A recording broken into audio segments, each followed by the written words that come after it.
hot retail sales. Do you think that a hot retail sales print could actually push them any further? Look, the UK is a service economy, so these retail sales figures do matter quite a bit into GDP. It goes without saying, remember that hot GDP we got last Friday was driven by consumption. So let's see if that's confirmed with this monthly retail sales print today. Any upside risk to that consumer staying stronger for longer is going to add upside risk to GDP and complicate the Bank of England's inflation fight. All right, thanks to Bloomberg's Valerie Teitel, as always. You can find all those stories and more on the Daybreak newsletter. Terminal subscribers will find it by going to DAYB Go. Today, they have China targeting the yuan bears with forceful fixing, more on Chinese developers flagging losses, and Bank of America warning of the 5% world as bond yields surge. Coming up, damage control. China's stepping in with a range of measures as it tries to repair confidence in a market hit by disappointing data and heightened credit risks. We get insight from our Markets Live team next. This is Bloomberg.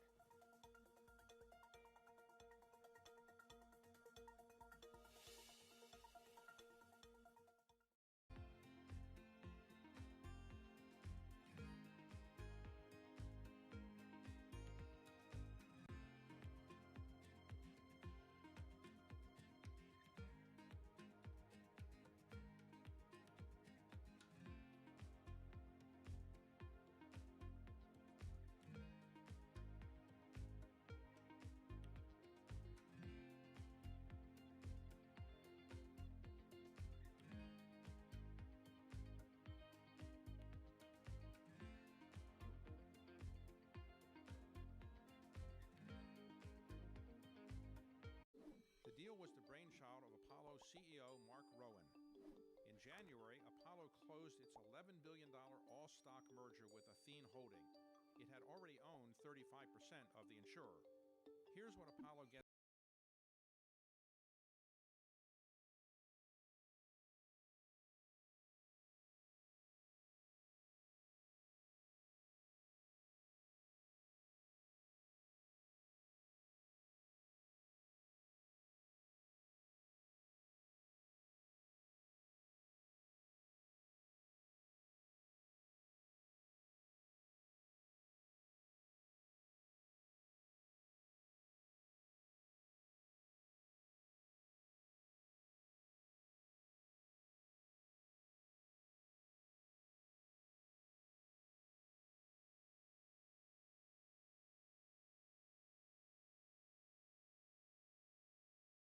This is Bloomberg Surveillance on TV and radio. Welcome to Bloomberg Markets, China Open. Good morning, everyone, and welcome to The Pulse.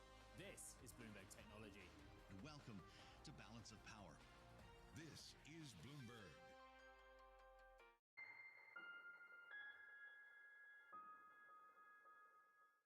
Week, Bloomberg is live from the annual Jackson Hole Economic Symposium.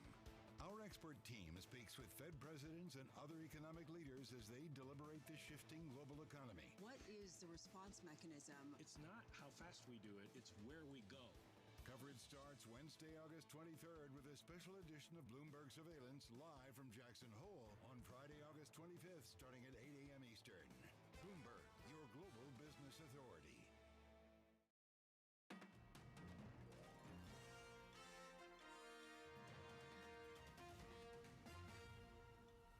Welcome back to Bloomberg Daybreak Europe. Now, shares in Asia are lower for a sixth day as worries about the Chinese economy continue.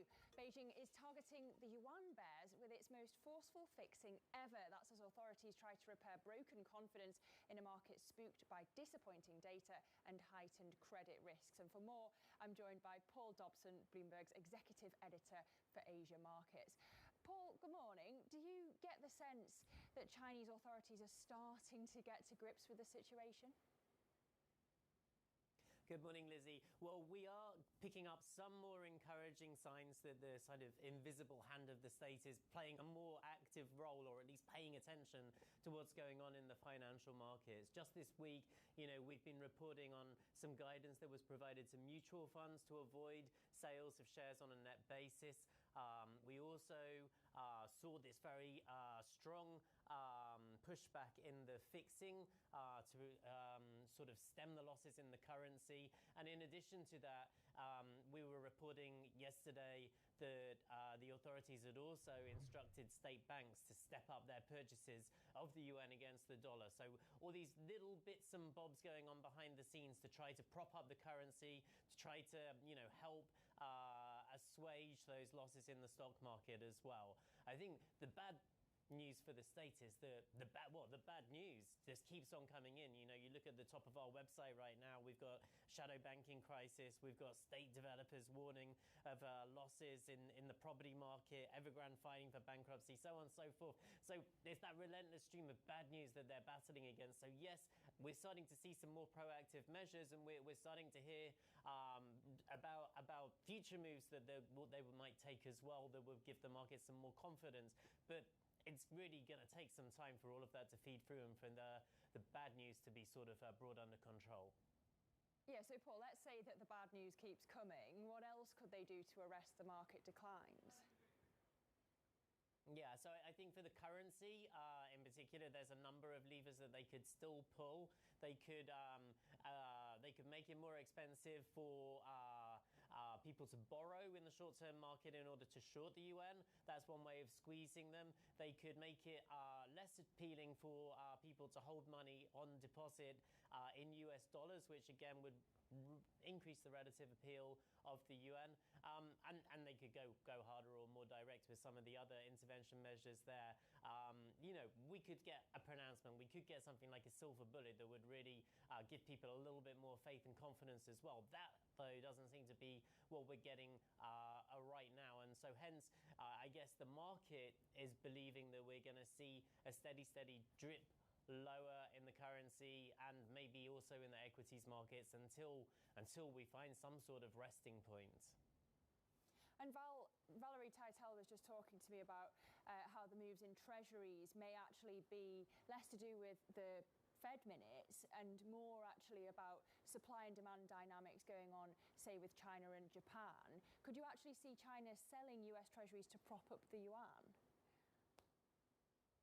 It's an interesting theory. I think Citigroup was talking about it in a note overnight as well. China does have these huge holdings of the US treasuries. If it wants to weaken the dollar relative to the yuan, it could offload some of those and use it to support the currency.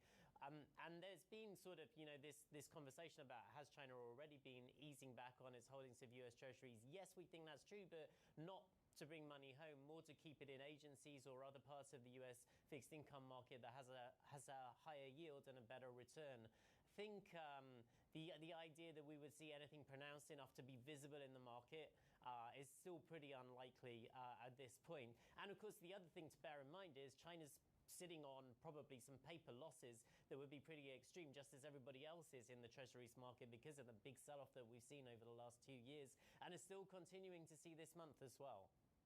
All right, thanks to Paul Dobson, Bloomberg's executive editor for Asia markets. Coming up, Walmart raises its outlook again, but strikes a cautious tone on American consumers and the economy. We have a wrap of this week's US retail earnings next. This is Bloomberg.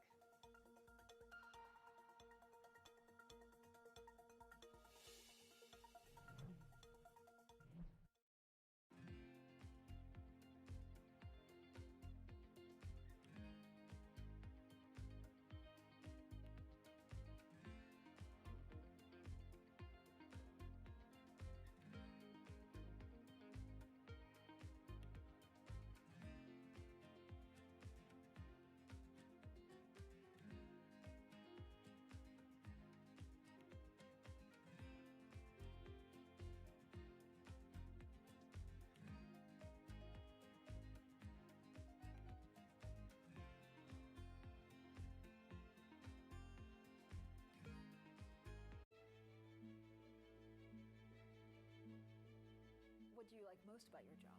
I think the people. I mean, ultimately, we're a people business. A lot of what my job is as CEO of the company is to give those people sort of motivation, to tell them where we're going, to encourage them to come up and do their best work, to encourage them to collaborate.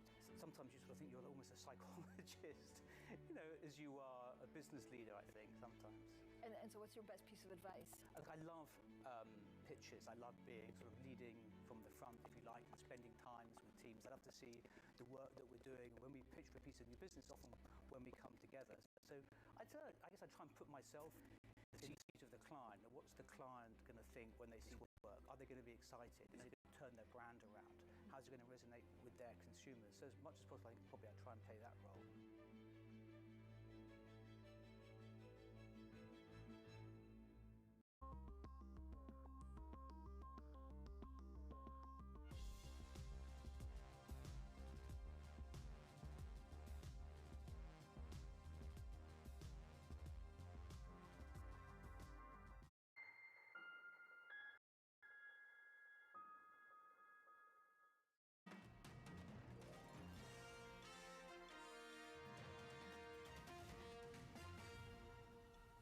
Another strong quarter for Walmart, raising its outlook for the fiscal year for the second time in a row, seeing comparable store sales up 6.3% versus the 4% that analysts were anticipating, beating on the bottom line, beating on the top line.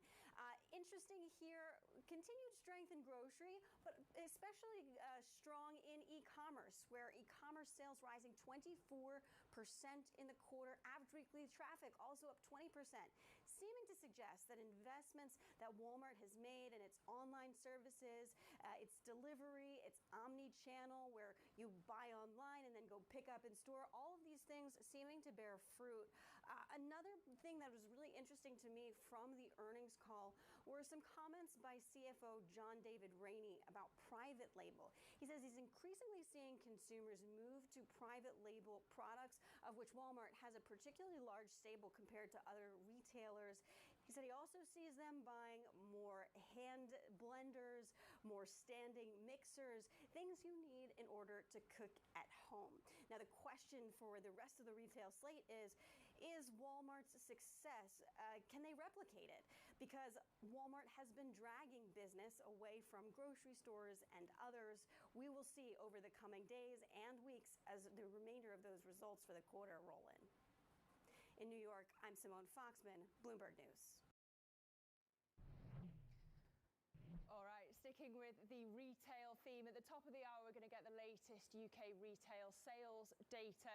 More interesting than usual, perhaps, given the mixed eco data we've already had this week. Because on the one hand, you've had wage growth finally outstripping inflation, the rise in unemployment suggesting that the labour market's loosening, and inflation falling, though not by as much as economists expected. But the bad news is more wage growth likely means more inflation. Core inflation stayed the same and services inflation rose. So that suggests that domestically generated inflation may remain an issue, which is exactly what the Bank of England's worried about. And therefore, traders expect the Bank of England to keep on hiking. They're now pricing about a 1 in 4 chance of a half-point hike in September. They'd already priced a peak rate of 6% off the jobs data, and that's a level our economists reckon would trigger a UK recession. So these numbers at 7 a.m. will speak to the resilience of the UK consumer potentially. Of course, the flip side of that is inflation. So our economists expect retail sales to drop from 0.7% growth in June to a 0.6% contraction in July, thanks to the unseasonably wet weather and as rate hikes weigh on the economy. I am going to be looking out, though, for a little Barbie bounce, maybe, because this is when the film came out in July, and I do remember seeing a lot of pink last month. Next, I just want to update you on the slump you're seeing in crypto this morning. Bitcoin having a lively Friday. It had fallen below the $26,000 mark for the first time in 2 months. Then it recovered slightly in Asia trading. But that slide has erased most of the gains from the wake of BlackRock's surprise filing for a Bitcoin ETF in June. Now, you can take this 3 ways. You can tell me first, who cares? Or you could ask whether this is because crypto volatility's died and there's no point playing the lottery anymore. Or third, you could speculate that this is an early sign of consumers' excess savings drying up. But currently, you've got Bitcoin down 4.5%. I just just also want to take a look at wheat because we have seen some moves there. This after a report that a Ukrainian sea drone attempted an attack on 2 Russian Black Sea Fleet warships, a key waterway, of course. Last month, Russia exited the grain deal that had safeguarded the passage of Ukrainian grain through it. Futures in Chicago up currently just over 1%. They have been up over 2% though this morning, and that report from state-run news service ITAR TASS. Finally, if we just have a quick look at futures, you've got Stocks 50 futures currently down 0.3%. NASDAQ E-minis pretty flat, and NASDAQ futures down 0.2%. The VIX volatility index closed at its highest since May, so we keep an eye on those. Coming up, Beijing delivers its strongest ever pushback against the yuan bears. More on that story next. This is Bloomberg.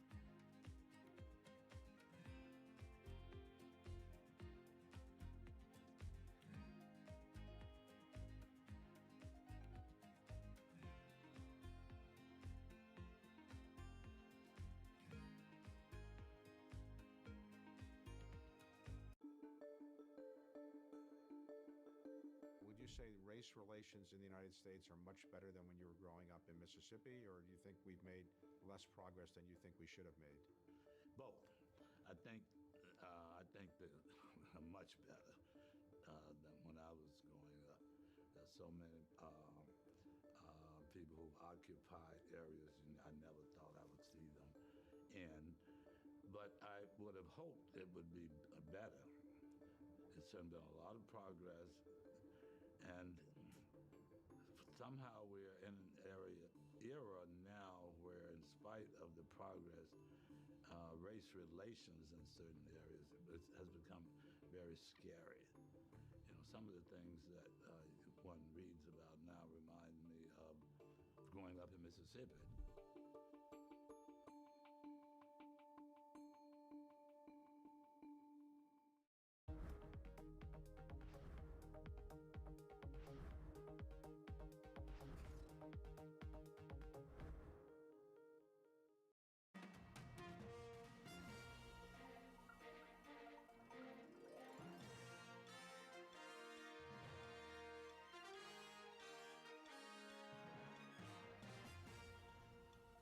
Good morning. This is Bloomberg Daybreak Europe. I'm Lizzie Burden in London, and these are the stories that you're waking up to. Wrestling bears. China delivers its strongest ever pushback against a weaker currency, seeking to repair confidence as developers warn of mounting losses. Brace, brace. Bank of America says investors should strap in for the return of the 5% world as bond yields surge on bets that rates will stay higher. Plus, shot in the arm. Banks get a boost as no fewer than 28 of them are said to be lined up for the ARM IPO, likely to be this year's biggest. Well, happy Friday. You've made it to the end of the week, and what a week it's been for August. We've got Treasury yields now broadly steady, but the 10-year was near its highest since 2007. The 10-year touching its highest since 2011, and tech stocks especially feeling the weight of rising real yields. US futures now flat after at the close. Stocks headed for their worst 3-day streak since March, just as yields eased off the highs. Now, over in Asia, you've got shares heading for a 6th daily decline. Bear fatigue setting in on the China story now. You had the PBOC defending the yuan with its strongest ever pushback, which is a bit of an eyebrow raiser, a bit bit of a head scratcher, you might say, given that it just cut policy rates. But as a mark of just what an unusual August it's been, no longer are you seeing this usual relationship where the Chinese currency weakens and there's a bid for treasuries. In fact, there's been a weakening of the two together, and markets therefore asking whether it's time to stop talking about the Chinese recovery and start talking about China maybe even entering recession. But let's continue our analysis on the China topic, because China delivered its strongest ever pushback against the weaker yuan as it tries to repair confidence, and that was really broken by the disappointing data and heightened credit risks. Joining me now to discuss is Garfield Reynolds. Garfield, do you think a line's been drawn in the sand when it comes to the yuan fixing level? Well, I mean, the problem is, Lizzie, they keep on drawing lines in the sand, and you could say the tide keeps on washing in and taking those lines away. I mean, even today, that incredibly strong, as you said, pushback against yuan decline, strongest ever fix. And where are we now? We're flat on the onshore yuan, and the offshore yuan is actually slightly weaker against the US dollar on the day. So really all they're doing is avoiding a complete meltdown in the currency. There are so many drivers of FX weakness for China, and honestly, you gave a good rundown of the concerns about the economy, and with those concerns, I mean, it might seem a bit strange to say about China, but in a normal economy, a weaker economy means a weaker currency, and in fact, a weaker currency usually acts to assist an economy in turning around. So by propping up the yuan, China is actually, to some extent, making it harder for the other efforts they're taking to turn the economy around to get traction. The caveat to that is, even if you do want a weaker currency to improve your economy, you don't want a rapidly weakening currency in order to improve your economy. So there's some case to stop the yuan from going crazy. There isn't a huge case for being able to sustainably turn around a decline that is being driven by some very, very strong fundamentals. Yeah, so kind of slowing down the weakening to try to build confidence, to try to build financial stability. All right, thanks to Bloomberg's Garfield Reynolds for that analysis. Let's turn now to Japan, because core inflation slowed in July, as we learned this morning. That's in line with the BOJ's view that upward pressure on prices is easing. But pockets of sticky price growth will keep monetary authorities on alert to upside risks. For analysis, we're joined by Bloomberg's Paul Jackson in Tokyo. Good morning, Paul. Does this cooling inflation mean a longer wait for the next move by the BOJ? Well, it certainly fits in with the BOJ's view that prices will cool and that more time has to be taken before deciding to normalise policy, but it's certainly not the end of the story.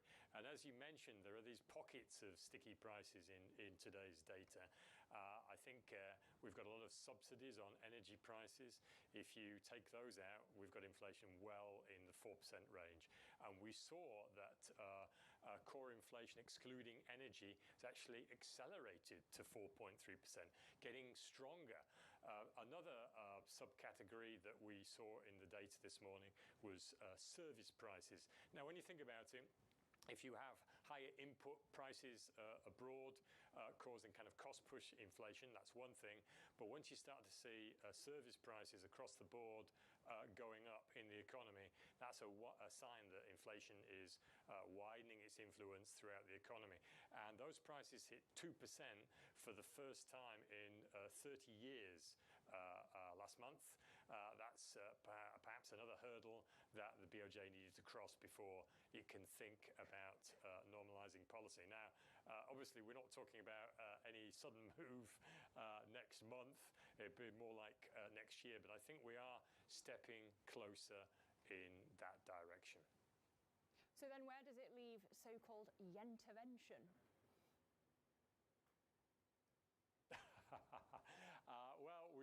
a little bit of strengthening in the yen overnight, so we're a bit off the levels of intervention seen from last year. Monetary authorities keep harking on this point that it's not the levels, it's the movement. That's what we care about. That's the kind of language they need to use to keep all the G7 and G20 partners happy that they're not intervening for their own benefit. But I think we have seen that in the last 3 interventions last year, there was a movement of 2 yen in the yen levels against the dollar within about 24 hours before the intervention took place. So we haven't seen anything like that recently. So I think that's the kind of movement we'll need to see before the government monetary authorities intervened in the market again. I also feel that last year's intervention in October was around the 152 mark. I think it'd take a brave move from the authorities to step in before then. Also, noticeably quiet in the last couple of days, not saying anything. That suggests a bit of a waiting game and we are ways off any intervention there. You'll jinx it, Paul. That's how we get news. Thanks for that update. I want to carry on with our whip round the world because we'll turn to Italy now. The ECB reportedly preparing a letter criticising the government's proposed bank tax. Prime Minister Giorgia Meloni's government is counting on receiving as much as €3 billion from its controversial measure. Joining me now is Bloomberg's Maria Tadeo for more. Maria, just talk us through this latest development.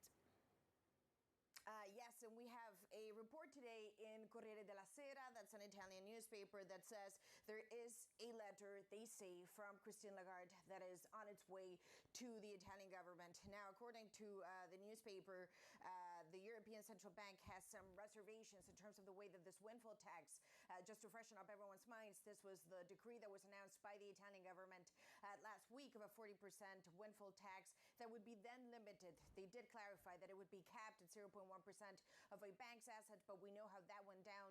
Italian banks were rocked that day and the market sold off. This report from Corriere della Sera suggests that the European Central Bank could send the Italian government a letter, again expressing reservations in terms of the way that this windfall tax was announced. Of course, we should make it clear that the Italian government, this is a sovereign country, and they have the right to do whatever they feel is necessary for their country, but it is understood normally that there is a communications between the national governments and Frankfurt and the ECB, because the European Central Bank, of course, oversees financial stability across the euro area.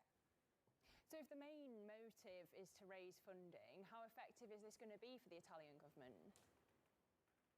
Yes, and I should also note, by the way, when it comes to this letter from the European Central Bank, there is no official comment from the ECB, so we'll find out whether or not this letter actually arrives to Rome in the next few days. Now, in terms of the amount of funding, Giorgia Meloni has talked about this idea of social justice, especially in the context of higher interest rates. And what Bloomberg reports from Rome today is that they believe they can gather 2 to 3 billion euros from this windfall tax, and then that money would be placed in a fund that would be used to shield Italian consumers from higher interest rates. Now, I'm not sure how this translates in the practicalities, and remember, the criticism remains that the format of this tax continues to be thin on detail, but nonetheless, that is the way the Italian government wants to pursue. They believe they can gather up to 3 billion euros. I should also note they want to press ahead with this. It was announced by decree, but the process needs to be ratified after the summer break. But we do know there are a number of internal tensions within the Italian coalition, Forza Italia, which participates in this government. They say they want to make it clear that this is a one-off. It won't be repeated again, so that would appeal to business and potentially carry some tax deductions with it. All right, thanks to Bloomberg's Maria Tadeo. Now, I want to stay with banks because Bloomberg's learned that Goldman Sachs has gone on a hiring spree to address concerns from regulatory authorities, including the Fed. Bloomberg's Sue Keenan has the details. Banking execs will tell you it's never good to have the Fed in your building and certainly not in your business. And sources say that is what's happening to Goldman Sachs. People close to the matter tell Bloomberg that several hundred new staffers are being brought on board to help address concerns from regulatory authorities, including the Federal Reserve.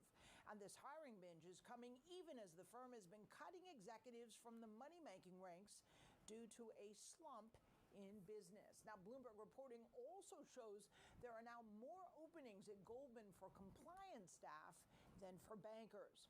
Now, while it's not unusual for large firms to face routine questions from regulators, Goldman execs have privately described growing pressure from the Fed over the past year.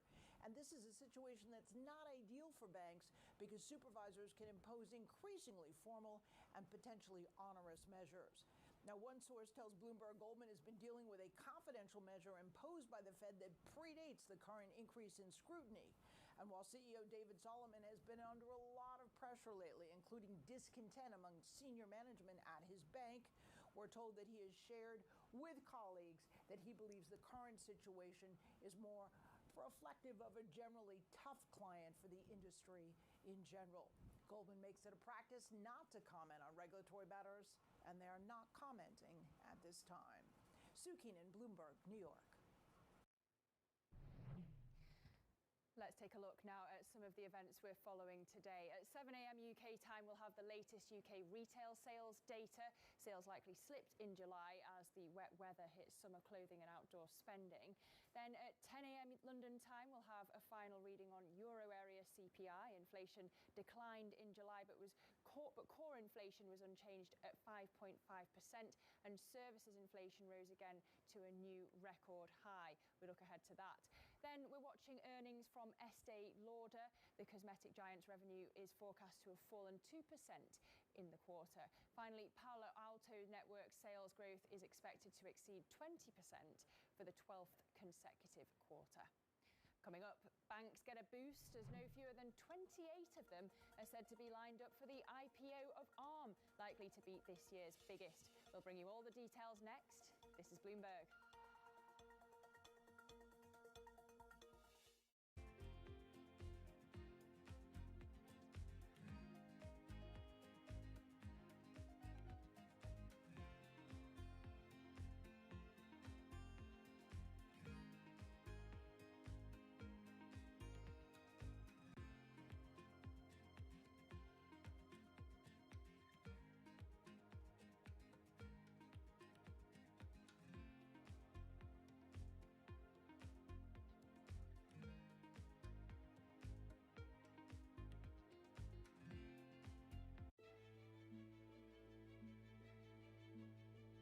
I don't think we can replicate Tesla. Tesla is a unique because when they found it, and then the personality behind it, the product is beautiful, technologically very, very strong.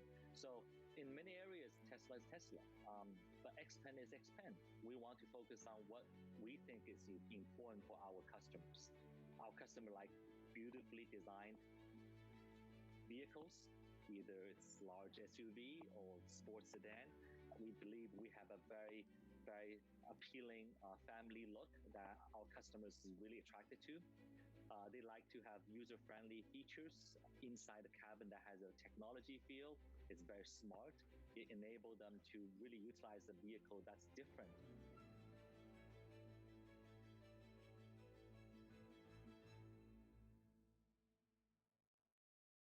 This month, Bloomberg brings you the latest from China's 14th Annual National People's Congress, including China's COVID recovery, economic outlook, and geopolitical tensions. Continuing coverage this week on Bloomberg.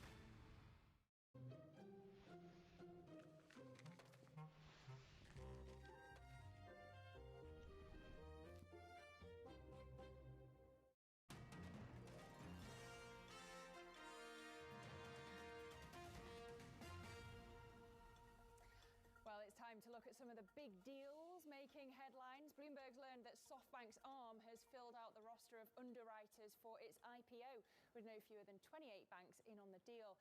Joining me now is a man who's a big deal himself. It's Manuel Baigorri.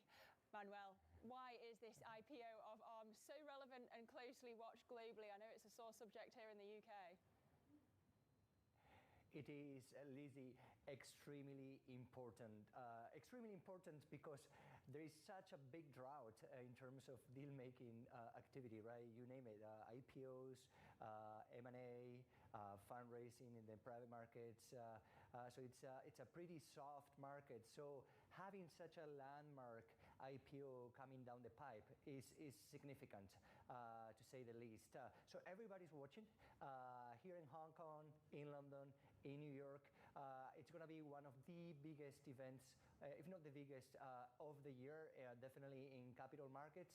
And I mean, you saw our story in the big roster of banks. They want to make sure that this deal gets done properly. It's going to send a big signal, a big message to equity capital markets globally.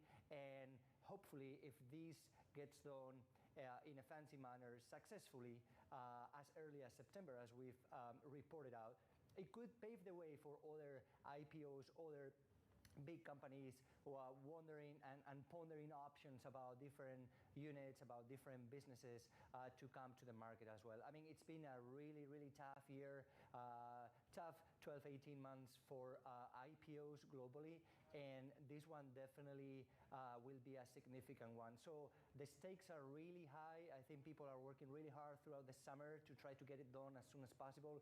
Also keep in mind that SoftBank needs a big liquidity a deal here to kind of like get out in a successful way after having had some unsuccessful bets in many startups over the years. So this one could be a trophy asset for them to tell the market, hey, here we are, we're still able to do successful deals.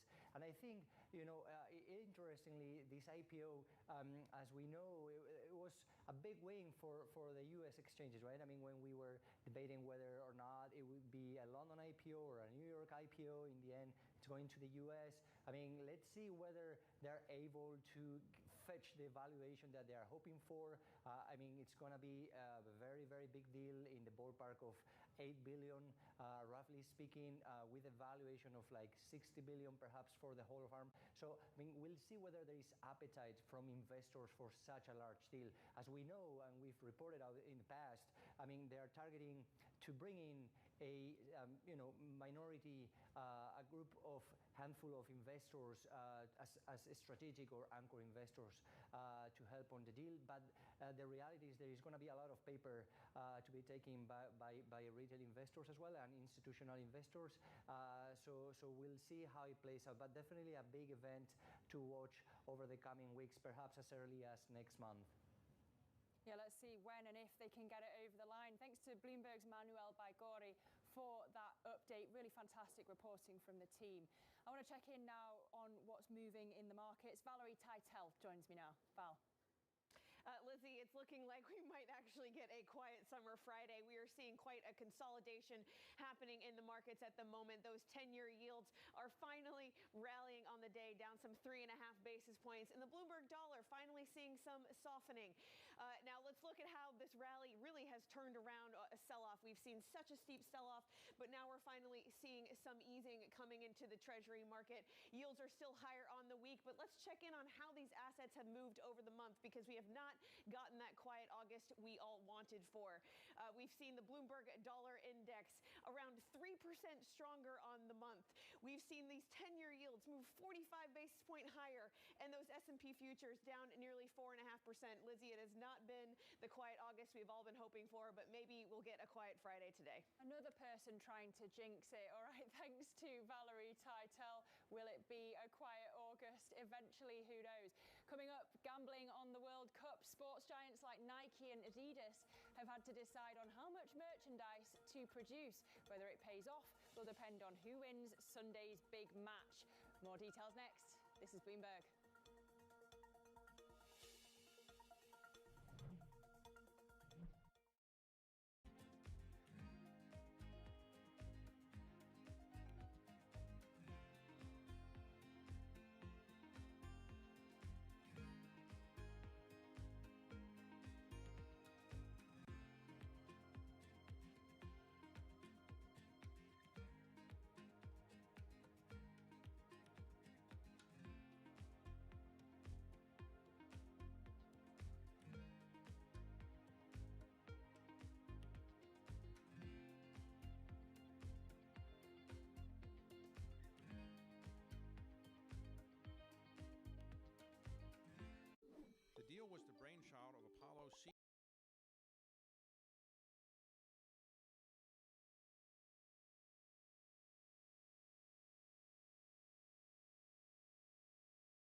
unmatched reach and resources.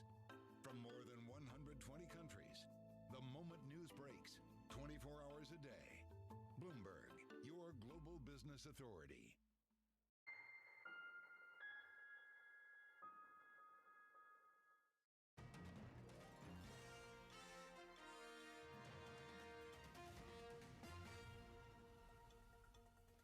Let's talk football. When England and Spain meet in the Women's World Cup final on Sunday, millions of fans will be glued to their televisions, with many gambling on the outcome. But for companies like Nike and Adidas, there's a whole other bet playing out, whether they made enough merchandise to satisfy demand from fans of the winning team. For more, we're joined by Bloomberg's Oliver Crook in Berlin and Maria Tadeo in Brussels. I know who she's supporting. Ollie, just take us through the dilemma on merchandise for Nike and Adidas. So yeah, you have Nike versus Adidas here in the World Cup. What brings them together is they have to figure out how much of this merchandise to put together to put out for the winning team. If you have too much of it, you're stuck with inventory. It's a disaster. If you have too little of it, then you have unhappy fans. So either way, you're sort of in lose-lose. And it's unforgiving because you really have 72 hours to move this stuff after there's a victory or something big. So how do they figure this out? They look at the historical data, probability of winning, retail sales. The problem is neither of these two teams have won before, so perhaps not something that they had anticipated. And the Adidas CEO saying there is really no formula for this. If you have a formula, he'll hire you today. All right, so women's football, highly unpredictable because it's always growing. Is the money there to match? Yeah, so it is growing very rapidly, and I'll go through some of the numbers here. So you have more sponsors than ever this year. You have 20 of them, more teams participating, 32, 1.5 million tickets sold, and 500 million people watching. Prize money also has tripled. However, it is still very short of what the men saw at Qatar. And you look at the sponsorship, that's where really the numbers are mind-blowing. $300 million for the women, $1.7 billion for the men's over in Qatar. But also what's interesting with the women's, you're also reaching a broader audience. There's more gender parity in terms of who's watching it. So for advertisers, that could be interesting. And also finding it interesting that the female athletes on social media, they engage more with their audience. They may not have the volume of the men, but in terms of digital ad spend, that's very valuable. Okay, that's interesting. Maria, what do you make of this tournament in that context? I know who you think is going to win. Yes, and look, I love football, and by now everyone knows that, everyone gets that. I go crazy with this game, so obviously we know that, and that's a disclaimer here, so I'm very invested in the sport. But we should also be honest, 15 years ago, nobody watched this. It was very niche, and the fact that we're here today, we're debating this, and we're talking about the money that's been spent on this, we're talking about the political engagement, we're talking about the games, we're looking forward to a final like this, already shows how much the industry has changed, but also really how far it's come for women that play this sport. So to me, that is already great as it is. In terms of Sunday, well, look, I think we're going to see a repeat of the South Africa final that we saw a few years ago that, of course, saw Spain become the world champion. And I think that's exactly what we're going to see on Sunday. And obviously on Monday, we can do the full debrief of the Spanish victory. Yeah, I hope you're going to be here, win or lose, Maria. You promise? Oh, no, I'll be here win or lose, but I don't have to worry. We're going to win. So I'll be here from 6 a.m. in the morning. See you then. Thanks to Oliver Crook and Maria Tadeo for that analysis.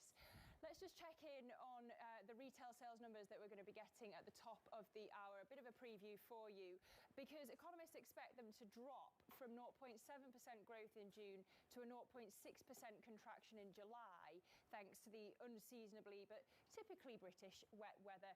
This as rate hikes also weigh on the economy.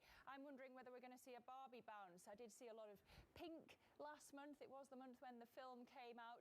But you've got to slide this retail sales number in with the other data that we've had this week. Of course, we had the jobs numbers, we had inflation numbers, finally wage growth outstripping inflation. But of course, more wage growth likely means more inflation. And you've had core inflation staying the same and services inflation rising. Next up, we're going to have an interview on jobs returning to the office and the gender pay gap. That's with Sue Duke from LinkedIn. She joins us for an interview. Stay with us. This is Bloomberg.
things that go wrong, and smoothing out bumps in the road is what customers expect from energy providers. And for Duke's renewable assets, that process is overseen from one room in an office building in Charlotte, North Carolina. Brian Savoy showed me around the company's Renewable Control Center. This is where our operators are monitoring and managing over 5,000 megawatts of renewables across the United States. How would this differ from like a conventional asset monitoring center? Yeah, so assets, historically, they would have the monitoring center on site. So you might have an operator with screens, but at the site. Whereas this, we can do 90 sites. There's offshore wind, onshore wind, solar, and they're looking for the smallest change in output because every megawatt hour is money. When one of these assets isn't producing full capacity, we're putting another resource on, and we're having to toggle this on a consistent basis. And this, as clouds come, this is by the minute. This is not, or the hour it's off. No, it's by the minute, and it'll fall, come back, and we have assets that follow this digitally as well, so that we can keep a consistent flow of electrons on the grid.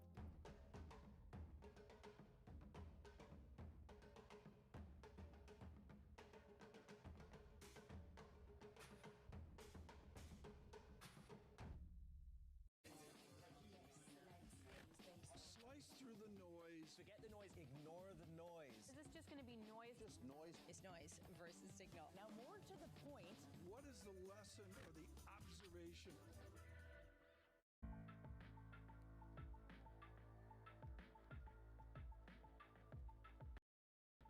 This is Bloomberg.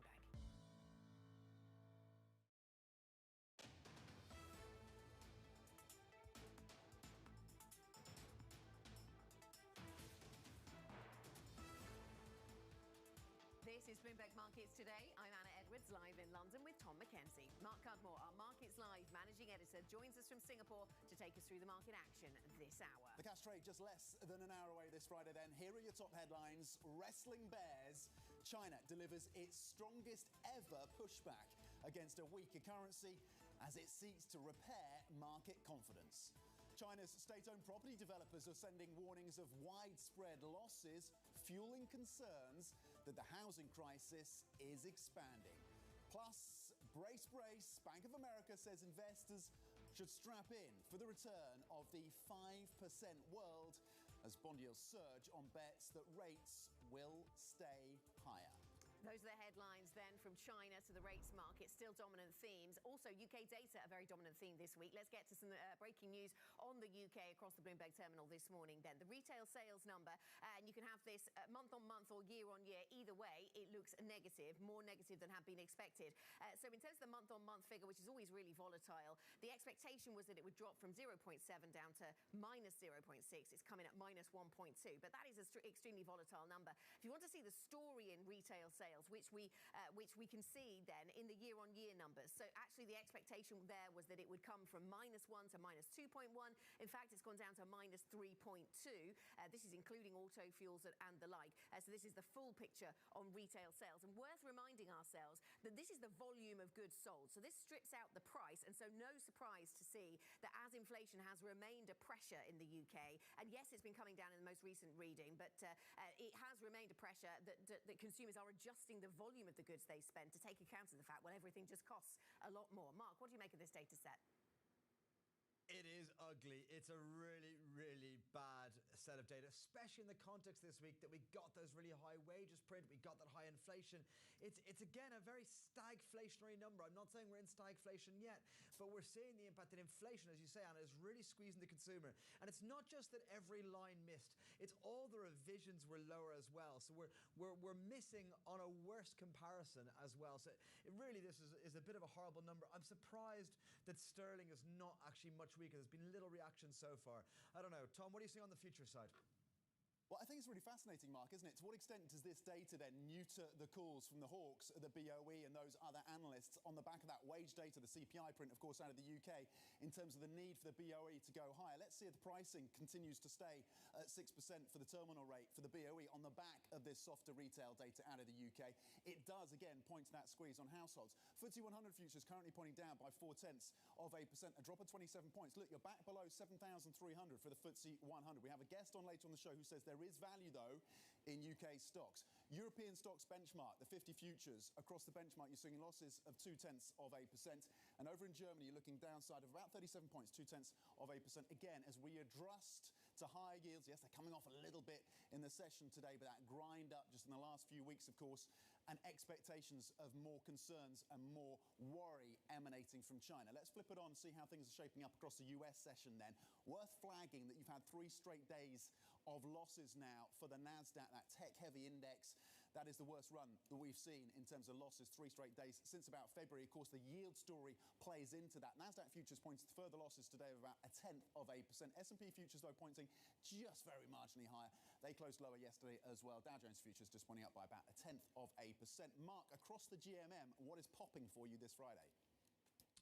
So we've got 2 kind of separate stories here. One is we've got this idea of risk aversion again in terms of the equities column, all the red, but it is quiet. I think it's important to mention that there are no dramatic moves across any asset class apart from maybe crypto, which really did break down. So equities a little bit weaker, and tying on that risk aversion, you do have kind of yields slightly lower.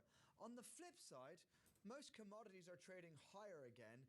And we are seeing a softer dollar, which is helping that commodity story, which is why we've got mainly green boxes here, because most currencies in Asia are rallying against the dollar. So that's the story from the GMM. Okay, those are the stories on the macro side. We'll return to those in a moment, informed by a conversation around China. Now, China has delivered its strongest ever pushback against a weaker currency as it tries to repair confidence broken by disappointing data and heightened credit risks. At the same time, state-owned property developers are warning of widespread losses, fueling concerns about a deepening housing crisis. Also, news lines around Evergrande. Let's get to some of these, particularly around the property stories. Bloomberg's Lulu Chen joins us, who leads our investing and real estate team over in Asia. And a lot of the focus has been, of course, on the real estate sector and the weakness in the performance there. Clear to see, Lulu. It's surprising then that state developers have also been hurt. Is it surprising, given we've seen such pain in the private sector?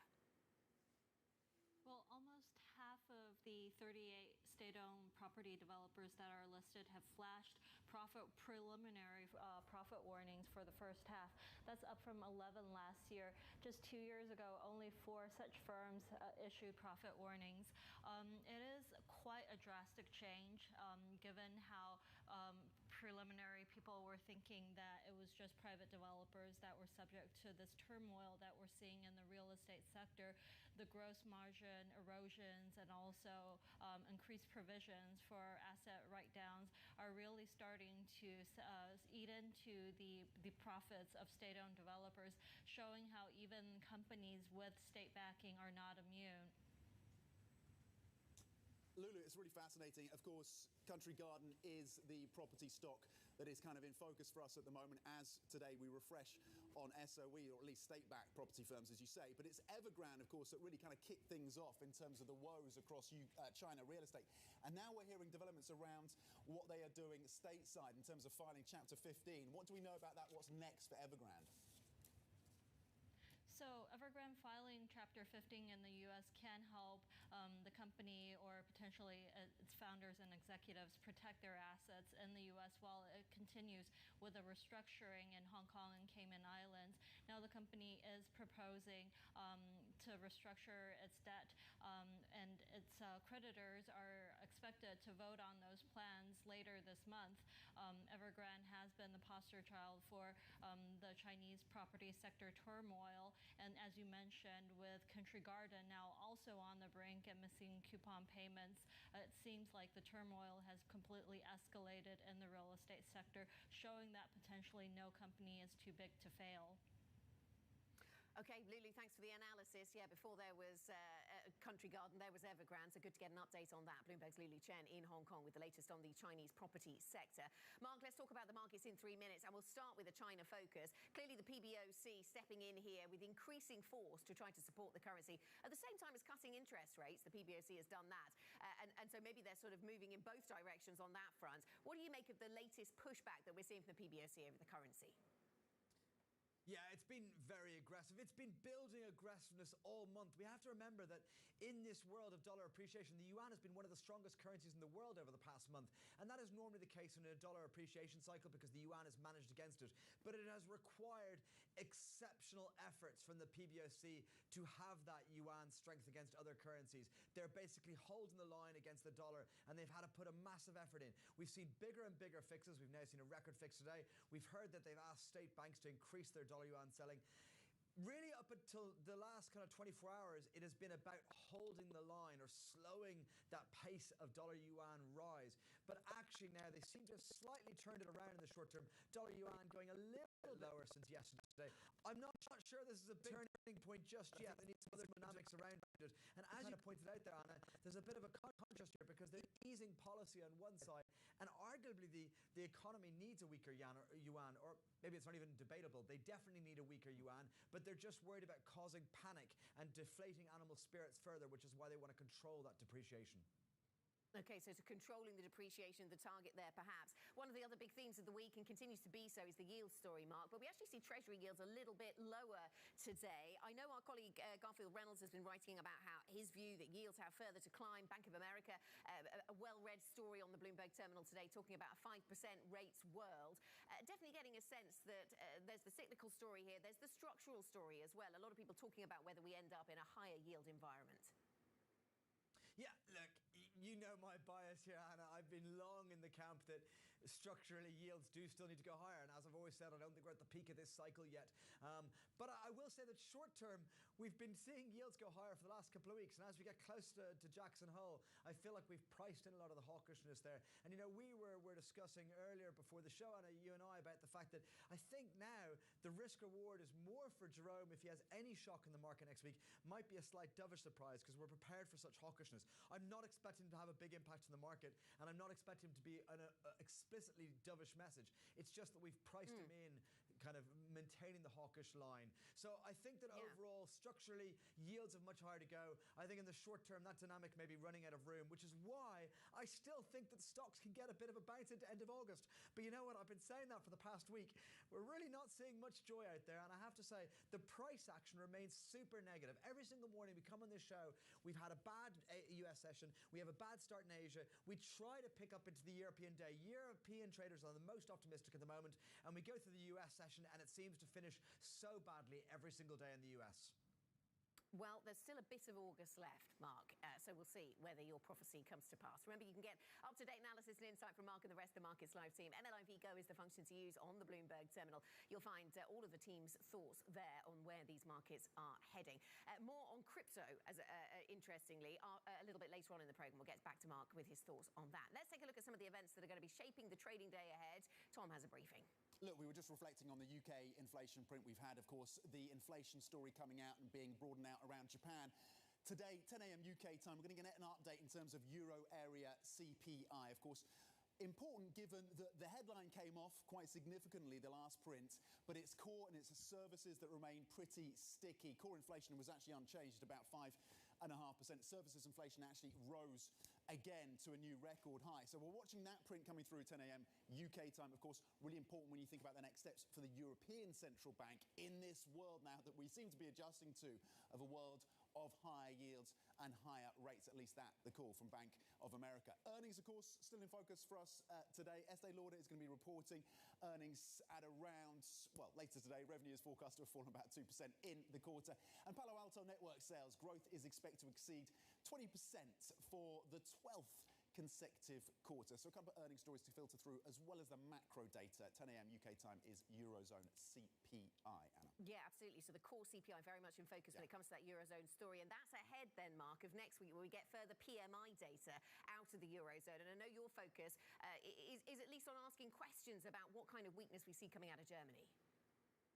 Yeah, I'm surprised we're not talking more about the German recession and how problematic the European situation is. I know we're aware of it, we mentioned it a little bit, but given that we seem to be consumed by how bad the situation is in China, which isn't close to recession, to be clear, and we keep on talking about when the US might or might not go into recession, I find it weird that one of the world's major economies is in recession, and we don't really seem to be talking about it too much. And I just wonder whether the PMI data next week, German GDP, German IFO, might bring a little bit more attention to that story and a little bit more pressure on the euro on the downside.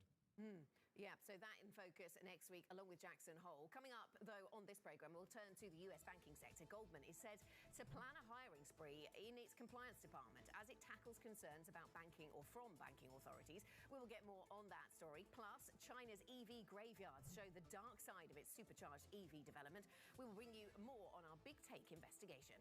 And up next, we're going to dig into those disappointing UK retail sales numbers with Emma Moriarty of CG Asset Management. What does it mean then for the BOE? A bit of a conundrum still for the central bank here. If you have any questions, of course, of your own for our guests, send them to us on IB Plus TV Go. You can also get more from the Markets Today team on the front page of the Bloomberg UK website or by typing TLive Go on the terminal.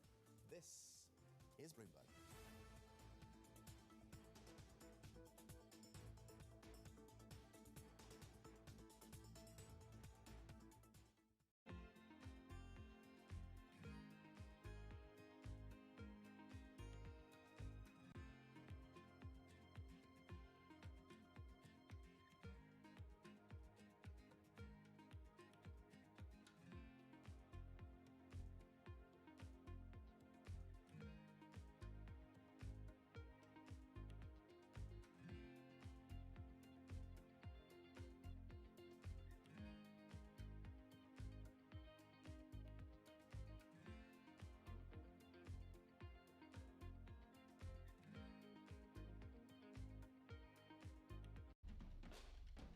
And the markets are on the move.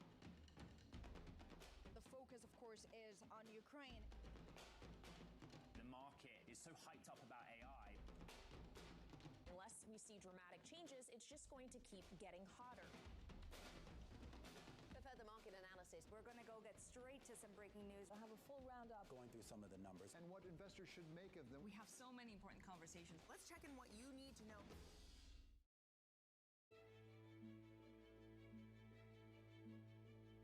What do you like most about your job? I think the people. I mean, ultimately, we're a people business. A lot of what my job is as CEO of the company is to give those people sort of motivation, to tell them where we're going, to encourage them to come up and do their best work, to encourage them to collaborate. Sometimes you sort of think you're almost a psychologist, as you are a business leader, I think, sometimes. And so what's your best piece of advice? I love pitches. I love being sort of leading from the front, if you like, and spending times with teams. I love to see the work that we're doing. When we pitch for a piece of new business, often when we come together. So I guess I try and put myself in the seat of the client. What's the client going to think when they see this work? Are they going to be excited? Is it going to turn their brand around? How's it going to resonate with their consumers? So as much as possible, I think probably I try and play that role.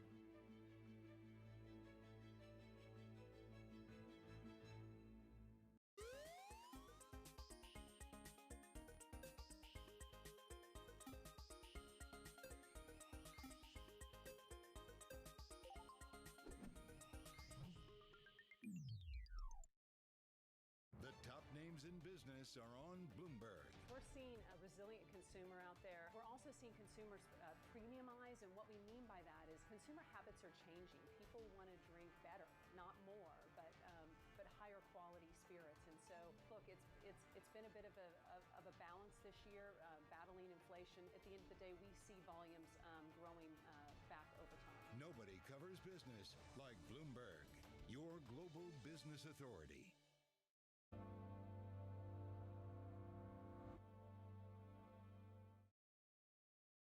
Next week, Bloomberg is live from the annual Jackson Hole Economic Symposium. Our expert team speaks with Fed presidents and other economic leaders as they deliberate the shifting global economy. What is the response mechanism? It's not how fast we do it, it's where we go. Coverage starts Wednesday, August 23rd with a special edition of Bloomberg Surveillance live from Jackson Hole on Friday, August 25th, starting at 8 a.m. Eastern. Bloomberg, your global Business Authority.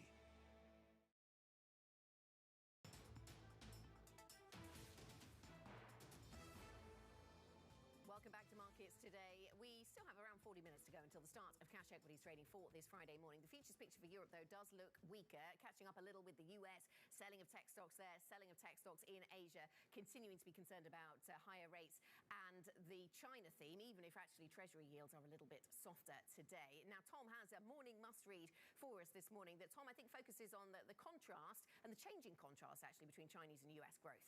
Yeah, look, this is coming from the team at Bloomberg Economics, and there's some really smart charts that run through this piece. So I am highlighting it for that reason.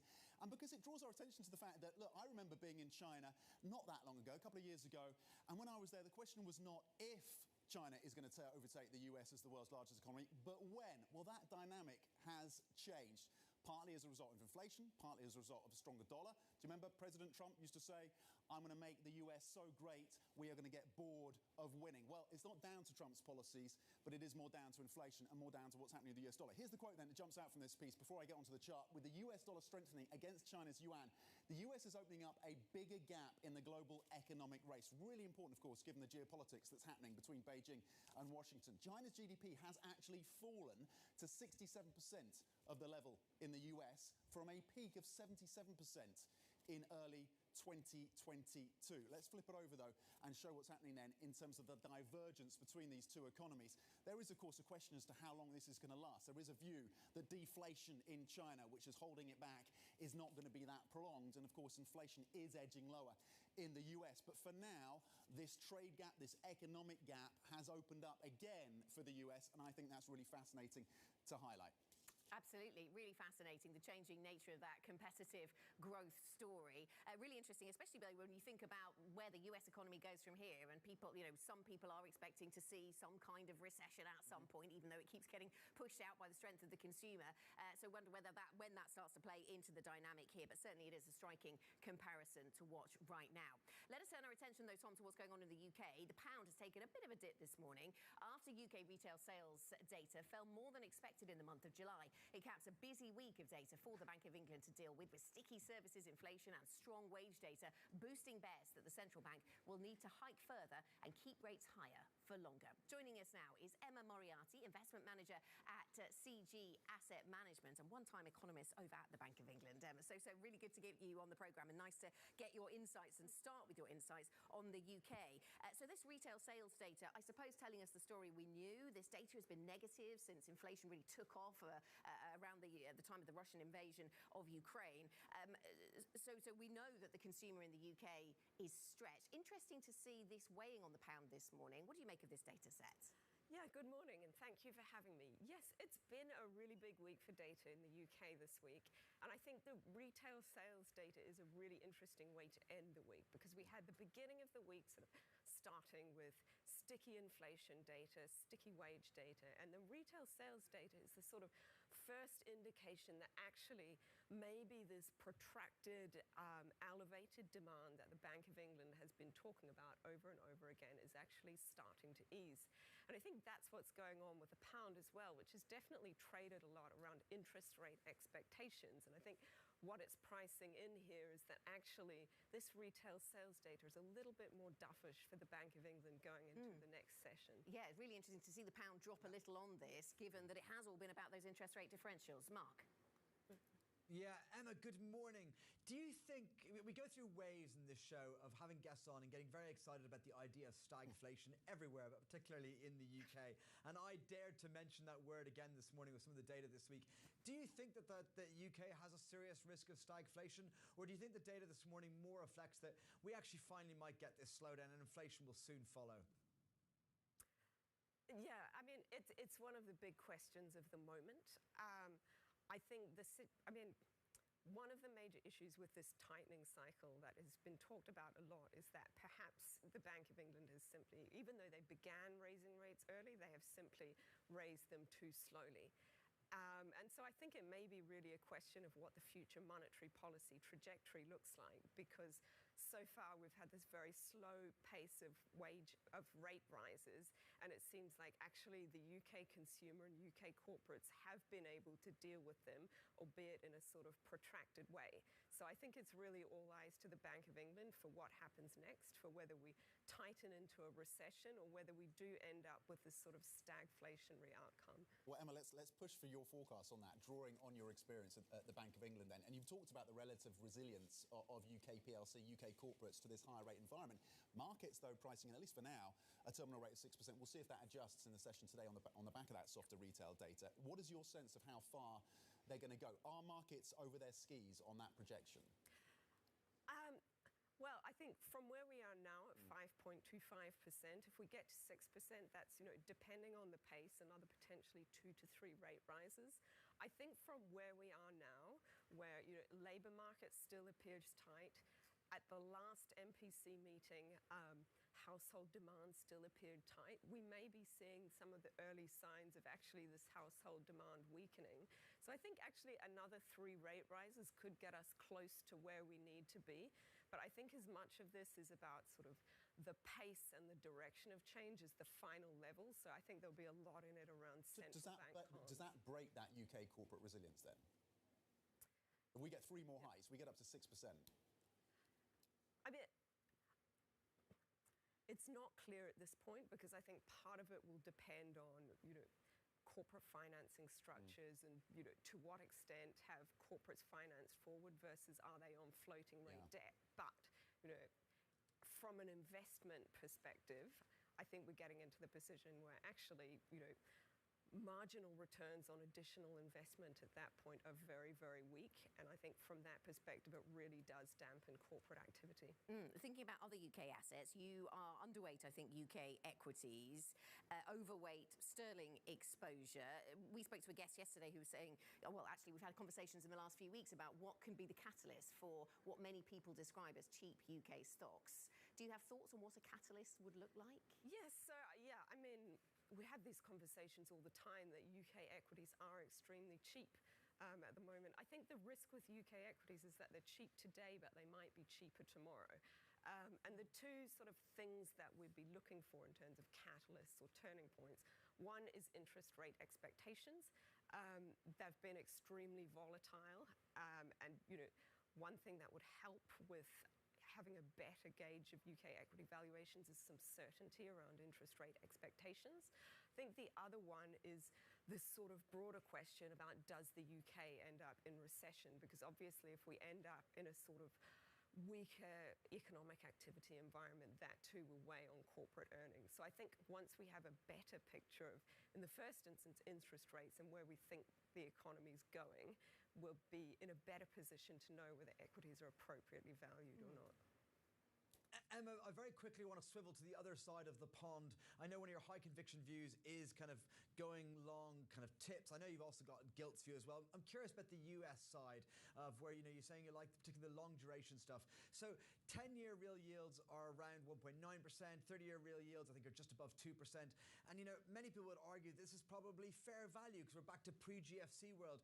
I'm guessing you think R-star, your estimates for R-star are still extremely subdued. Tell us your thinking about where you think real yields should be kind of stabilizing over the next year or so.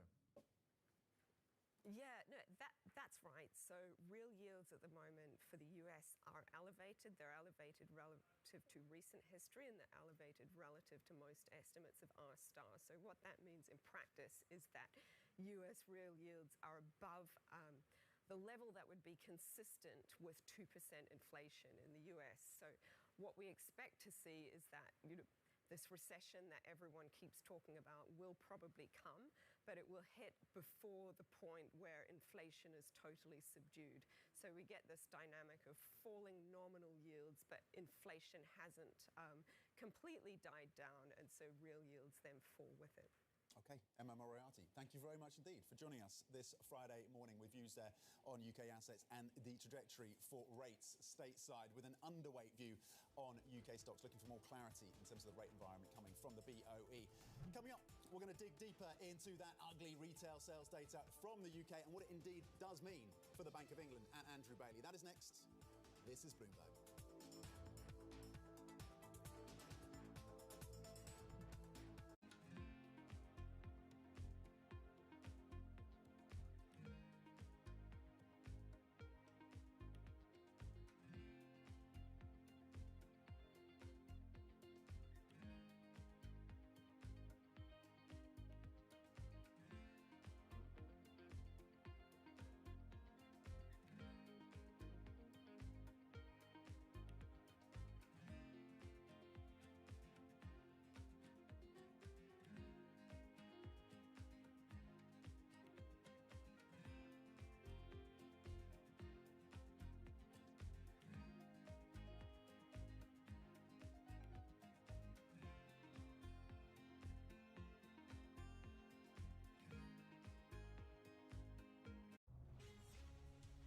From the beating heart of global finance, economics, and politics, and wherever newsmakers are moving markets, Bloomberg brings you conversations that allow for deep discussions and important insights. How has that shaped your strategy for the bank? Is this a new normal? Is this like a catalyst? Do you think we're in a new phase for dividend policy overall? That's a great question. I'm Francine Lacqua, and this is The Pulse, every weekday at 9 a.m. only on Bloomberg. Would you say race relations in the United States are much better than when you were growing up in Mississippi, or do you think we've made less progress than you think we should have made? Both. I think that much better than when I was growing up. There's so many people who occupy areas I never thought I would see them in. But I would have hoped it would be better. It's been a lot of progress, and somehow we're in an era now where, in spite of the progress, race relations in certain areas has become very scary. Some of the things that one reads about now remind me of growing up in Mississippi.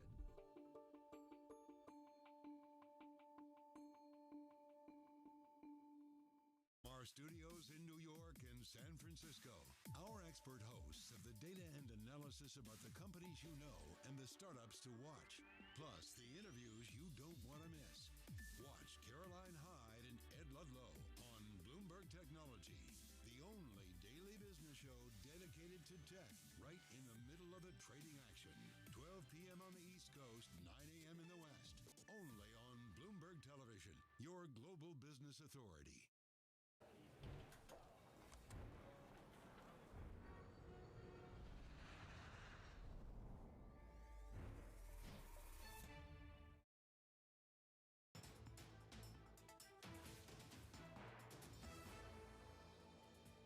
Welcome back to Markets Today. We are 30 minutes from the cash equities open this Friday. Here are your top stories. Wrestling bears. China delivers its strongest ever pushback against a weaker currency as it seeks to repair market confidence. Clouds gather for the UK consumer as bad weather leads to worse than expected retail sales data. The pound has a damp start to the day. Plus, brace. Bank of America says investors should strap in for a return of the 5% world as bond yields have been surging on bets that rates will stay higher. Those have been dominant themes, of course, the higher rates environment, even if we're seeing the yields coming off a little bit on treasuries this morning, Tom. That's a theme. The China nervousness continues. What does that add up to for the start of European trade? Well, we add in a line, a redhead crossing the Bloomberg terminal just in the last minute or so around China calling for buybacks on its star bourse. Something I haven't heard of before coming from Chinese officials. So they're calling for those companies listed on that exchange, which is a tech-heavy exchange launched to help push China's innovation drive, some of those tech-heavy R&D focused businesses, and the redhead on that push for them to come through with more buybacks. We'll unpack that story in a bit more detail. We'll see what it really means for China's markets. But again, it seems to me like policymakers in China are clutching at straws to try and do anything to put a ring fence around the crisis that is bubbling up across that economy. Now, that, of course, is linking to what is happening in the global markets, as is that yield story, as you say, comparing some of those higher gains across yields. And we saw that 10-year US Treasury yields getting close to those October highs. Across the futures, then, you're seeing lower direction again, Anna. So more subdued picture once again. The selling pressure continues. Stateside, three straight days of losses for the NASDAQ. DAX futures pointing lower by 39 points, down 0.2%. Here in the UK, the FTSE 100 down by 0.4%. Back below 7,300. The softer retail sales number. And again, how that pairs into or plays into the next steps for the Bank of England will be a discussion we'll continue to unpack across these hours. Over in France, the CAC currently pointing lower by 0.3%, down 20 points is the direction of travel over in France. So lackluster again, Anna. OK, so the futures picture for Europe looks a little bit weaker. Risk assets being sold off in Asia as well. And Mark, that links into what's caught your eye this morning on crypto. It seems we haven't talked about crypto for a very long time, and perhaps that is part of the story, actually. Yes, Anna, indeed. So the last couple of weeks, we keep on talking about the same themes. They're obviously extremely important. They are the biggest macro themes. It is higher yields. It is the terrible price action in stocks in August. It is the ongoing terrible China story. It is the Japanese volatility in both JGBs and yen.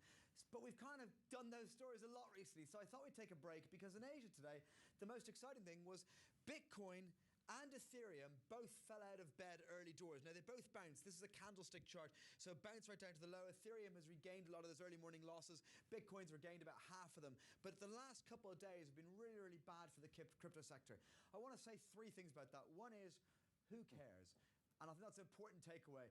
People have moved on from crypto a little bit. It's not going to probably have the follow through to other assets that it might have done a couple of years ago in terms of everyone getting panicked about it. People care more about the yield stories right now and AI. So that's the first thing.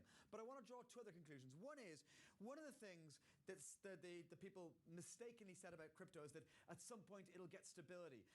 Bitcoin is constructed, it can never have stability at high prices because the whole point is it's a speculative appreciation asset. Once it stops moving, you may as well cash out. And also, it has constant new net supply. That's the way it's structured to be built. So it needs constant new buyers every day.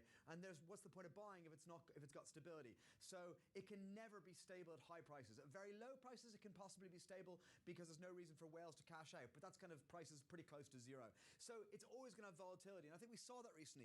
Bitcoin had exceptional stability, and that means everyone goes, why bother playing this game? I may as well cash out. And that kind of confirms the idea that stability is the worst thing possible for Bitcoin, actually.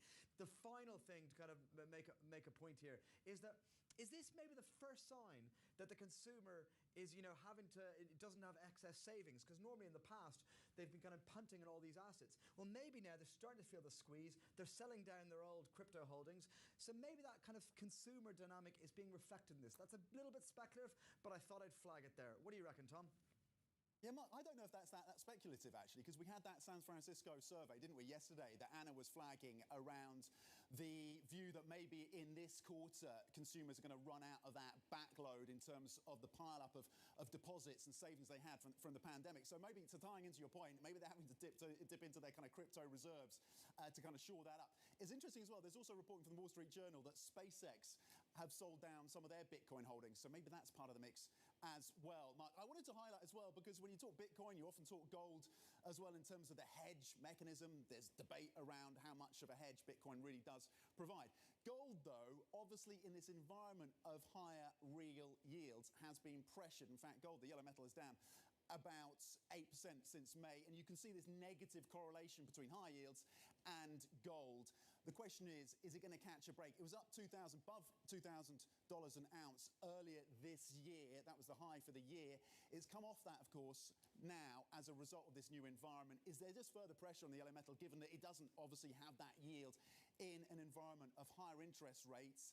When does the yellow metal, when does gold catch a break? Does it have to be another big geopolitical event, another risk-off event to move money back in? But so far, it's been downbeat, and it's followed that trajectory again, that inverse correlation between high yields and the yellow metal, Mark. I reckon that gold needs basically the next big dollar down wave. When is that going to come? I don't know. But you are right, Tom. It's basically inverse to real yields and also the dollar. But of course, US real yields have a very strong correlation with the dollar themselves. One of the things that actually has amazed me about gold is how it hasn't been much lower this year already. And I think that shows that there's still some big central bank buying. And we do know that in the past, China has belatedly kind of mentioned that they have been accumulating more gold in the reserves. So I think that's been holding up a little bit better than I would have expected. Okay, really interesting stuff on Bitcoin and on gold. Let's get back to the broader macro picture then around the UK. The pound has taken a dip this morning after UK retail sales fell more than expected in July. After a spell of cool and rainy weather kept people out of the shops. It felt more than just a little bit rainy in recent weeks, but this is going back to July. Let's speak to Bloomberg's Lizzie Burden, who joins us, our UK correspondent, with a breakdown of the data. And break down this data for us then, Lizzie. Well, Anna, this is ugly on both the month and the year. It's worse than economists had expected for both. And as you say, this is what bad British weather does to retail sales. You can see that the rain played a part because people switched from in-store retailing to online retailing, but also travel got a bit of a boost because people are trying to escape the weather in July. You can also see that the high food prices, even though inflation was decelerating, weighed on volumes, and people have cut back on their discretionary spending. But it is significantly the first time in 4 months that retail sales have fallen short of expectations. So the bigger story is that you can see the Bank of England rate hikes weighing on the consumer, and then that's perhaps why the pound is down. The market reading into this economic gloom. No Barbie bump, then, no, at least thought there would in be. this data. Lizzie, what does it mean? How do you fold this into the other data that we got this week, and how it plays into, then, the next steps from the Bank of England? Well, you did have some economists earlier in the week really emphasising that unemployment rise in the jobs data, so this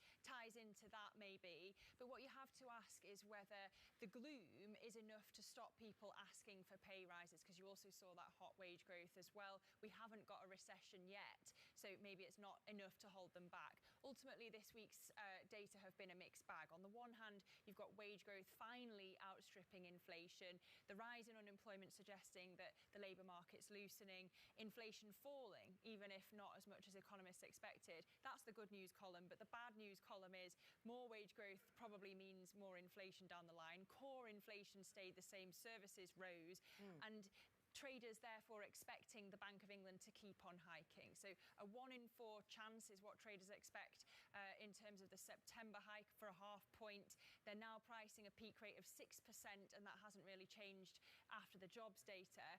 And that's a level that our economists reckon will trigger a recession in the UK. OK, we've had contrasting views certainly on this programme around whether the Bank of England was too slow to hike or whether the hikes they've done already have been a mistake, and that actually there's a long lag and policy is already going to be pretty restrictive with those mortgages coming off fixed levels. Lizzie, thank you very much. Thanks for joining us. Bloomberg's Lizzie Burden with the latest on the UK economy. Coming up on the programme, we'll get your stocks to watch, including Italian banks in focus. That is after reports in the Italian media that the ECB is preparing a complaint to Italy about its new windfall tax on banks. That is next. This is Bloomberg.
From the world of politics We're not going to be relying upon countries whose values we don't share. to the world of business. It's all about corporate power at the end. Balance of Power, live from Bloomberg's Washington headquarters. We couldn't be more excited what's in store for you. How long will it take? How many years? Why don't we take this one day at a time? Good luck. Everybody has a perspective.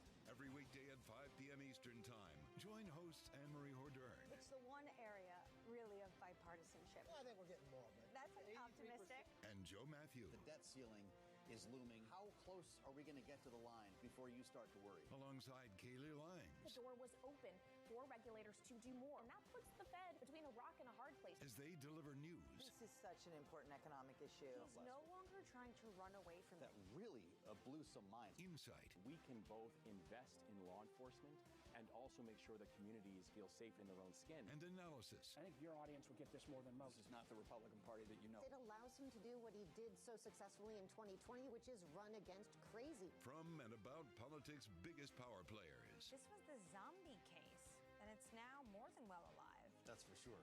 With 2 more potentially to come. I'm willing to have this battle. It is vitally important. This is the intersection of Washington and Wall Street. Bringing people directly to the decision makers that impact your investments and your life. Balance of Power, every weekday at 5 p.m. Eastern, only on Bloomberg, your global business authority.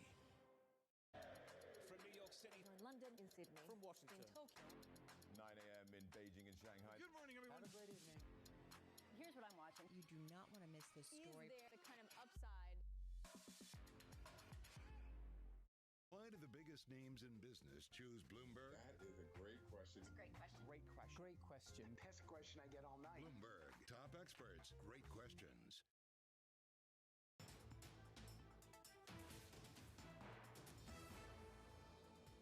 Banking execs will tell you it's never good to have the Fed in your building and certainly not in your business.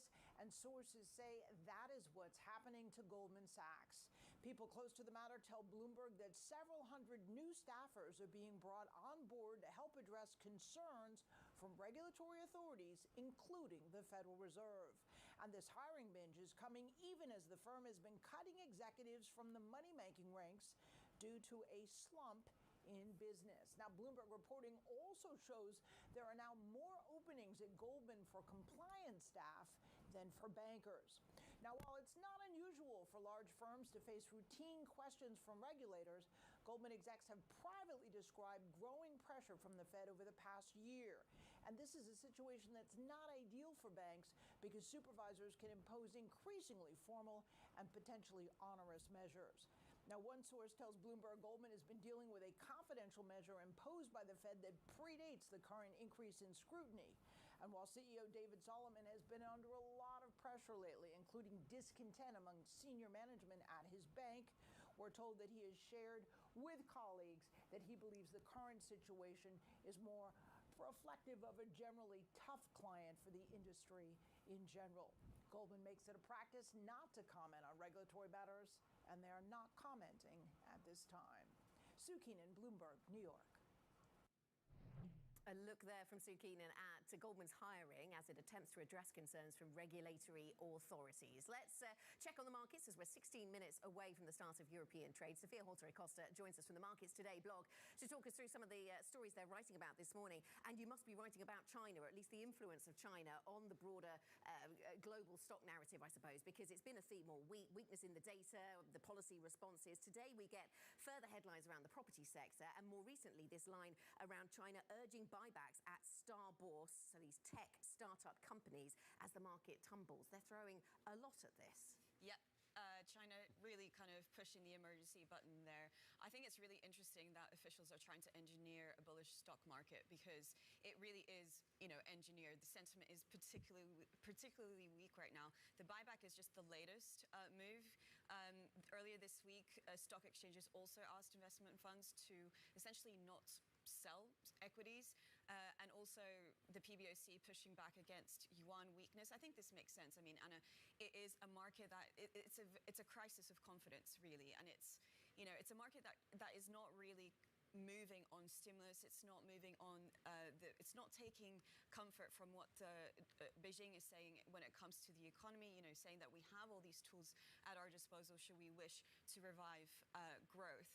It really is a crisis of confidence. I do think what happened in the property market this week has really shaken investors' nerves because it's that word, contagion. When Evergrande defaulted 2 years ago, markets were calm, everything was fine. We were surprised at the time that the market digested that so well. Now we're getting the fallout. Does it smack of desperation from policymakers in Beijing? I think there's a risk that they will do too much and then the market will read it as desperation and then it will kind of backfire. That was the case in 2015.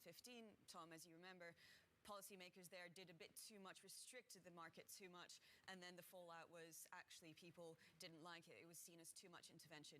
What they're doing now doesn't really, it's not like that. The market is still trading freely. We're not having disruptions in trading like we saw in 2015. And also the yuan, it is weakening, but let's not forget the dollar is strong. So it's weakening against a strengthening dollar environment. And also it kind of makes sense for a weakening Chinese economy to have a weaker currency. It's just managing the pace of that. Let's see if it can do that successfully, though.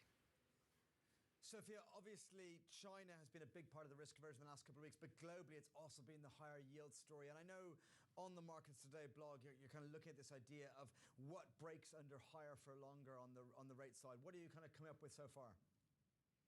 Yes, Mark, and Markets Today, we're focusing on the UK, and I do think, even if we didn't have that UK bias, that it's a very important market to look at because the higher for longer narrative has an impact here that is not really relevant to other markets. And I think it's more acute here because, when you look at what's happening in the US, the higher for longer narrative really took hold because economic data was strong. Today, we saw retail sales in the UK falling at month on month twice as fast as expected. It's the complete opposite story here. Higher for longer. It's a market here in the UK mortgage market really kind of, you have to refinance at 2-year, 5-year, a lot more frequently than you do in the US. So what will break confidence among UK consumers, Mark, maybe, but really look at the housing market. We do get more data around that in the coming weeks. And the BOE, Sam Unstead, my colleague, was saying maybe it will break Andrew Bailey's confidence as well. So I think here is the key market. The UK will be the key market to look. Yeah, it's interesting what drives the pound on days where we get this data, because the early part of the week was dominated by data that sent the pound higher. It was all about interest rate differentials. As the Bank of England is going to have to hike more, be higher for longer, then that pushed the pound higher. Today, we've got to focus on the weak data. The pound wasn't sure what to do with that and then sold off a little bit. How are you watching those kind of developments? Yeah, exactly. And it's kind of, again, the pound was strengthening for all the wrong reasons, right? It's the interest rate differentials. It doesn't reflect strengthening the economy. I think those two things, whether the higher for longer narrative means a stronger pound because interest rates will be higher, and, compared to other markets, other economies like the US, where they'll be cutting rates a lot sooner. I think for the pound, it's a really difficult narrative to trade. Which one do you pick? Is the good news, is bad news scenario going to be driving the currency? What will the BOE do? Will it do that jumbo hike in September? We're starting to get a little bit more noise around that. More people expecting that 50 basis point hike in September, which was really not the case a few weeks ago. That would obviously drive the pound. But again, evidence of weak economic growth, evidence of a resilient UK consumer that's not actually as resilient as thought would be downward pressure on the currency as well. Yeah, and to the point that Mark's been making, maybe the outlines of stagflation here in the UK. Sophia Horta-Acosta, thank you very much indeed, breaking down some of the key market themes for us. The pound currently trading at 127, down 0.3%. To Sophia's point, another line crossing the terminal. There's been a bit of a bid for German bonds on apparently a haven move there. 10-year yields falling about 10 basis points. Currently looking at the German benchmark trading at 2.6 on the German 10-year. That's a move lower by about 11 basis points. And across government debt, you are seeing moves in, yields coming in across US Treasuries as well after the run-up in yields that we've seen in the last few days. Let's get to individual stocks on the move. Joe Easton from our equities team. And this was a real shocker for the week in terms of stock moves. Adyen, the payments provider listed over in the Netherlands, took many by surprise. Morning, Tom. Absolutely. So we are keeping our eye on Adyen, the Dutch payment company that did lose around 17 billion euros of market capital yesterday after a warning of a slowdown in sales and profits being hit by a hiring spree. Now, as a reminder, what we saw with that stock yesterday, it was called about 10% lower in the pre-market. It opened down 19% and kept edging lower. And then a trader said to me, watch this stock at the open of New York trading because this is going to get messy. And that is exactly what happened. It went 25, then it went 30, then it went 35, ended the day down 40%. Now, the question today is where this stock is going. We are seeing analysts cutting their price targets across the board. I've seen JP Morgan, Barclays, Deutsche Bank and Exane all lowering their price targets. Berenberg cuts the stock to hold, but we still have 18 buys on that. And one of those is Deutsche Bank, and they're out with a note today saying that once the dust settles in the payment pricing war, this is a stock that you want to own. They recommend buying the stock, saying it is an opportunity to get in, but we will be watching that one once again today. Yeah, something we're also watching then, Novartis, and we've got some further details of what seems to be a story that's been going on for quite a long time then, Joe, and that's the spin-off of the Sandoz unit.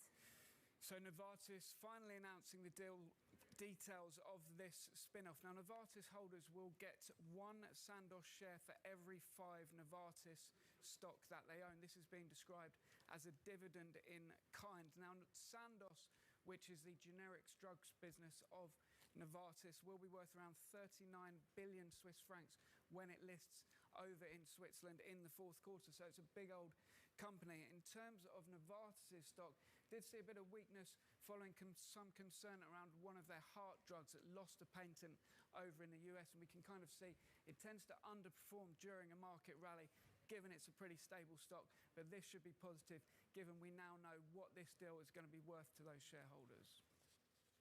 Joe, good morning. You're also looking at Italian banks. What's the story there?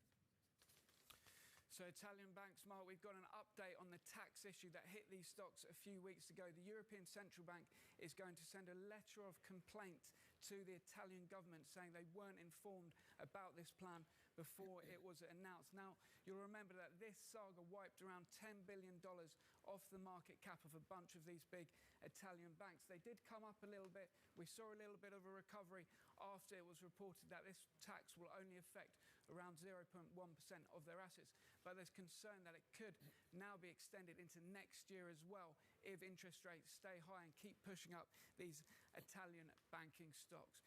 Separately, I've just seen some breaking news before I stepped away from my desk. There's a report out from Les Echos over in France that the French government could be considering raising taxes on airports and also companies that make roads and other infrastructure.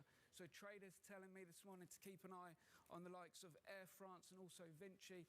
So some tax issues both in Italy and France this morning. Yeah, really interesting. Banks made plenty of profits as rates were going higher, and airports have been and airlines have been doing pretty well of late, post-pandemic, of course. Thanks very much to Joe Easton from our equities team for the update there. Clearly plugged into what traders are saying about some of those stocks. Let's get to Mark for last thoughts then this hour, Mark, as we head towards the start of European trade and into your weekend.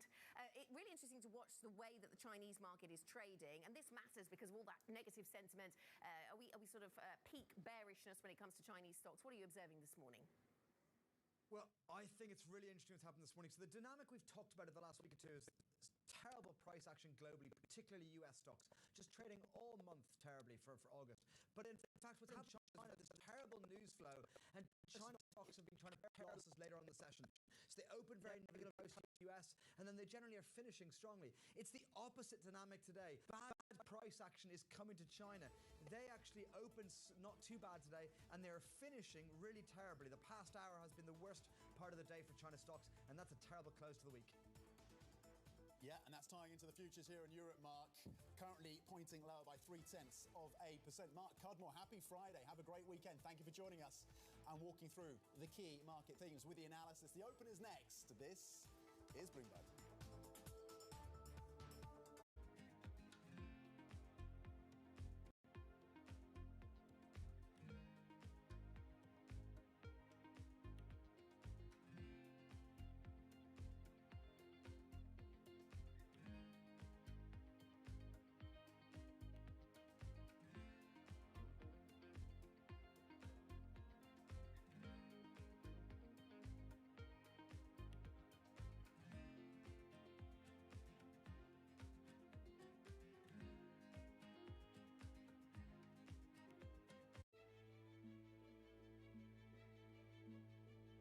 I don't think we can replicate Tesla. Tesla is a unique because when they found it, and then the personality behind it, the product is beautiful, technologically very, very strong.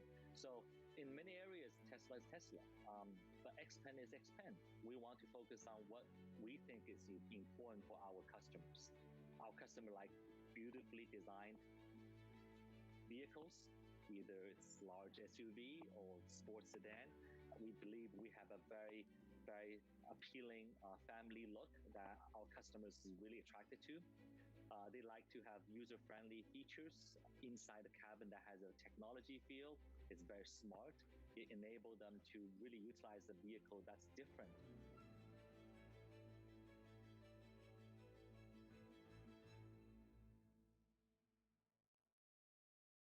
People ask me all the time, what is the key to being a really good investor?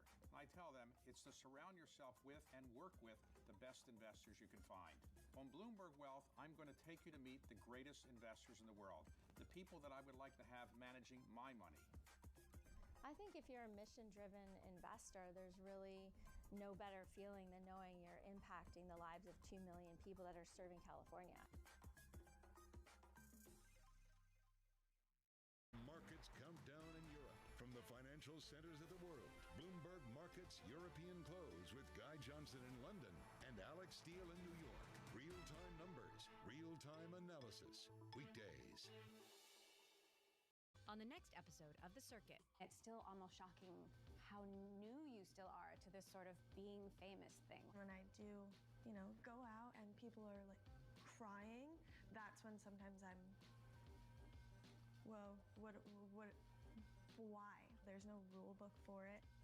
Watch The Circuit with Emily Chang Thursdays, 10 p.m. Eastern on Bloomberg Television, or 8 p.m. Eastern on Bloomberg.com or the Bloomberg app on connected TVs.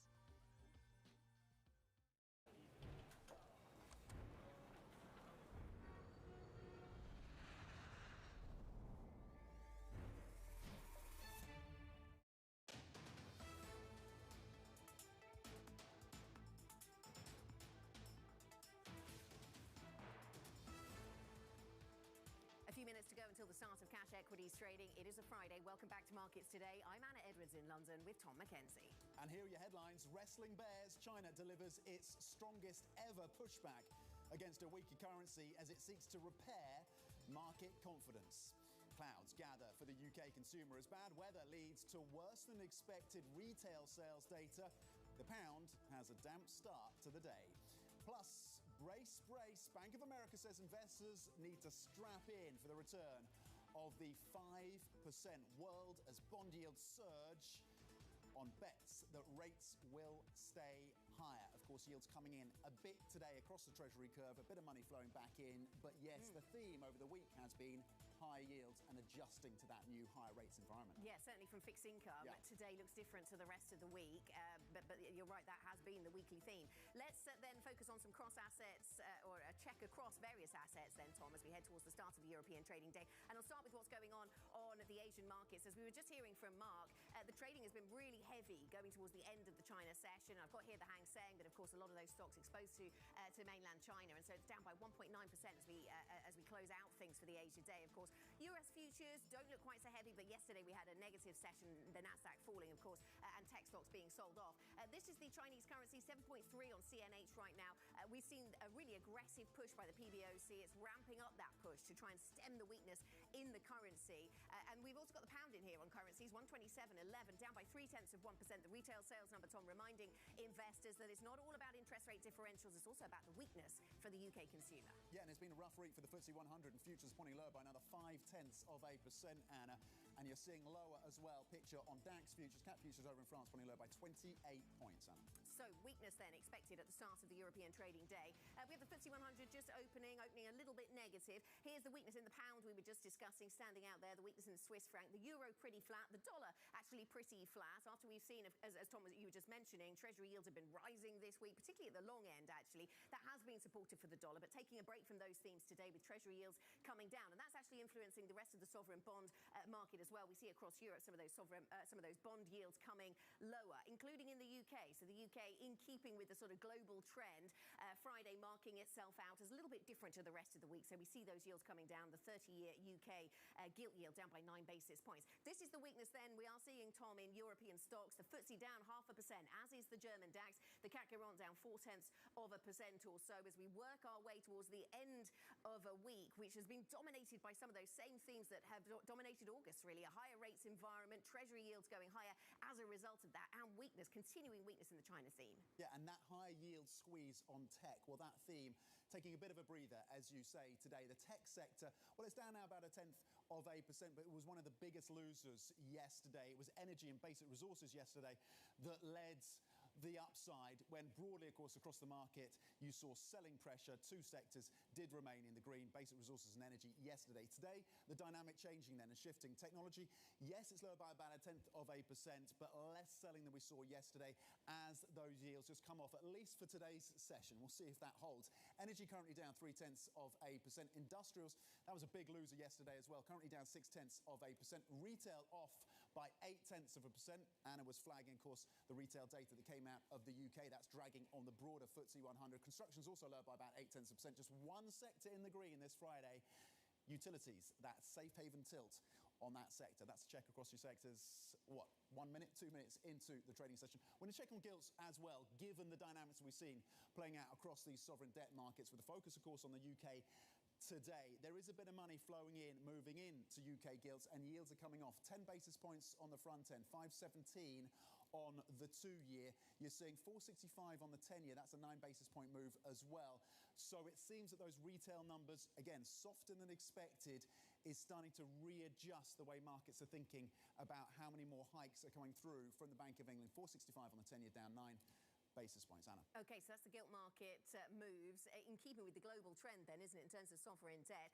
Tom, let's bring Sophia Horta-Acosta back into the conversation from the Markets Today blog to reflect on the weakness in that retail sales number, moving the pound certainly a little weaker. Retail stocks, as Tom pointed out then, Sophia, down by 0.8% across Europe, and some of those are in the UK, although it's a mixed bag actually, and it's just sort of broader retail. I mean, the start of European trade is just broadly pretty risk-off. Basic resources, the worst performing sector. Utilities, the only bright spot. That kind of tells you a lot about where investor sentiment is right now. Yeah, exactly. It's a yield defensive play, right, Anna? I mean, the basic resources, that's, I think, very much a China and global growth story. I do think the pound is quite an interesting mover today, weakening, as we were talking about earlier, weakening after a pretty good run this week, because people are really trying to understand that kind of interest rate outlook from the BOE. The September meeting is very exciting. Is it too early for me to get excited about that? Jumbo or not to jumbo for Andrew Bailey and his team. I do think, Sam Unstead on the Markets Today blog, he was noting a very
think the bond are quite concerned about that. Ed Yardeni, president of Yardeni Research, the man himself who coined the phrase bond vigilantes decades ago. It's a big question, isn't it? Have you ever seen deficits this big with unemployment this low?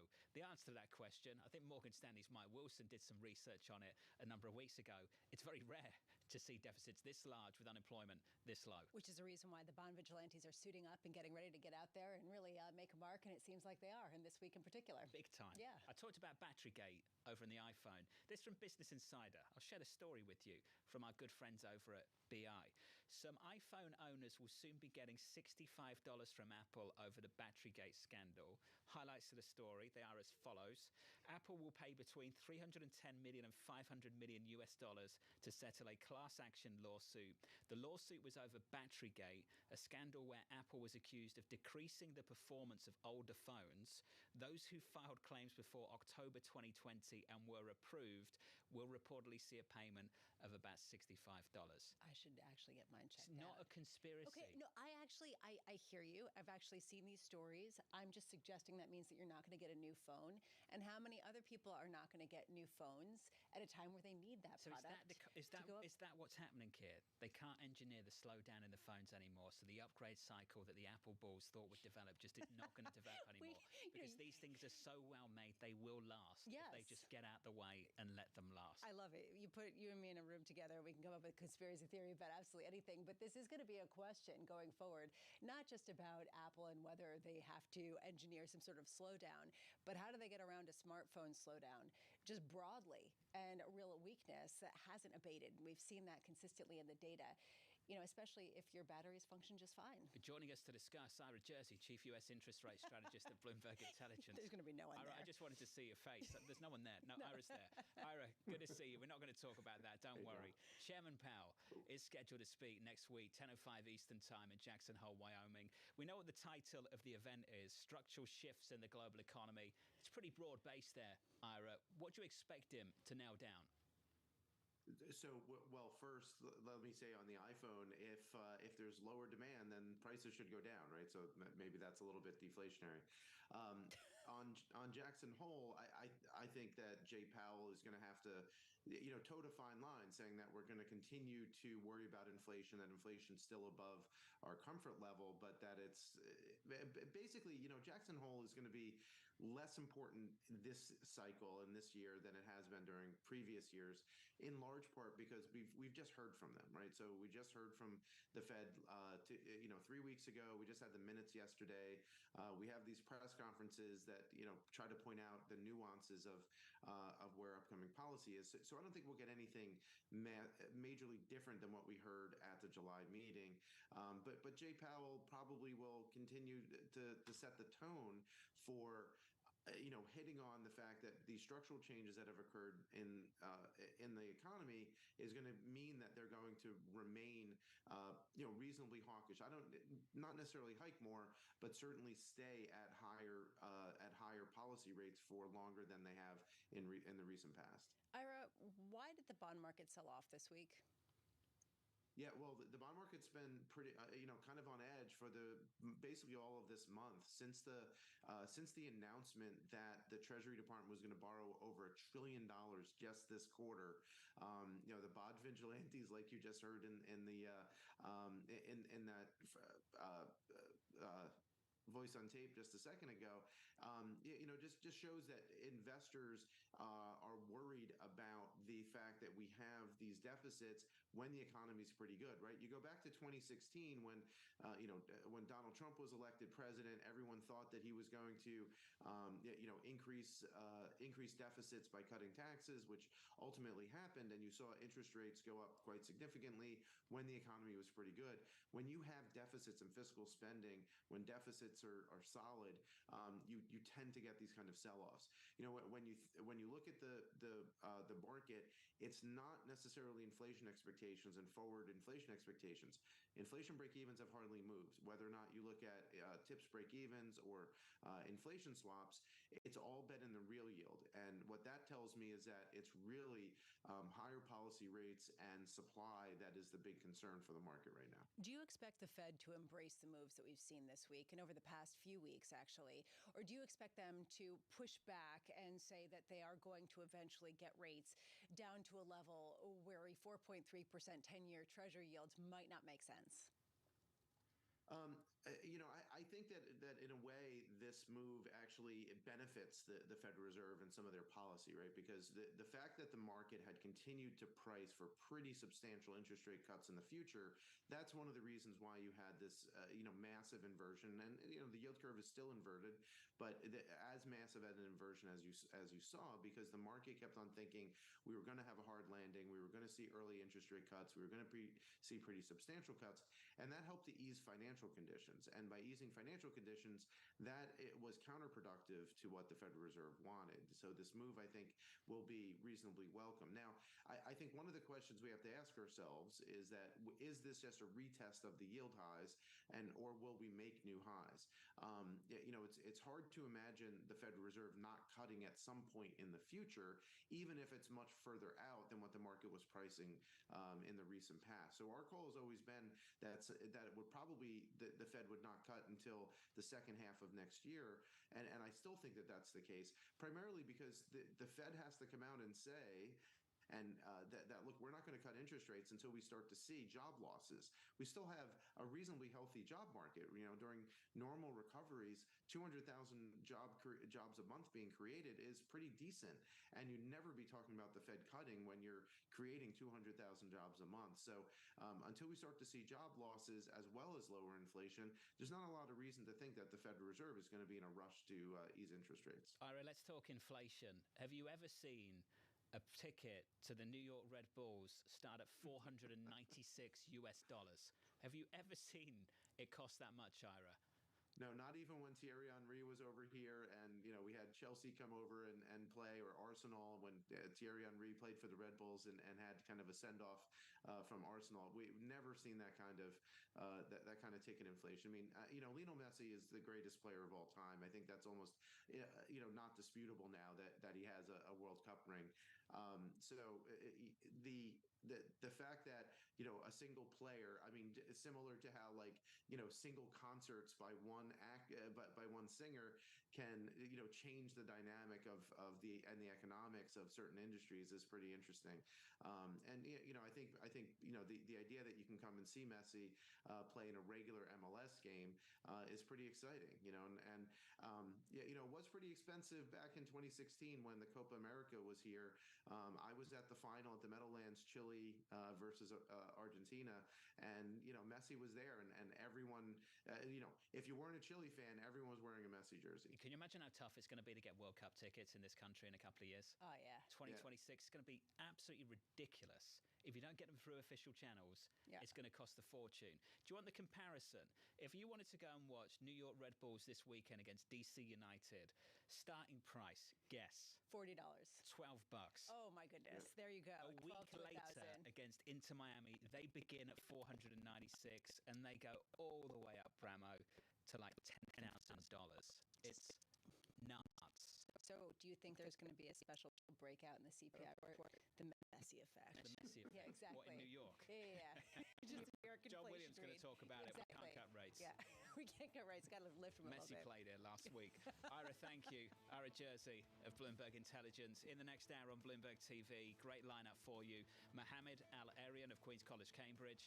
George Goncalves of MUFG. Laurie Heinel of State Street. Zach Griffiths of Credit Sites. All of that and more in the next hour on Bloomberg TV.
first, call it 18 years at Chipotle, this was you come into Chipotle along the line, you interact with the crew, and you customize your meal.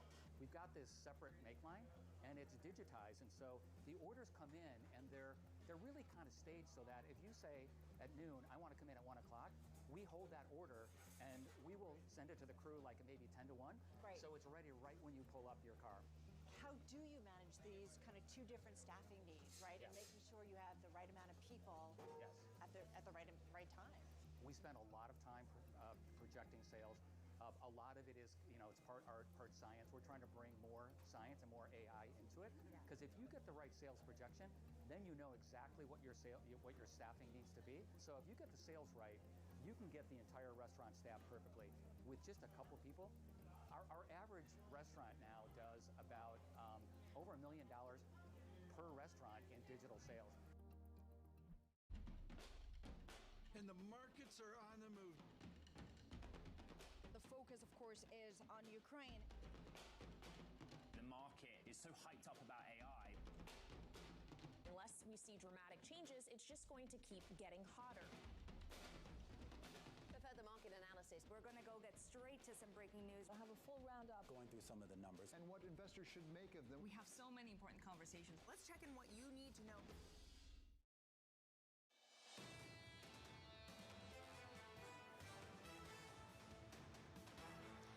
About an hour away from the last trading session of the week, and it's been a brutal week, particularly for tech stocks as people game out what a world of 4.3% 10-year yields looks like. We are seeing yields come off just a bit of a reprieve after 4 days of higher and even higher yields, reaching some of the highs that we've seen going back 15, 16 years. Over, you can see S&P futures soggy yet again, down 0.6%. The move in the NASDAQ also consistent with the euro. Weaker versus the dollar, cracking through 108, 108.52 as people look toward the ECB. How much can they raise rates in the face of weakness coming from China? And meanwhile, strength in the U.S. The strength in the U.S. has been really surprising to a lot of people. Economists surveyed by Bloomberg said that they now expect an acceleration of 1.8% in terms of the GDP in the U.S. in the third quarter. That's up from 0.5% projected in July. They are increasing their expectation dramatically for the third quarter at a time when the consumer just keeps spending. So how long can this really persist, driving this sense of where yields can go? Laura Rame has been thinking about this in movie terms, cinematic terms, because that's what the year has felt like. She's chief U.S. economist at FS Investments. Laura, what do you make of this new enthusiasm around the consumer's wherewithal to keep spending? You know, this is, to me, something that has been remarkable because this entire economic cycle has felt like it's been on fast forward. We were talking about recession at the end of 2022, and now we're not even talking about a soft landing, Lisa. We're talking about no landing. We're talking about growth just continuing to be this strong from here and projecting that forward on the economic side. And you can't have that outcome without a significantly higher yield curve. And I think, to me, this is something that markets have really missed. This bear steepening that really doesn't feel good for any investor, but is just what you're going to get if you really truly believe. And I think we've gotten too optimistic on the growth front. But if you really believe that growth is going to be this strong, this is a natural outcome of that. What about people who say that you are seeing inflation come in? The pace of price increases has dropped significantly. You are seeing deflation in certain smaller items, certainly car prices on the margins.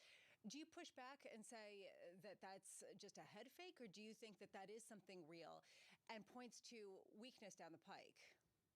Probably one of the places that I've been wrong is expecting the disinflationary process to be more uneven and more choppy. Over the last 4 months, it has proceeded about as well as you could expect.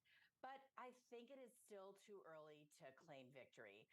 You know, 4%, 4.5% inflation on the core is way better than 9% that we had at the peak of last year, but it's still very far away from 2%. And you're starting to see some inflation creep back in. Energy prices are starting to rise again. Food prices are starting to rise again. And I think we're going to see some chop come back into the inflation numbers. But even if I'm wrong and it still proceeds about as well as you could script, we're still looking at not getting to 2% inflation on the core until well into 2024. At the end of the day, it really wraps back into what we can expect from Fed maneuverability to lower rates. And that is what is driving your long-term part of the yield curve higher. Earlier in the show, we were speaking with Ed Yardeni of Yardeni Research, and he was saying this is just the normal investment thesis where you take a look and you see rates above 4% on the 10-year, and you say this is actually just what it should look like pre-monetary easing. How much do you buy that we can see that kind of interest rate regime at a time when we have seen such inflation in asset prices, at a time where we did have quantitative easing, at a time where people said that there were tons of excesses that haven't yet been worked through? I don't think he's wrong, because this is where, I think, the mid 90s is, coming up a lot more as a potential roadmap for getting out of, a Fed rate hike and escaping it without a recession. And in that instance, the 10-year was significantly higher than it is today.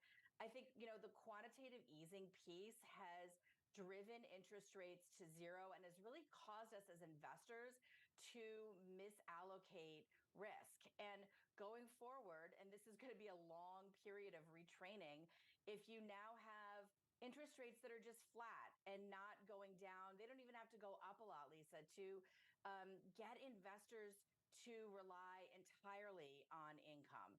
And when inflation is persistently higher, that income is not satisfying where it is today. I think naturally interest rates may have to rise more. And as investors, we're going to need to get even more aggressive in searching for income. When we say interest rates have to rise more, is this the Fed has to raise the interest rates, or that longer term interest rates need to stay where they are and even inflect higher? This is the devil's bargain. If long-term interest rates fall a lot, the Fed is going to have to raise more. The Fed is only going to be, I think, comfortable staying where it is if we see some further pain in higher long-term interest rates.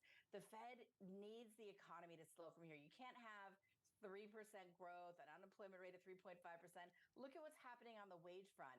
These things are inconsistent with inflation that is well behaved at 2%, which is their ultimate goal. So they're going to want things to slow further from here. And to me, the only way that you get the Fed on hold is if you see long-term interest rates rising and you get some of that natural credit squeeze that comes from those higher long-term interest rates. So given all of this, what do you expect to hear from Jay Powell next week at Jackson Hole? I think it's going to be a somewhat unsatisfying talk. I think he's going to reiterate the data dependence of the, latest Fed minutes. I think we're going to be getting more from the rest of the speakers. I'm interested if there's a new view on what the Fed thinks of deglobalization, and sort of some of these underlying price pressures that have really helped keep inflation at 2% and what role globalization's played on that. I think, to me, that's where we could find more interesting threads to pull than anything out of Powell's speech. Just to sort of underscore something that you were saying and something that Ed was talking about with respect to the new normal and how rates should be this high, and this is more like the 90s playbook. Are we looking at a moment where the long and variable lags, we've been talking about this for months, are short or so long that we won't feel them until well after this economic cycle is over? One of my favorite analogies throughout this tightening cycle has been the fact that, the economy is like an 18-wheeler with a lot of momentum. And before the fixed rate mortgage, really tsunami that hit our household balance sheets during the early 2000s, when the Fed when they pulled the lever on the semi-truck, they were hitting like 10 wheels out of 18. But when you fixed the floating rate mortgage problem that caused the financial crisis, you kind of, isolated a lot of these wheels on the 18-wheeler. Now, when they pull the emergency brake, they're only hitting 4 wheels. So that braking mechanism is still in place. It's just much less direct to households. I think you're going to see it, and it makes the lag longer. It means they've had to raise more, and it means that You may see it more in sort of the refinancings that come down the pike in 2024, 2025. We may still be feeling the lags of the rate hikes well into 2024. Laura Rame of FS Investments, thank you so much for taking the time. We are going to be in Jackson Hole broadcasting live when Jay Powell does give his speech at 10:05 a.m. Local time on Friday. Right now, I want to shift gears a little bit. We've been talking about China and the ramifications of the Chinese weakness on the U.S. economy. Anne-Marie Hordern, our Bloomberg Washington correspondent, joining us now. And Anne-Marie, I want to talk a little bit about the significance of this meeting today with the leaders of both South Korea and Japan at the White House at a time when they are getting closer together as China looms as a greater adversary. Well, yeah, you can really blame almost Beijing for putting this meeting together, because that's really been the impetus for these three, Biden alongside the leaders of Japan and South Korea, to have this summit, the first of its kind, at Camp David. Historically, this is really a big deal. And even the individual who managed the relationship between Japan and South Korea under George W. Bush took to Twitter and said he thinks it's mind-blowing, given the fact that these two individuals, yes, are two of the U.S.'s biggest allies in the Indo-Pacific. They have had a very difficult, hostile, acrimonious relationship amongst themselves, historically dating back to when Japan had control of the peninsula through the end of World War II. But now they are coming together, and this is because of what they see as the new U.S. really resurgence in what they want to do in the Indo-Pacific, and their concerns about China, and also, of course, their concerns about North Korea. And one thing that we've already heard from the White House is they want this to be a summit that happens, a meeting that happens yearly. So this will be the first of its kind, but they plan to do it next year. And I guess depending on who wins the presidency in November 2024, if this continues throughout the course of history. What's the significance of this happening at a time where the Chinese economy is deteriorating, or at least decelerating dramatically? I'm wondering if this has more of an economic overtone to it, or more of a military and sort of strategic overtone with respect to North Korea and with respect to Taiwan. I think it's twofold. When you see these three individuals have the trilateral, they are on the same page when it comes to things like North Korea. They're going to start this three-way hotline. They're going to want to be sharing more military communications. They are on the same exact page. What I'm interested in as well is where you're going to potentially see, Lisa, some diversion. And that's going to be on the economic front. And you both, when it comes to Japan and South Korea, they're going to have bilats with President Biden. And what we do know is that there has been a very difficult relationship on the economic front with these countries, especially South Korea. You remember when the president signed the Inflation Reduction Act, the South Korean companies were saying that they were blindsided and they feel betrayed by the U.S. Now, we've had Treasury come out and give more regulatory guidelines on potentially how these companies can get more involved in the tax incentives that this legislation is giving out. But at the same time, you're going to potentially see some concerns, because these two countries also have massive trade with China. At the same time, the U.S. is piling on things like export controls. So when it comes to the military and the strategy behind security in the Indo-Pacific, you're going to see them all agree. I think when it comes to economic issues, there's going to be some back and forth. Well put, especially at a time where there is some question also about the Inflation Reduction Act, which I do want to get to you on in just a second, in terms of what that does to subsidize the domestic economy versus trade, and internationally undermining some of what you're seeing overseas. If you are just joining the program right now, we are seeing an ongoing decline in the equity space after a week of losses. We're seeing 0.7% decline on the S&P, 43.54. Yields lower, but almost unchanged now. So as the session's grown on, you've seen those yields inflect higher, almost on par with where they were yesterday, 4.266%. Anne-Marie, I wanted to get to that. We've seen something of a PR tour recently with respect to President Biden going around and trying to talk about the Inflation Reduction Act. Is it reading through? Is it actually the message that's catching on? Well, it remains to be seen if the blitz they are having across the nation and the speech he just gave in the White House this week, if it's going to have any impact on Americans. What we do know from polling, and there was a great poll from the Washington Post and University of Maryland, it showed that only 3 out of 10 Americans even really knew what the legislation did. So there's a lot of questions from Americans about what exactly is the Inflation Reduction Act. Part of that is because of the branding. The president recently said himself he probably shouldn't have called it the Inflation Reduction Act because it does so much more and encompasses more parts of the economy. The issue the administration has is that individuals continuously give them poor remarks when it comes to the handling of the economy. So they're trying to explain everything they've accomplished over the course of the administration, whether it's the Inflation Reduction Act, the CHIPS Act, or the Hard Infrastructure Act.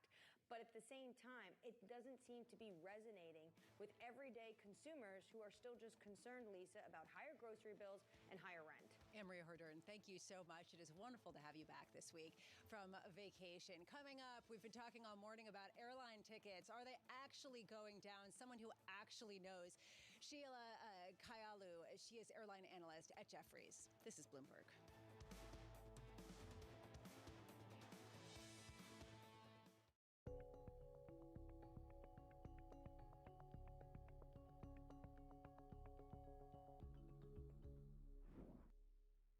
London will stay a financial center. It will stay our EMEA hub.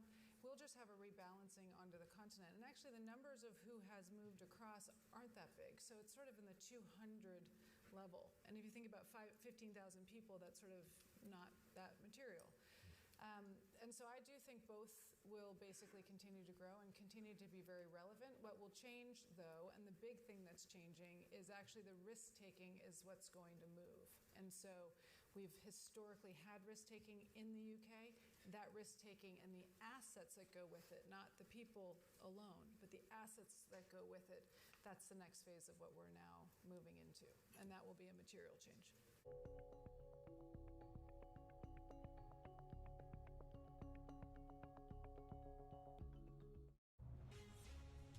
From the beating heart of global finance, economics, and politics, and wherever newsmakers are moving markets, Bloomberg brings you conversations that allow for deep discussions and important insights. How has that shaped your strategy for the bank? Is this a new normal? Is this like a catalyst? Do you think we're in a new phase for dividend policy overall? That's a great question. I'm Francine Lacqua, and this is The Pulse, every weekday at 9 a.m. only on Bloomberg. Bloomberg covers the world with unmatched reach and resources. From more than 120 countries, the moment news breaks, 24 hours a day. Bloomberg, your global business authority.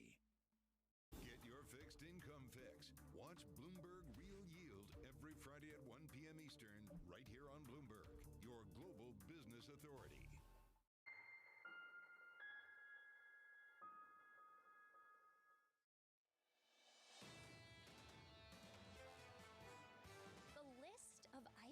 That the consumer is going to need to deal with when they get back from their holidays and they look at their bills. I mean, the list is really growing. When I look at things like the retail sales report, which is an inherently very volatile number, what I see is a pull forward of consumption, a lot of fun this summer, and we're getting to the point where some of that fun has run out.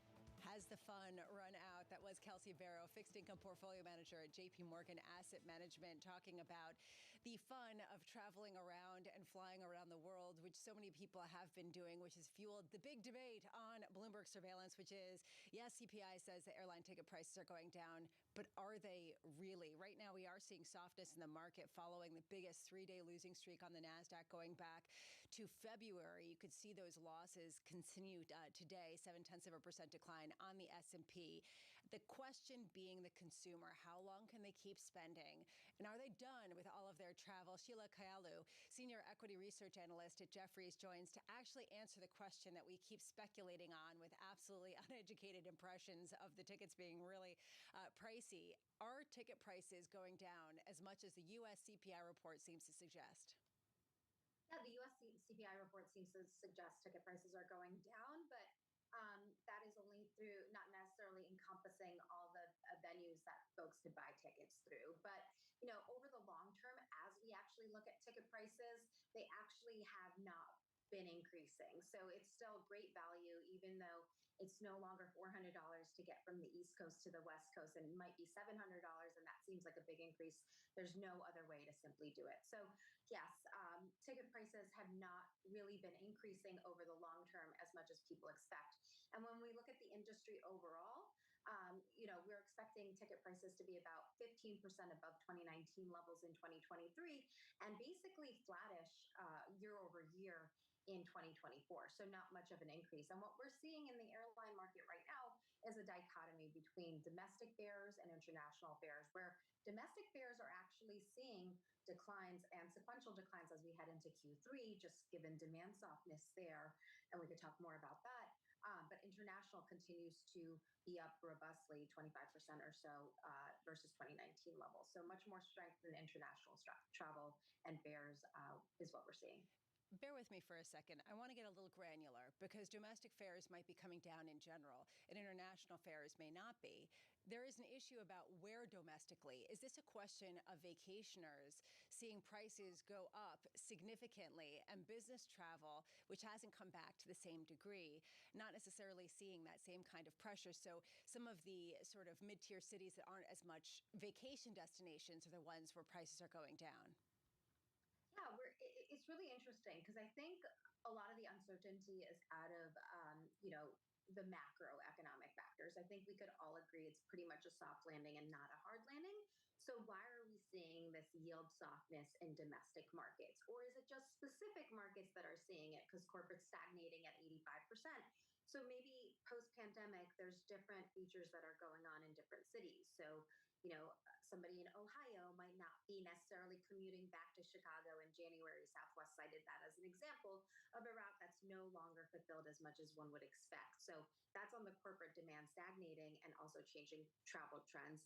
And what we're seeing in the US market as well is there's domestic capacity tightness right now, but we're expecting domestic capacity to increase at a 7% rate from 2022 to 2025. So think 4,400 aircraft going to about 5,000 plus over the next 3 years, and that's double the rate of air traffic. So what's flooding the market with capacity right now is also the low-cost carriers like Frontier and Spirit. And so that might be causing the pricing softness as well as everybody adds to these same domestic routes instead of creating new markets. If prices go down, does that mean that the experience gets even worse? Not necessarily, but obviously, what we're seeing is also an increase in the cost side of the equation, whether that's jet fuel is up significantly since May, and obviously labor agreements are calling for 30% salary increases or so. So yes, one would infer that if prices are going down, your revenues are going down, and your costs are going up, your margins are getting squeezed as an airline, and the customer experience might be impacted by that. Which raises this question, Sheila, and it's something that I've been asking myself. At what point is it not worth flying anymore, or is it worth sort of readjusting vacations to try to drive places or have some sort of alternative? Are you seeing any kind of exhaustion after 2 years of YOLO and 2 years of pandemic revenge spending and revenge traveling? Is there any exhaustion to shift away from this boom that we've seen in the airline industry that has driven so much of the gains across the board? Not necessarily. I mean, we're still bullish on the certain airlines such as Delta, where they have a premium offering, an international focus, and that premium offering is really holding on to, that pricing, that experience. People are paying up for that. And they're also expanding with their Sky Miles program and their American Express credit card. So they're providing a little bit more of a lifestyle, expanding beyond just being an airline. So not necessarily. So can we just lean into that American Express thing? That's another hot debate on surveillance about whether the lounge is increasingly becoming a perk for credit card owners and less about people who actually fly around on the planes. Is that basically where this is going? And how lucrative actually is this at a time where people are crowding into the lounge and trying to eat as much as they can and drink as much as they can before they get on the planes? Well, if you think about it, the airline industry, they trade at about a 60% discount to the market. So about 5 to 6 times EBITDA. And if you think about credit cards like Visa and Amex, they trade at double to triple that multiple. So what we've seen with airlines is a focus on loyalty programs, a focus on that experience as well. But obviously, Delta does not disclose what percentage of its free cash flow is generated from its Sky Miles program. but we assume it's pretty hefty, and that helps the company's valuation. So I think that's where the focus is just the multiple equation, and obviously the loyalty factor as folks keep coming back to a certain airline because of the points and continuing to accumulate those. You talk about Delta. We also have talked about United and American Air as far as the gains that we've seen so far, particularly with the international travel and the resurgence there. You mentioned Frontier and some of the other discounters. Are they going to see their time in the sun? Are they going to start to reassert their muscle now after lagging behind for a while? We don't think so. We actually just downgraded Southwest Airlines to an underperform rating. Specifically for this carrier, we think that they're going to be pressured in the middle. They're not part of the network carriers, and they're not necessarily part of the low-cost carriers. So they're going to see pressure, and that's why the company announced a $500 million plan to $500 million of it planned improvements in their earnings outlook with their network optimization plan that they're starting now, but won't be really fulfilled till Q2 2024. And they're going to restructure some of those routes to better fulfill where they're seeing demand. So for now, we are quite negative on the lower cost carriers, given we don't think that they're going to see a pricing improvement, and they're going to continue to see yield softness, particularly as U.S. domestic capacity increases over the next 2 years. When it comes to the major airlines, how much of the gains that you expect are going to be driven from business versus consumers and just people who are vacationing? Our assumption is really for total air traffic to grow 4% over the next 3 years. That's global air traffic. And when you think about global air traffic, it grew about 5.5–6% over the last 2 decades. So we have taken a point off for China being slower to recover, and we have taken a point off for Zoom replacing some in-person meetings. So we've already factored that corporate kind of stagnates at this 85% level, 85–90% of 2019 levels. And I'm kind of surprised at that, actually. I thought it would be better. My travel schedule is certainly more robust than it was in 2019, but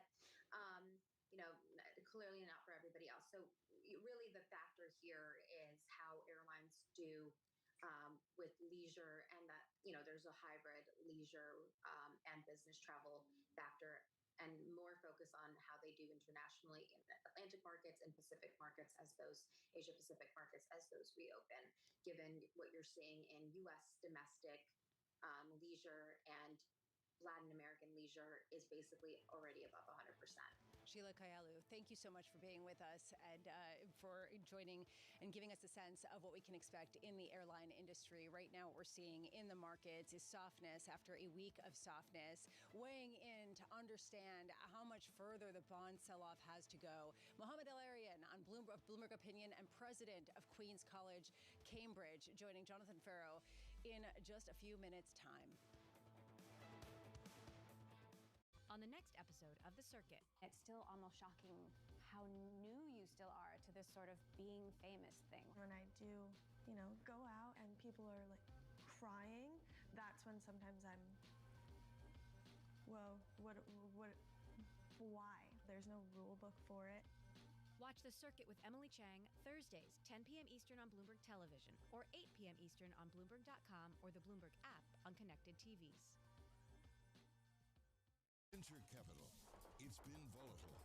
From bank crisis anxiety to AI exuberance, Caroline Hyde and Ed Ludlow chat with the biggest names about the latest tech trends. Is AI going to dominate the earnings narrative for this sector this week? I think we're seeing opportunity and potential platform shift that we haven't seen in a long time. If you're a company today and you're not embracing the changes that are taking place with AI, you're going to be behind. How do you prove to the investor base that you haven't just tacked on AI to make yourself sexy? It's very hard to differentiate if you're not experienced with AI. The startup stories. We think this is a watershed moment for technology. Certain categories are more exciting than others.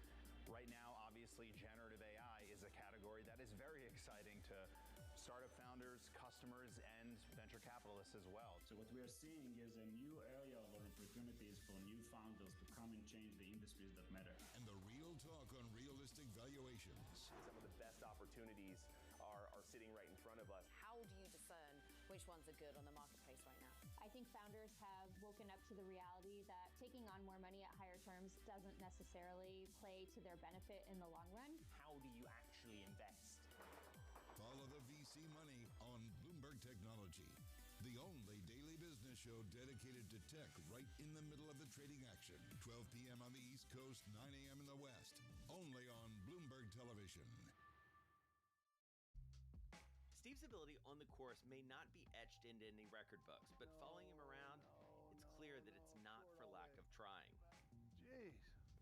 We were constantly hustling behind him as he caught up with executives in the portfolio companies and reminisced with former and current players.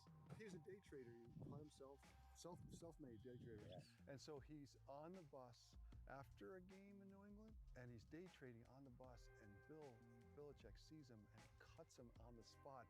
You know, in many ways, it's convention, right, of the people that I don't see maybe once a year. And so it's kind of all come together. My firm, our charity, our fundraising efforts, and then the friends that are around. My dad and my brother, it all happens right there as a confluence of all these parts of my life that have found its common center.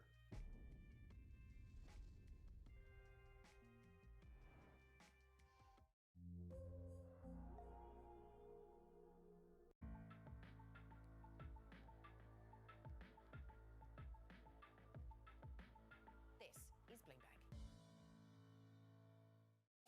And breathe. What a week. One more day to go.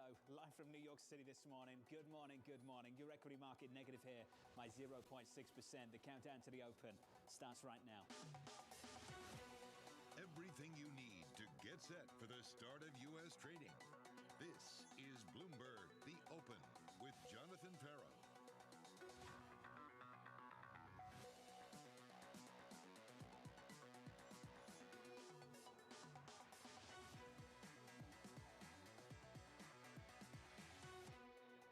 Live from New York, coming up, stocks poised for the longest losing streak of the year, with investors bracing for high rates for longer and economists slashing China growth expectations. We begin with the big issue, the countdown to Jackson Hole. Jackson Hole next week. Next week, Jackson Hole. At Jackson Hole, there's really going to be two points of focus. It will really come down to Powell to be on message. Don't really think that we're gonna hear a big change in narrative. You're getting a Fed that was hawkish and raised rates very substantially. What is the Fed ultimately looking for? They're likely to take a look at supply-demand imbalances in labor markets to decide how much more, if at all, they need to adjust the overnight Fed funds rate higher. Lean into a hawkish bias still. FOMC participants should be looking at the last 3 months worth of data. The Fed has done so much already in terms of delivering those hikes. These are not going to be kind of near-term policy decisions of what they may do with rates next month. Rate hikes at the September meeting. Maybe the Fed doesn't need to hike. We are not certain that the last hike is behind us. The Fed keeping rates higher for longer. The Fed will have to be more aggressive, raising rates higher and keeping rates higher for longer. We get lucky on Fridays. Joining us now to recap the week, Mohammed Al-Erin of Queen's College, Cambridge. Mohammed, so much that you and I need to discuss. This bond market move, China, Jackson Hole next week. Let's start with this bond market move. Mohammed, from your perspective, what's behind this monster move, not just of the last week, but the last month? In order of importance, John, supply, first and foremost, followed by a revisiting of the growth prospects to stronger growth, followed by a recognition that inflation may be sticky over the longer term. And then finally, people are keeping an eye on what's happening in Japan. So you've had these four things come together.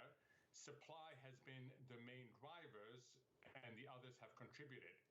Mohammed, given the reasons you offer, are there also reasons to believe then that these kind of levels are sustainable?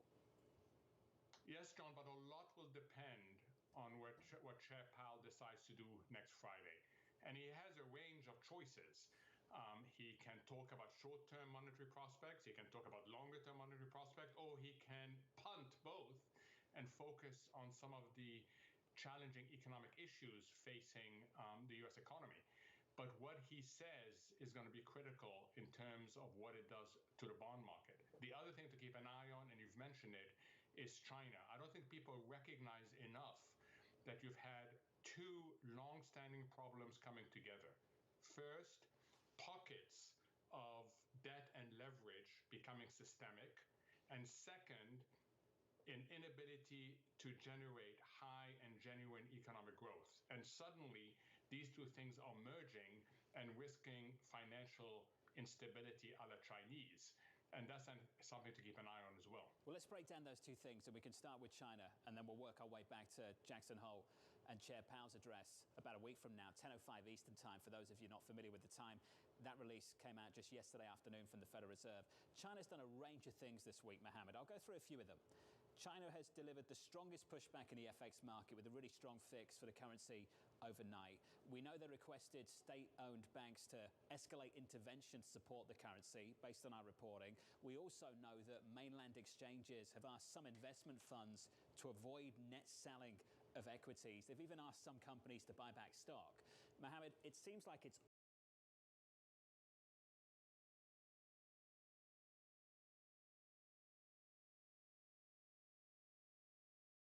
and the growth coming financial problems. So everything you've cited is an attempt to short circuit the financial instability. But that's not going to work unless they address the two fundamental issues. And you and I have been talking about this. On the growth side, then the muddled middle. They're not sure whether they want to do more of the traditional stimulus, which ultimately will not work, or do they focus on the reforms, which pushes down the growth drivers, something that politically is difficult for them. On the other side, on the debt side, they haven't dealt with a fundamental restructuring of the debt. So these small problems are becoming systemic in nature. So unless they address these other two issues, all the things that you've mentioned are not going to prove sufficient to avert financial instability. Already we're seeing outflows out of China, and that for them is a big issue.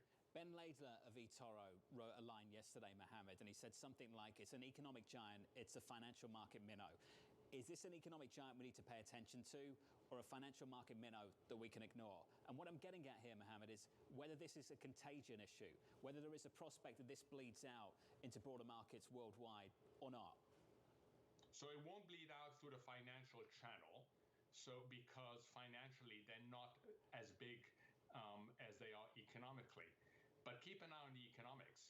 You know, now the global economy is almost wholly dependent on the US economy. The US economy is the bright spot. The US economy is an economy that is growing and growing in a genuine fashion. Europe is having difficulties. The UK is having difficulties. China now is decelerating. So it is all about global economic growth and how much of the burden can the US continue to shoulder, because China is now a detractor to global growth. You just said, Mohammed, the global economy is highly dependent on the US economy. Can we flip that? And I'll ask a question. How dependent is the US economy on the global economy? Can we continue to see strength like this in the US with weakness elsewhere to the places you pointed to? We could. The US has the privilege of being a large, relatively closed economy, well-diversified, entrepreneurial. So yes, we could. It's harder because exports do contribute to economic growth. It is harder, but yes, absolutely we could. And that has been the story of this year, is that the US has continued to do well and is accelerating, even though the rest of the world has been very sluggish. So the title next week, as you know, Structural Shifts in the Global Economy, which takes us to point two, and Jackson Hole and Chairman Powell. Is he central banker to the world? To borrow a question from my good friend, Tom Keene. Do you think he is this week, Mohammed, into next week? The Fed has always been central banker to the world. We issue the reserve currency. We manage other people's savings because we have the most deepest and most liquid financial markets. So yes, the US Fed has enormous influence on the rest of the world. Look, John, you're going to make me front run yet again an FT article coming out on Monday, but Chair Powell has three choices, and it's not clear to me what he will opt for. What we know is he has lots and lots of topics he can cover. Short-term topics, longer-term topics, tactical ones, secular ones, structural ones. He has a lot to choose from. Ultimately, it's not clear to me what he will do. If he picked out the structural reasons, Mohammed, if he picked those out, are there structural reasons to make the argument the rates can be higher for longer, than we have truly broken out of that pre-pandemic, post-GFC regime that we were in for the best part of a decade? Oh, absolutely. And you've heard me say this. This is a different global economy. This is no longer an economy where aggregate demand is deficient. This is an economy where there's insufficient aggregate supply. We feel it in the labor market. We feel it in terms of the supply chains being rewired. We feel it in terms of the energy transition, and the list goes on. So yes, this is structurally a very different global economy. And that's a problem because that framework is directed at an economy with insufficient aggregate demand. The inflation target, as you've heard me say, may be too low for this world. So yes, there's lots of reasons to argue that this is a fundamentally different economy, but it raises critical aspects in terms of monetary policy. Well, let's talk about the monetary policy call for September, which sounds boring compared to what we just discussed. Is it too early to make a call as to what they may or may not do a month from now, given we still have one more CPI report and another payrolls report around the corner? I think it is. They've told us over and over again that they are highly data dependent, and we have to respect that. So we have to see what the jobs report and what the CPI inflation report is going to say. CPI, September 13th, for those following. Early September, you get the payrolls report. Mohammed, if we can finish on the market, I think we should. Equities today are down about 0.5%, off the highs of July by about 5% on the S&P 500, on the NASDAQ by 8%. High yield spread still incredibly tight. What do you think explains that, Mohammed, given the challenge we see developing in the bond market, with rates of 5% at the front end, close to 450 down the longer end of the curve just yesterday? Isn't that a challenge to this risk appetite in equities, in credit? It is a challenge, but I think we have to put it into context, John. When we were talking back in July, there was a sense of the market overdoing the romance with the soft landing narrative. And it went too far, both on the bond side and on the equity side. So I see this as a give back after a month of excessive romance with the soft landing. Step back, John, if I had told you in the beginning of the year that the S&P would be up 14%, that the NASDAQ would be up 27%, I think you would have said most investors would have taken that. So it's important to keep a perspective on this. I think what you're seeing here is people are realizing that it's not going to be as simple as the soft landing narrative that the market fell in love with back in July. An excessive romance. Mohammed, it's good to see you. It always is. Mohammed, thank you, sir. And a tease of the FT column coming out about a week from now. And I don't work for the FT, so I'm happy to get that sneak peek of what's in that column about a week from now. Looking at equities at the moment on the S&P 500, we're negative by 0.6% on the S&P with some movers. Here's Abby. And John, we are also in the worst 4-day stretch since early March. So let's take a look at what is dragging this morning, starting out with the shares of Estee Lauder. Despite beating the estimates for the last quarter, the stock is down about 7%. This as the outlook misses on duty-free sales lagging in Asia. Tesla, though, one of the big drags this morning, down 2%, heading to a 6-down day, or 10 out of 11 days, down about 25% or more from its recent peak. Those price cuts recently, plus just a consolidation of this year's big move. There's also litigation around a 2019 autopilot accident, so lots weighing on Tesla. And then finally, Deere down 2%. A big beat and raise company quarter out of this company, John, but it's interesting. Analysts are always looking ahead, saying that this could be the peak for Deere, that we're at the peak of the ag cycle, and that margins may not be sustainable. Abby, thank you. More from Abby around the opening bell. Coming up, all eyes on Jackson Hole. If you look at just the theme for next week's Jackson Hole, it's not sort of the what's happening in the economy right now, but what is happening structurally with the global economy. These are not going to be kind of near-term policy decisions of what they may do with rates next month. That conversation coming up with MUFG's George Goncalves and Zach Griffiths of Credit Sites from New York. This is Bloomberg.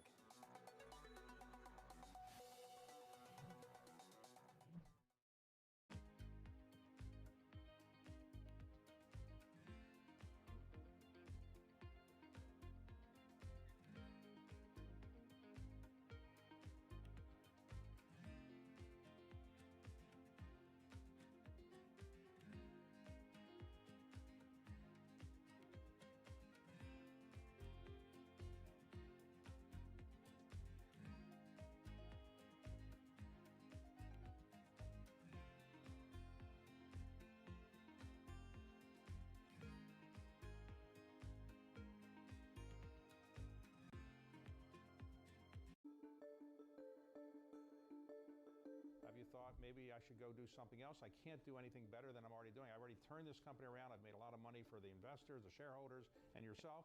Are you happy doing this? You're going to do this for the foreseeable future? I'm going to do it for the foreseeable future. I love what I do, and the reality is we've accomplished a lot. As you described, made Blackstone a lot of money. We made our shareholders a lot of money. More importantly, we've grown the business, and we've been a huge engine opportunity. If you think about all the jobs we've created around the world, all the communities we've made better places, all the ownership groups who we've helped grow their business, and having built a world-class culture, the opportunities we've created for upward mobility for people. And this business, I would still say, is like a coiled spring coming out of COVID particularly. So I feel like we just have more to do. My job's far from done.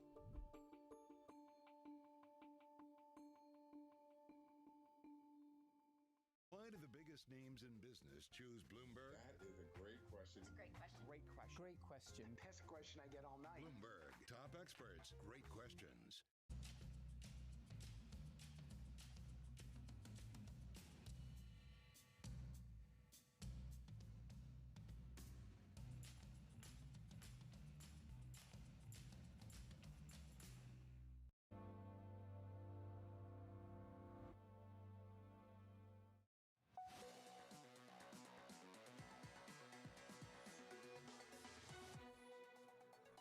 Chair Powell has three choices, and it's not clear to me what he will opt for. What we know is he has lots and lots of topics he can cover. Short-term topics, longer-term topics, tactical ones, secular ones, structural ones. He has a lot to choose from. Ultimately, it's not clear to me what he will do. That was Mohammed just moments ago discussing Chair Powell at Jackson Hole next week. Central bankers and policymakers gathering in Wyoming with the Fed chief in the spotlight just 1 year after predicting pain. While higher interest rates, slower growth, and softer labor market conditions will bring down inflation, they will also bring some pain to households and businesses. These are the unfortunate costs of reducing inflation. But a failure to restore price stability would mean far greater pain. For a preview, Ira Jersey joins us now. Ira, what happened to that pain? Yeah, it was less painful maybe than Chair Powell thought. And, I agree with some of the guests that have been on your show this morning with the idea that long and variable lags have just gotten longer. And there's a variety of structural reasons for that. So, I agree with Mohammed as well. Like, it's a little bit unclear what part of the economic outlook Jay Powell is going to focus on next year.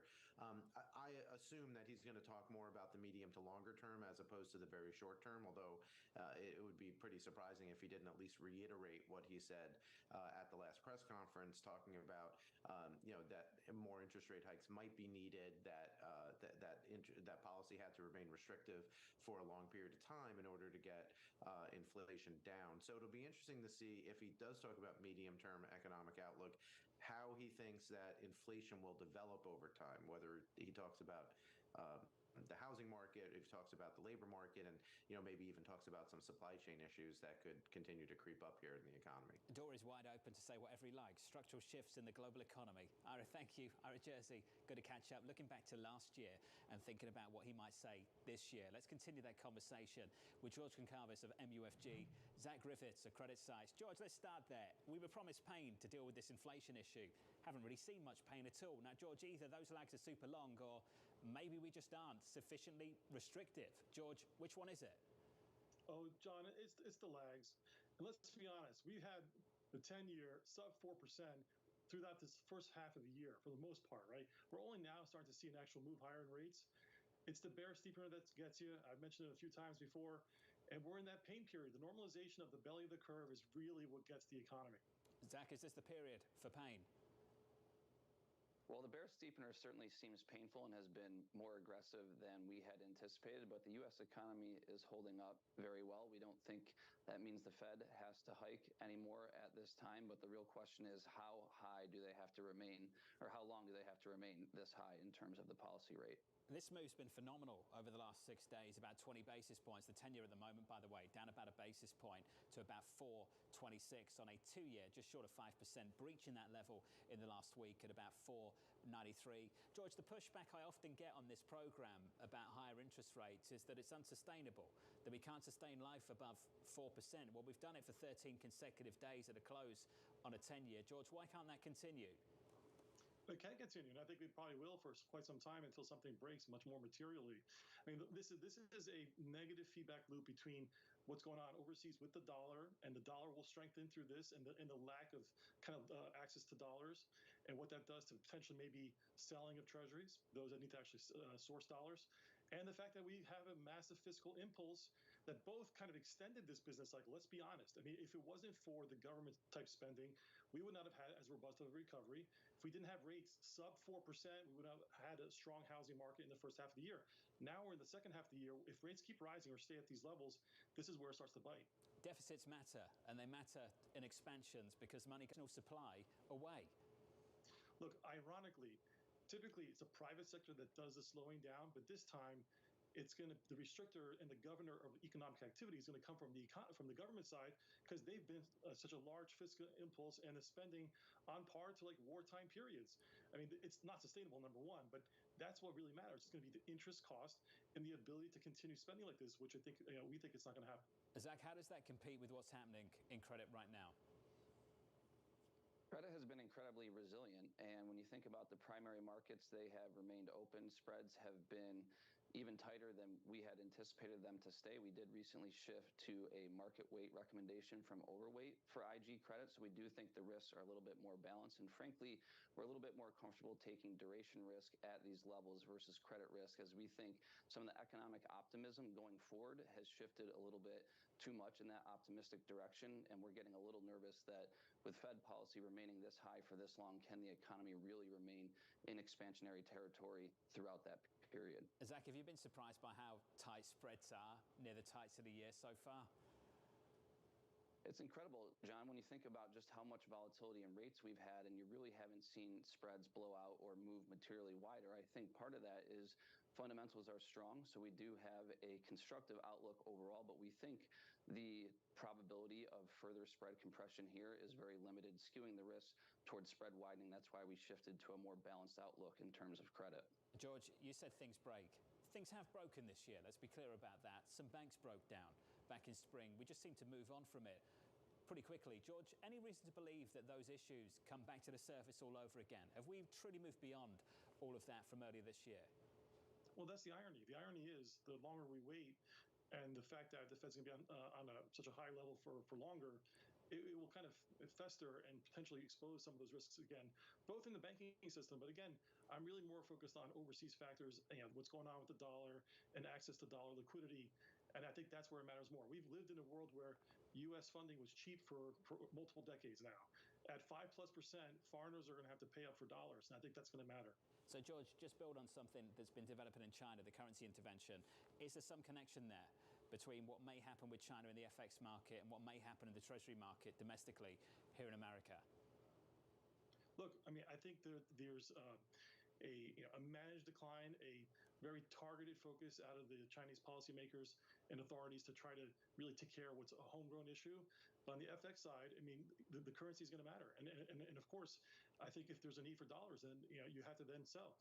And really what I'm really more concerned about is like the U.S. bond market is not like the gilt market. It's a much deeper market. It's globalized. It's a dollar reserve currency. But we could have our LDI moment too. And that could come from the FX markets. George, just describe that. Go a step further. I've got a minute. We can play with that. What does that look like?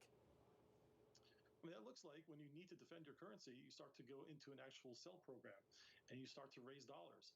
And unfortunately, most of the bonds that are out there in the system in the foreign markets are primarily in the belly of the curve, which is the part that has to normalize the most versus Fed funds. It's, the Fed funds is at 550. We have still the whole curve under 5%. So you focused on China, on Japan. George, where's the focus? It's Asia, 100%. George Goncalves, Zach Griffiths. I wish we had more time, George. We spent 10 minutes talking about that. George, thank you. Thought-provoking stuff going into the weekend. Coming up, the morning calls, and later, State Street's Laurie Heinel making a case for staying overweight equities, even with this mess in the bond market potentially developing. That conversation coming up shortly. Your equity market near session lows. We're negative here by 0.6%.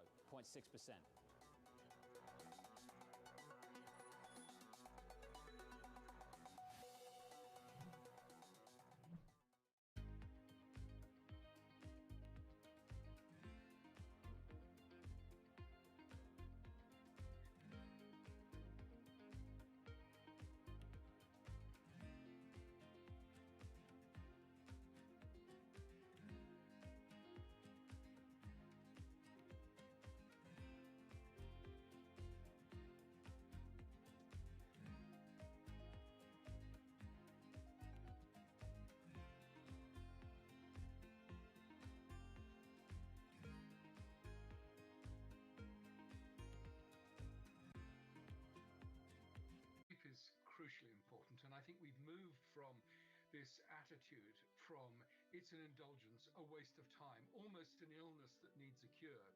For something as universally important to human life as sleep, mysteries surrounding its necessity and utility have only just been recently uncovered. Some of our biggest discoveries were in the 1970s or 1980s, and so it makes it a really exciting field because it seems as though we're uncovering new insights each and every day. Some scientists are going further to find out how sleep and what happens there can be harnessed to further expand our understanding. It's easy to memorize things. That makes you smart if you can spit back a lot of facts. But if you want to be wise, if you really want wisdom, you got to know when and how and why to use that information. And that's what your brain figures out while you're sleeping.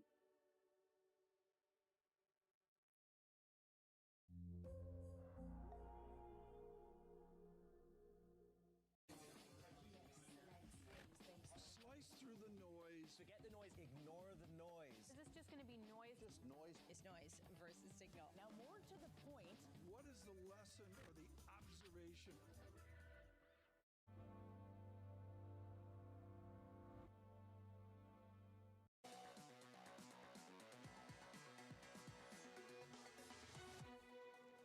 5 minutes away from the opening bell, equities lower here. This session lows on the S&P 500, negative by 0.6%. As the price action hits some morning calls, your first one from Morgan Stanley, downgrading Aflac to equal weight, seeing limited upside due to the stock's lofty valuation. That stock down 1.3%. Wells Fargo upgrading Hawaiian Electric to equal weight, $8 price target, saying the recent sell-off has created a more balanced risk-reward. And finally, Edward Jones downgrading Cigna to hold, growing increasingly concerned about mounting competition within the pharmacy space. We're down there about 0.4%.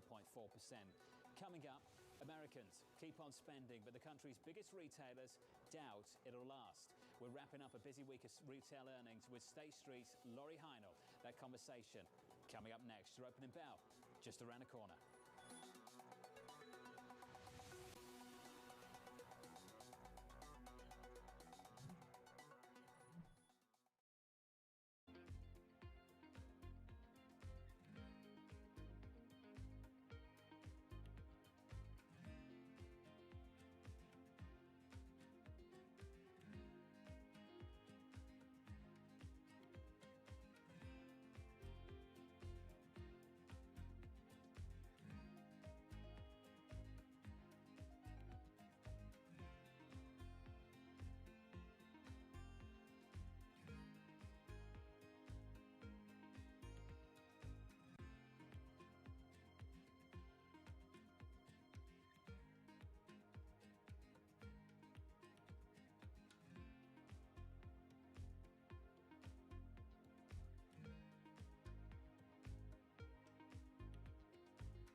Most of the large Chinese technology companies, let's say Alibaba, Baidu, Tencent, they have gigantic market values and they're very prominent in China, not as prominent outside of China as obviously in China, and certainly not that prominent in the United States. TikTok, by contrast, is not in China, but it's gigantic outside of China, of the United States and everywhere. What did TikTok do that enabled a Chinese-based company, parent company at least, to do so well outside of China? We think it's challenging to build a global company in general, but the best ones we have seen so far are ones that take very consistent global learnings and adapt them to the local countries that they are operating in. So you need to be global and local at the same time.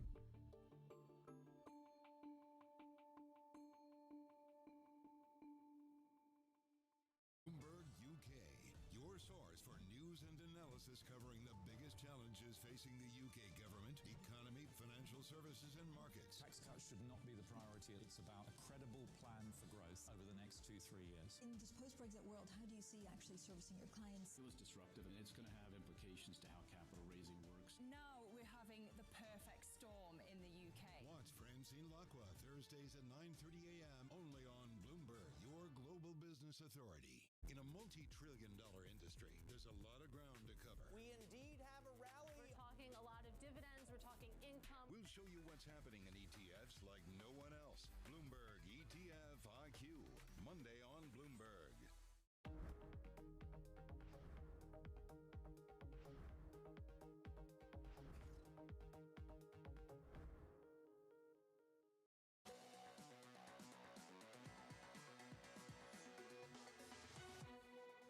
Three-day losing streak on the S&P 500 about to become 4 based on this. We're down by 0.7% on the S&P. On the NASDAQ, we're down 1 full percentage point going into the opening bell after the biggest three-day slide on the NASDAQ 100 going all the way back to February, and poised now for a third week of losses on the NASDAQ, the longest losing streak on a weekly basis on the year so far. Let's your opening bell, switch on the board and get to the bond market. The epicenter of the equity pain has been in treasuries. Yields are just a little bit lower this morning to 426.84. Over the previous 6 days, though, up every single day. And up over those 6 days for a gain of more than 20 basis points. On a 10-year this morning, 426.84 after the highest closing yield going back to 07 on 10s and going back to 2011 on a 30-year. In the FX market, the dollar showing a bit of strength, the euro some weakness, 108.59 going into the ECB on September 14th. Who knows what the Fed's going to do? I've got no idea what the ECB does from here, with a soft backdrop for growth and stubbornly high inflation, 108.59 on euro dollar. Into the commodity market, crude positive here by 0.5%, $80 and about 75 cents. About 50 seconds into this one, fourth day of losses on the S&P. We're down 0.7%, down about 1 full percentage point on the NASDAQ. The one stock to watch at the open is this one. It's Deere, the company raising its annual profit outlook with demand remaining strong. The CEO saying this: fundamentals are expected to continue fueling solid demand, supported by a strong advance order position. Abby has more. Morning, Abby. Hey, John. Well, this morning we were looking at the worst day, or moments ago at least, for Deere since early April. Now it's the end of July, but investors clearly not looking at that demand or the big beat that they produced. In fact, numbers really stellar for this company. They put up $10.20 in 1 quarter in adjusted earnings. That beat the estimate by 25%. That is a monster beat on $14.3 billion of revenue, a 1.2% beat. So a very strong quarter. They also raised the outlook net income, but Oppenheimer is saying that guidance from Deere implies a more muted fourth quarter, and this has to do with some analysts thinking that we've seen peak agriculture, that the best is really kind of here for Deere in terms of the Russia-Ukraine war, that sent crop tire and U.S. farmers scrambling to buy their machinery. Well, something to keep in mind now, John, we do have some of the grains down sharply. In fact, wheat this year down more than 20%, its worst year since 2008. Perhaps supporting this idea that we have seen peak ag on the year, Deere is now down about 3% or so, underperforming the S&P 500 dramatically. It's down 2% this morning. Abby, thanks for that. This one just dropped in my inbox from Bank of America. The title of it from Mike Gapen and the team: it's a scorcher. Here are the bullet points of it. This week's data flow was red hot. He pointed to July retail sales, industrial production coming in well above expectations, pointed to the FOMC minutes that came out on Wednesday afternoon, called them balanced but a little stale, and added this looking ahead to Jackson Hole and Chairman Powell. Powell should sound less balanced at Jackson Hole, since the latest data rise the risk of a fresh increase in inflation. Chairman Powell in Jackson Hole, 10:05 Eastern Time, a week today. Let's stick with the earnings. Applied Materials issuing a bullish forecast, signaling the chip slump may be easing. The CEO said this: over the past several years, we've focused our strategy and investments on key technologies to accelerate the AI era, enabling us to consistently deliver strong results in 2023. That stock is up by about 1% this morning. Let's turn to the utility sector. Shares of Hawaiian Electric rebounding after providing an investor update in an SEC filing, saying the company's goal isn't to restructure. Joining us now to discuss, Bloomberg's Simone Foxman. Hey, Simone. Hey, John. Yeah, if the gains that we're seeing this morning hold, this would snap an 8-day losing streak where the stock lost almost 68% of its value. But this investor update appearing to give traders a little bit of positivity here. The company also saying that it intends to be there for the long term. It's also restored power to about 80% of affected customers. However, 1,900 people, it says, still without power in Maui. Something else that may be driving the stock this morning, Bloomberg reporting late last night that Jefferies is among the bond brokers that has been sending out quotes for private placement notes at deeply distressed levels, 40 to 60 cents on the dollar. But this could be a signal that the company is really moving forward with trying to grapple with the kinds of losses it faces as a result of these Maui wildfires. Of course, plenty left unknown, and of course, the PG&E bankruptcy example still lives large. Moody's also cutting as the rating of Hawaiian Electric to junk last night. That stock up by almost 12%, about five minutes into the session, just to double check the clock there for you. 5 minutes into the session.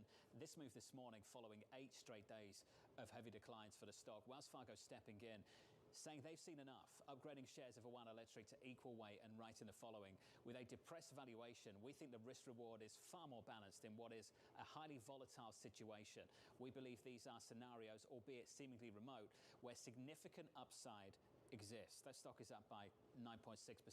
Let's turn back to the earnings. Estee Lauder delivering a weak outlook, signaling a slower than anticipated recovery in its Asian travel retail business. The CEO saying this: we're taking actions in Asia to capture demand from the returning individual travelers and continuing to reduce inventories as we navigate the current market headwinds. Katie has the story. Morning, Katie. Good morning, John. Yeah, Estee Lauder taking a beating on the heels of that report, currently off about 5% from the bell after delivering that disappointing outlook. Let's get into the numbers first, because the fourth quarter adjusted EPS actually came in at 7 cents versus estimates of a loss, while revenue beat expectations as well. But the company warned that fiscal 2024 adjusted earnings will be $3.43 to $3.70 a share. That is below the consensus estimates. And Estee Lauder, it also said that net sales will decrease by 10 to 12% in the current quarter from a year earlier. So those are the numbers. Let's get into the why, because the beauty company had said that ongoing weakness in its duty-free business, in particular in Asia, that is expected to overshadow the sales growth that it sees in markets such as Europe. And specifically, Estee Lauder said that too much inventory after misjudging demand from travelers in both China and South Korea this year is going to weigh on the bottom line. It's the duty-free business, primarily in Asia, that makes up about a third of Estee Lauder's revenue. So that's weighing on guidance, that's weighing on the stock this morning. For the year, Estee Lauder down almost 40%. They've not had a good time of it at all. Katie, thank you. That stock is down by another 4.9%. The concern there, as Katie indicated, on Asia, potentially on China, much more so in the months still to come. I want to turn back to Bank of America and some of the numbers they've put out recently, just in terms of the global economy and not just the US economy. This is what they've got to say this morning. Global data is gradually confirming our view that the main economic blocks are likely in the process of decoupling. The title of this research, the decoupling continues, but can it last? They point out, as we all know, the US remains strong, China continues disappointing at the margin, and global investors are becoming increasingly concerned. They say this going forward: it is likely this decoupling continues, or the negative impact of a China slowdown impacts the US outlook. I guess pick your poison, but that's going to be a debate for us, not just the domestic economy in Jackson Hole next week in our coverage when we're down there in Wyoming, but also on the global economy. Can we decouple, or will that China slowdown actually start to weaken the rest of the world? About 7 minutes into the session, just a snapshot of the price action for you. We are negative by 0.5%, off the lows on the NASDAQ. We're down by 0.9%. Into the bond market, 6 days. It's been relentless over the last month, but the last 6 days particularly, 6 consecutive days of yields higher on a 10-year. The 10-year this morning down about a basis point to 427. Let's turn to the earnings. A host of retailers topping earnings estimates this week, but delivering a warning to investors about the outlook. Walmart's CEO saying this: rising energy prices, resuming student loan payments, higher borrowing costs, tightening lending standards, and a drawdown at excess savings mean that household budgets are still under pressure. Got a similar message from Target, stating the consumer is still taking a very cautious approach to discretionary spending. Student loan payments will cause additional pressure on already strained consumer budgets. State Street's Laurie Heinel joins us now to wrap this up and look ahead. Laurie, great to catch up with you, as always. This year, I said it this morning, it's been like the economist who cried recession, and now it's the retailers telling us this is truly it. The consumer's going to hit some headwinds. Do you think they will? Well, we don't think the consumers are hitting too many headwinds yet. Certainly, they're spending on savings. Certainly, they're pivoting their expenses from goods to services, and so that's part of what you're seeing in the retailers. But as long as employment markets remain strong, which they continue to do so, we think that the consumer still has legs. You and I have talked about the prospect for a soft landing. Is there such thing as too much of a good thing? Is this data too hot? Well, it is too hot through the lens of what does the Fed then do? One of the big conundrums is that the inflationary pressures just are not coming down as fast or as durably as what we had hoped earlier this year. And so that's going to keep the Fed kind of on watch. We actually think they've done enough already, but as long as some of this data comes in strong, and especially as we see third quarter GDP being strong and we see inflation pressures not really abating, the Fed might feel compelled to do some more work. Chairman Powell, according to Bank of America, should sound less balanced to Jackson Hole since the latest data raised the risk of a fresh increase in inflation. Is that what you think is going to be the driving force behind that speech a week today? We do. And look, the trajectory on lowering inflation is not going to be a straight line. There are likely to be bumps in the road. We're going to lose the benefit of some of the base effects that we saw earlier in this year. And so we're likely to see episodes where inflation starts to become a little bit higher again. Again, we believe that the Fed has done enough already, but given the fact that they were late to the game, it's likely that the Fed will remain more hawkish than perhaps is ideal. Only 2 weeks ago, we were talking about being in a soft spot, in a sweet spot for a soft landing, Laurie. Has anything changed in terms of your outlook for the equity market? Well, we still think that there's a trajectory here. And in fact, we think a hard recession is really not likely at all.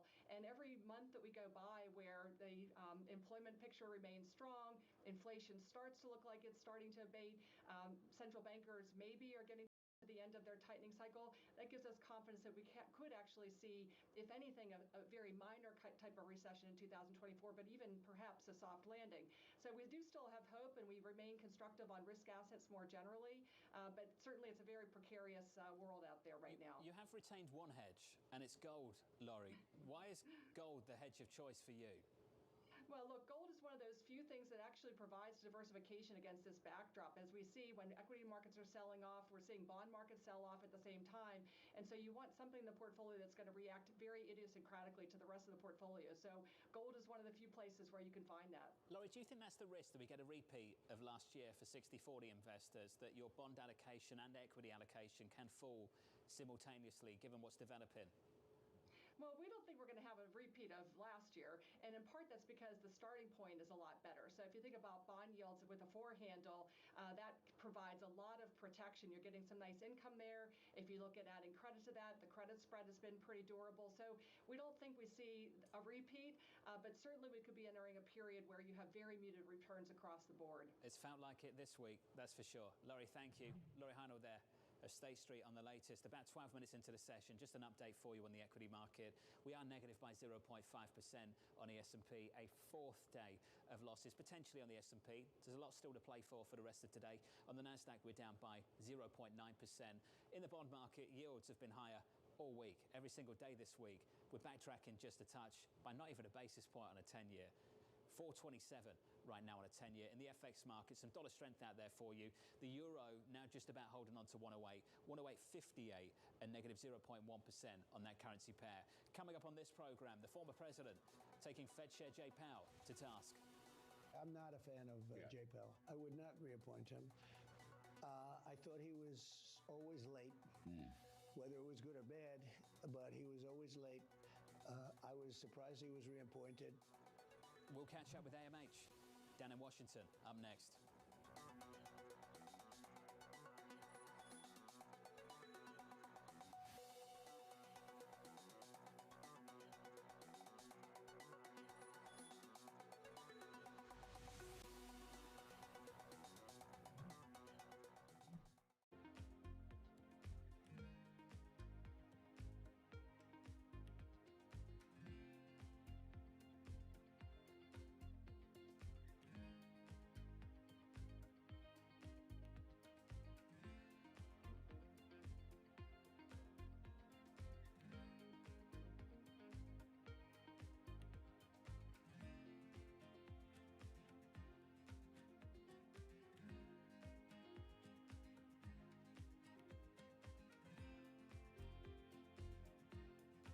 How did Jeff Bezos realize you could sell anything on the internet?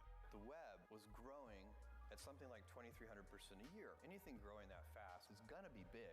Why did Bill Gates create Control, Alt, Delete?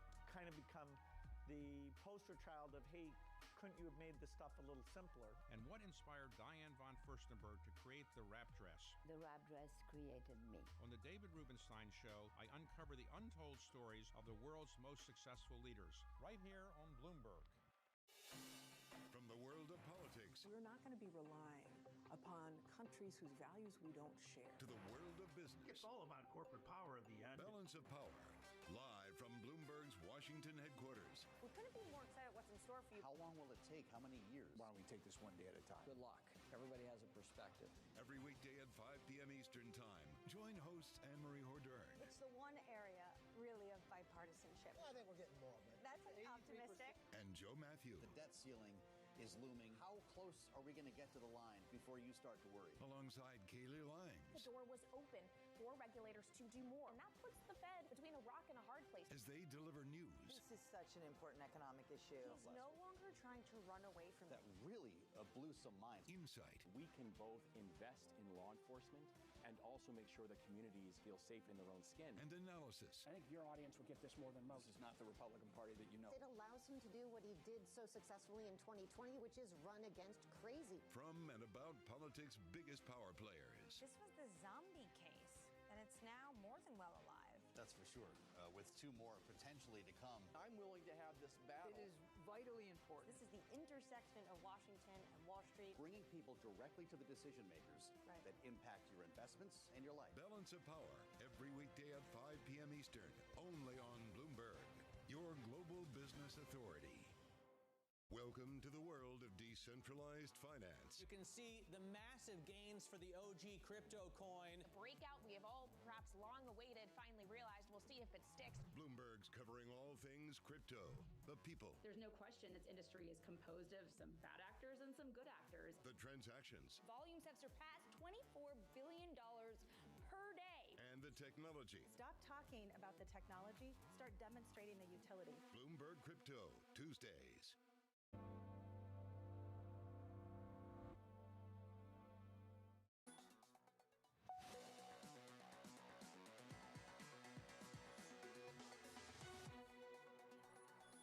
I'm not a fan of Jay Pell. I would not reappoint him. I thought he was always late, whether it was good or bad, but he was always late. I was surprised he was reappointed. I was very tough on him, and if I wasn't, I think we would have had much higher interest rates for much longer. Presidential candidate Donald Trump speaking with Larry Kudlow on Fox Business yesterday, taking a shot at the Federal Reserve Chair, Jay Powell. This ahead of next week's Republican presidential debate in Milwaukee. The president, the former president, still hasn't said whether or not he'll show up to the event, saying, quote, "If you're leading by a lot, what's the purpose of doing it?" I guess that's a question we've got to go ask going into next week. One man who will be on that debate stage is Governor DeSantis of Florida. And this is what he has to say on Chairman Powell. "We need to rein in the Federal Reserve. It's not designed or supposed to be an economic central planner." He's gone on to say it is not supposed to be indulging in social justice or social engineering. It's got one job, maintaining stable prices, and it has departed from that with what it's done over the last many years. Joining us now, I'm pleased to say, Bloomberg's Anne-Marie. AMH, the former president, not the only one taking shots at the current Federal Reserve Chair. What do you think that actually looks like in practice if one of those individuals is in the White House? Well, it's a great question because, of course, Powell has a term till 2026. So if one of those individuals was to go to the White House, do they fire him? Remember, Trump in 2019 said he should be able to demote or fire Jay Powell. And then one of his most brazen critiques of the Fed chair at that time said he didn't know who was worse for the U.S. economy, Jay Powell or Xi Jinping. So this duel and drama between Jay Powell and the former president is not new. You'd have to be living under a rock if you didn't know how Donald Trump felt about Jay Powell. But it does bode this question that other candidates are going to have to answer. How do they feel about how the Fed has handled the economy? It's been a difficult few years for the Fed, obviously coming out of COVID-19 and this handling of inflation and now the rate hikes, the path of the aggressive rate hikes we are on. So DeSantis is in the Trump camp. The governor is saying a hard no. He would not reappoint him. But then there's others, like Governor Chris Christie, who sat down with us and said he didn't think Jay Powell did anything horribly wrong. He would consider it. Obviously, he thought he was a bit late on inflation. But then we spoke to Doug Burgum yesterday, Jonathan. This is the governor of North Dakota. He is running on an economy-first campaign, but he would not speculate about any future appointments, but he doesn't like the way the Biden administration handled inflation. Let's talk about next week. If you're leading by a lot, what's the purpose of doing it? The former president's words about attending the debate next Wednesday. What are the arguments for and against for his team attending that debate? Well, I think if the president was to show up, he would take the oxygen out of the room, and potentially he has a chance to lead even further in the polls. He's also an individual that probably doesn't want to be left out and wants to dominate. And the only way to do that is to show up and dominate alongside those other individuals on the debate stage. But at the same time, given the fact that he does have this wide lead in the polls, he's thinking, do I even need to go there? And there's a CNN report that they're leaning towards not showing up, but they, of course, at the same time saying we could change our minds at the 11th hour. And potentially he just does his own counter-programming. And then Republican primary voters will have to flip-flop between the two if they want to see an array of different voices on a stage or just want to hear what the former president has to say. Let's get those names on the screen again and go through them. Anne-Marie, give us the guide for next week. From your perspective, the names to watch, outside of the obvious, Governor DeSantis of Florida, who would you be looking for? Well, I'm really interested to see how Senator Tim Scott plays this, because he's putting millions of dollars at the moment following this debate in ad campaigns, and he sees potentially a way that he can have an uptick in the polls following the debate. Also, Vivek Ramaswamy, this is an individual that we know from troves of documents from a super PAC that is helping and advising Governor DeSantis.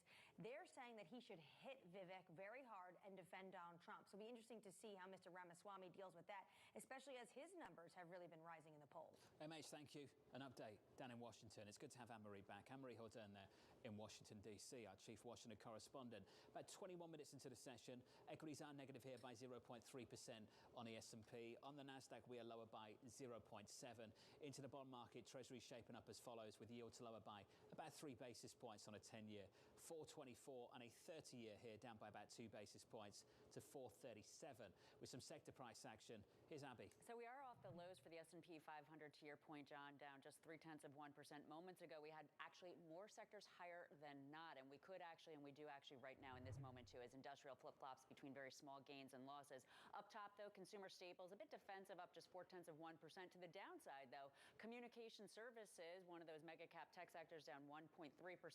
Tech down 0.8%, and discretionary down 0.5%. So those mega cap tech sectors getting beaten down once again today. Now, on the week, so many different superlatives, as you know.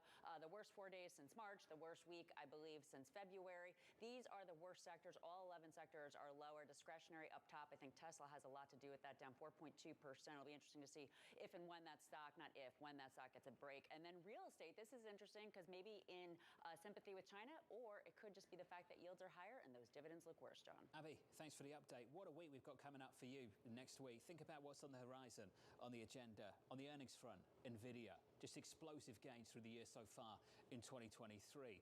On the political front, we've got that debate in Milwaukee, the first one for Republicans coming up on Wednesday. That, by the way, hosted by Fox News. And then on the macro front, who knows what's going to happen with China? But one thing we do know, we're going to hear from Chairman Powell, scheduled to speak next Friday in Jackson Hole, Wyoming at 10:05 Eastern Time. About 23 minutes in, equities lower. Your trading diary up next.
we can replicate Tesla. Tesla is a unique because when they founded, and then the personality behind it, the product is beautiful, technologically very, very strong. So in many areas, Tesla is Tesla, but Xpeng is Xpeng. We want to focus on what we think is important for our customers.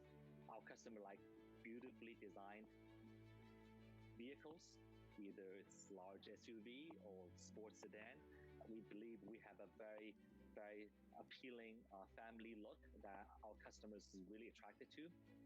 They like to have user-friendly features inside the cabin that has a technology feel. It's very smart. It enables them to really utilize the vehicle that's different.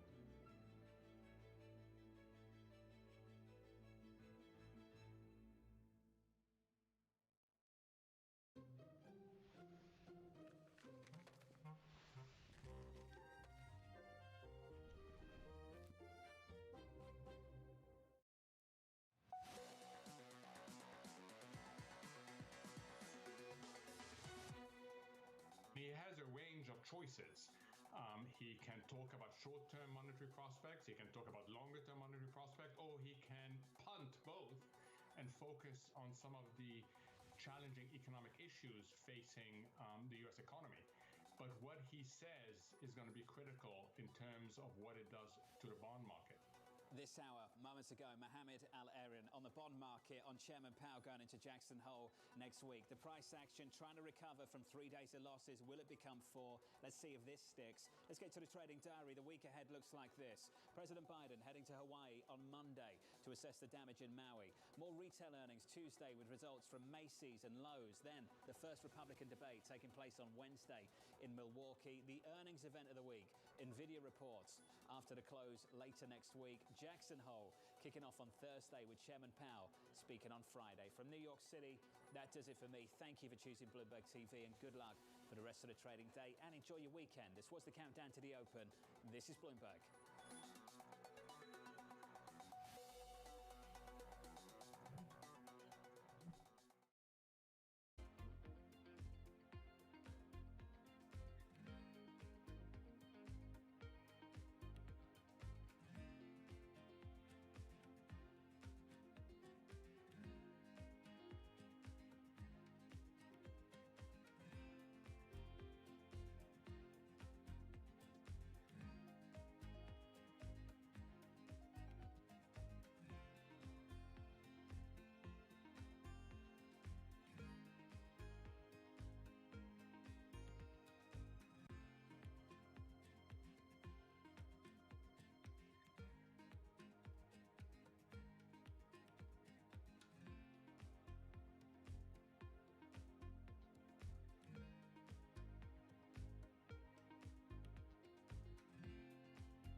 Thought maybe I should go do something else. I can't do anything better than I'm already doing. I already turned this company around. I've made a lot of money for the investors, the shareholders, and yourself.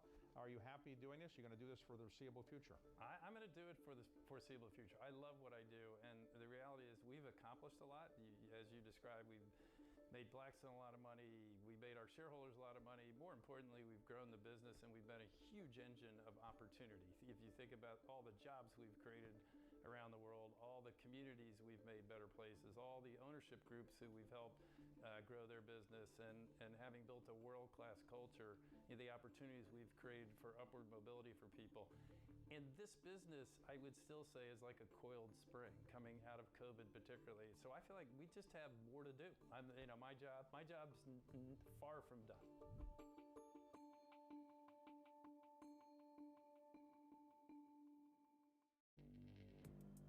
Access the financial world on demand. Hear from leading economists, policymakers, and industry experts via live and on-demand webinars, only from Bloomberg. Start exploring to see what's moving the markets. Visit Bloomberg.com webinars. surveillance on TV and radio. Welcome to Bloomberg Markets, China Open. Good morning, everyone, and welcome to the Pulse. This is Bloomberg Technology. And welcome to Balance of Power. This is Bloomberg. I think that it's hard to put your head around any narrative. Let's just be honest. We've had sort of a shift in, are we in some sort of stagflation fears moment? People were talking about that all day yesterday. From the financial centers of the world, this is Bloomberg Markets with Alex Steele and Guy Johnson.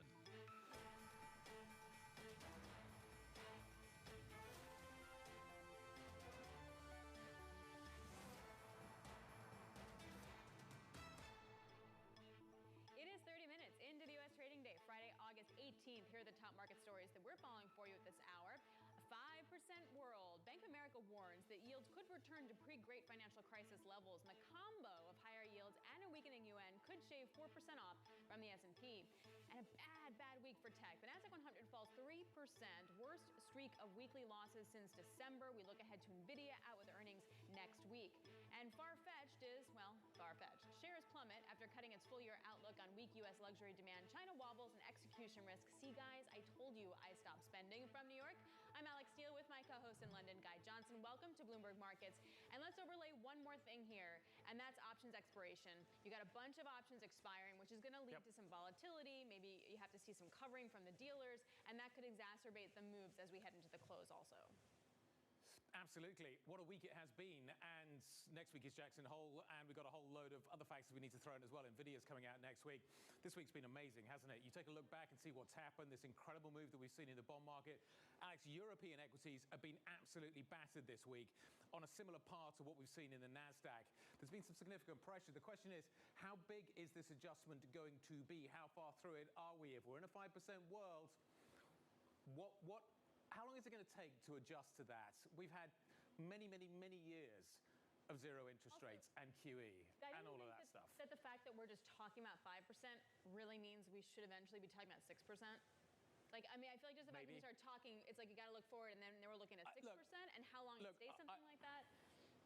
I hear what you're saying, but I don't think the difference between 5% and 6% is as significant as 0 and 5%. And that's the real difference here. Everybody thought that we were going back down to a world that we had before the pandemic, but maybe actually we're going down to a world that was before the GFC, and that's the mind shift that needs to take place here. I mean, yes, exactly. And then how you have to reallocate and think of that. But I also wonder, too, how can we be there? We sort of price in Fed cuts? Like, do we need to price that in or price it out? And kind of what that, or is that not the right question to be even thinking about right now, I guess? Anyway, the question I'm thinking about is Estee Lauder. Does skincare really matter? Invest in your face. That was the takeaway from yesterday's show, Guy. Invest in your face. Maybe you don't need the high end. Not my face, everybody's face. Anyway, our question of the day, let's take it back to the beginning, not the invest in your face question. Are we in a 5% world? Let's try and answer that question. Liz McCormick joins us. Critty Gupta joins us. Liz, are we in a 5% world? Well, I think we are, and actually Alex stole my thoughts that I was going to say, you know, with all this 5% brewing, and we've seen the 2-year at 5, the funds rated is well over 5, you know, that we, you know, talking about 6, and you're hearing more people say that, maybe in the long end. Now, I'm not saying the Fed necessarily, but I think that's like, if we get used to like a 5% maybe the base for a while, then why can't long end rates get higher to 6? You're seeing more people say that. And, you know, Larry Summers said 10-year could average, I think it's 4 3/4 over a decade. So that means a little bit of time over that, and a little bit of time under that. So I think, yeah, we got to brace ourselves. If things continue as they are, that these rates could keep going higher. Yeah, Kruti, what do you think? 5% world or even higher now? Well, okay, I'm going to take the contrarian take here. I think we have hit the 5% world. I think we might be in it for the temporary future, but I don't think it's going to last. And I think the reason for that is because I think when you're looking at the pre-GFC world, it's not the same kind of circumstances, and a big part of that question is China. And the reason I bring it up is simply because if you look at the read-through from China 15 years ago, it's not the same as it is right now, to the point that a lot of this is going to kind of filter through the commodity sector, then through the bond sector. It's a domino effect that I just don't think is going to last. Okay, let me throw another angle on that, Kruti. Why have yields backed up as much as they have this week? Because it doesn't feel like an inflation story. It feels like there are other forces now at play as well, which could have longer, stickier effects. This is about deficits and shifts in the labor markets, and go back to government spending as a big factor as well. But there's a whole range of other factors which now seem potentially are in the mix to keep yields higher for longer. Well, I mean, you said it right there. The idea that it's becoming more of a, I think, again, I keep saying this, a plumbing issue because there are so many other factors. You just brought it up. The fiscal deficit issue, the kind of holdings of treasuries from around the world that is truly declining from some of the major players, Japan, China, Saudi Arabia. You're seeing it across the world, whereas the bigger case for inflation driving yields, which, as you just pointed out, again, came down to commodities. If you looked at it in the last even 2 or 3 years, when you saw this massive rise, followed by, of course, the Fed policy as well, it was because commodities were rising so fast. You can make the same argument for the early 2000s. Is that going to sustain? I'm not convinced. Well, and this, Liz, let's get to the plumbing for a second. And maybe I'm thinking too far out. But if China keeps having to defend the yuan, like they're not going to buy treasuries and they have to sell it. And I'm just wondering, in terms of the plumbing, how much is that going into what we've seen in yields over the last week? And even the Bank of Japan, right? Like even what's happened over in Japan, like how much of that is filtering through? Yeah, and I love Preeti, but I'm going to say, yeah, the plumbing matters. You might call it technicals and all this other whatever, but it's really mattering more. So yeah, you have that risk of these foreign accounts who haven't been big buyers in recent years anyway, been whittling down, maybe selling more, and all these forces like. I think what's pivotal here is we usually have rising government deficits, more government spending, et cetera, when we're in a downturn, when the economy is slowing. Yep. But the economy is not, and they're plowing forward. You know, you speak to our folks in Washington, they say the Democrats want to spend more, Republicans want to cut taxes. You know, that's not going to change, and that's, I think, why people are really concerned. You know, Ed Yardeni was on TV this morning saying the same thing. You know, maybe finally people are worrying about that, you know, you have all this debt coming and a Fed where maybe inflation's going to come down, maybe China weakening will help, but I don't get any sense that the Fed anytime soon feels like they're not going to declare victory next week. They have a long way to go before they're clear that inflation's going to get to 2% and stay there. So essentially, we've got more supply and fewer buyers, which isn't a particularly good combination. Kriti, if that is the case, let's just for the sake of argument assume that we are in a 5% world. How much more adjustment do you think other assets have got to make to get back to a world where 5% is the normal? You're not going to let me go until I say it's a 5% world, are you? Look, I think... Leading the witness. Clearly. I think when it comes to, tech stocks, which a lot of people have looked at in terms of sensitivity to the yield space, I don't think you're going to see that much of a difference, but I think you do have a catch-up for some of these other sectors, simply because if you look at, say, the winners of the latest equity rally, yes, we know it's tech-heavy, but the losers of the 2022 rally were, again, your big tech players, and they took a bigger hit. Of course, Paul have that as weightings, but they did take a proportionally bigger hit than some of their other sectoral counterparts. And I think you're kind of missing that in some of the other sectors. Take a look at financials, for example. The loan growth has not reflected that world of sustainable 5% yield. I could make the same argument for industrials as well. A lot of even airlines, I would argue, that are borrowing and need that extra cash, I don't think they're ready for a 5% world in the long run. Yeah, I guess it depends on when it cracks, though. Your guess is as good as mine. Right. Like, but it feels like that's the point, is that we can get to, maybe we're living in a 5% world, we haven't adjusted to a 5% world, but then as we adjust, do we get to a 6% world? You know, like, is that like how a we domino move up? effect. Exactly. Yeah, I could absolutely see that. And I think the way you're going to kind of gauge that in at least real time, as close as you are, because I think at the end of the day, this is something that can really only be determined in retrospect, but as close as you're going to get to that it's happening, is how this issuance from a lot of these companies is actually received. And so far, they're actually digesting pretty well, which is why I think maybe we are used to a 5% world, but get to a 6%, and that marginal increase, as small as it may be, that Guy pointed out at the top of the show, I think it's going to get a little bit harder to get buyers for that kind of debt. Right. Absolutely, and that's a really good point. Liz, is a 5% world good for the bond market? Is this something that you should buy the bond market on the back of, or is actually the compensation still not there? In a 5% world, where do rates really need to be to attract investors, to make them feel like they're comfortable and they're getting compensated correctly? Well, there is a camp of investors, like someone said this morning, they're like on vacation for now, but that really like, buying these bonds. They, these long-term investors have said, we haven't seen these rates in a long time. So you are seeing a good amount of people, especially asset managers, who say, hey, listen, we want to snap up 30 years, 20 years, 10 years. But Liz, that argument is we haven't seen it for a long time, i.e. we haven't seen it during the period between sort of now and the GFC. But does that mean that it's still a good trade? Right, but that's what I was going to warn. There's people wanting to buy, but it doesn't mean that rates can't go higher. And, not to say I'm old, but I mean, the truth is rates have been a lot higher. We're just not used to it. So I'm not screaming, 10%, yields. But I think we have to realize that, like in that Bank of America Investment Institute report where they say we're in a 5% world, they're saying things are changing, First of all, their economists got rid of the recession call, right? So slow growth, Fed above 4%, a little bit sticky inflation. It's kind of stagflationary, debt building, certain demographics, deglobalization, all leads to, and we don't have to be screaming higher in yields. We can just be hovering at these higher yields for longer, which I don't think a lot of people, some people expected that, for sure the Fed's going to be cutting soon. We're going to see the 10-year back to the 2 handles. That just seems further off. So I'm not screaming, mayhem and chaos, but I just think there is an argument that rates could stay sticky for a while. I kind of got Critty to say 6%, so let's just keep that in mind. I mean, it did, like in the future, kind of. All right, guys, thanks a lot. Really appreciate it, Liz and Critty. Great to get your perspective on this Friday. Good way to kick us off. All right, coming up, more on our question of the day.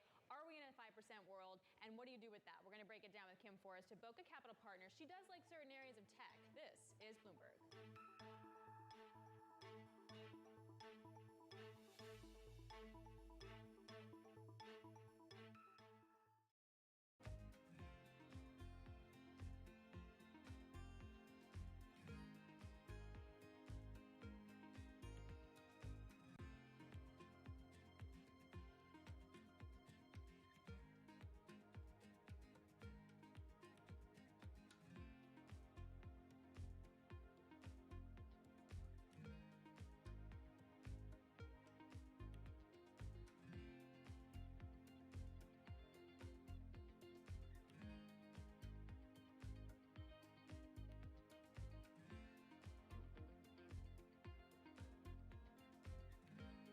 Is crucially important, and I think we've moved from this attitude from it's an indulgence, a waste of time, almost an illness that needs a cure.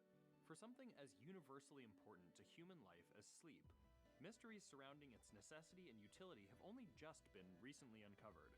Some of our biggest discoveries were in the 1970s or 1980s, and so it makes it a really exciting field because it seems as though we're uncovering new insights each and every day.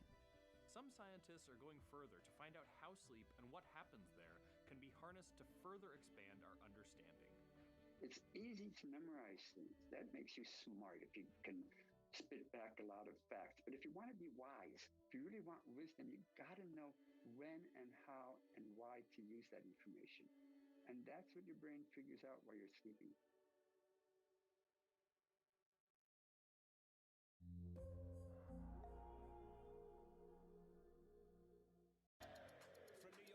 London, in Sydney, from Washington, in Tokyo. 9 a.m. in Beijing and Shanghai. Good morning, everyone. Have a great evening. Here's what I'm watching. You do not want to miss this story. Is there the kind of upside? This is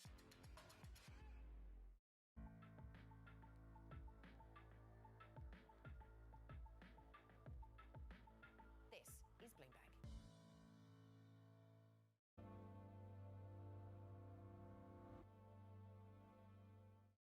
Next week, Bloomberg is live from the annual Jackson Hole Economic Symposium. Our expert team speaks with Fed presidents and other economic leaders as they deliberate the shifting global economy. What is the response mechanism? It's not how fast we do it, it's where we go. Coverage starts Wednesday, August 23rd with a special edition of Bloomberg Surveillance live from Jackson Hole on Friday, August 25th, starting at 8 a.m. Eastern. Bloomberg, your global business authority.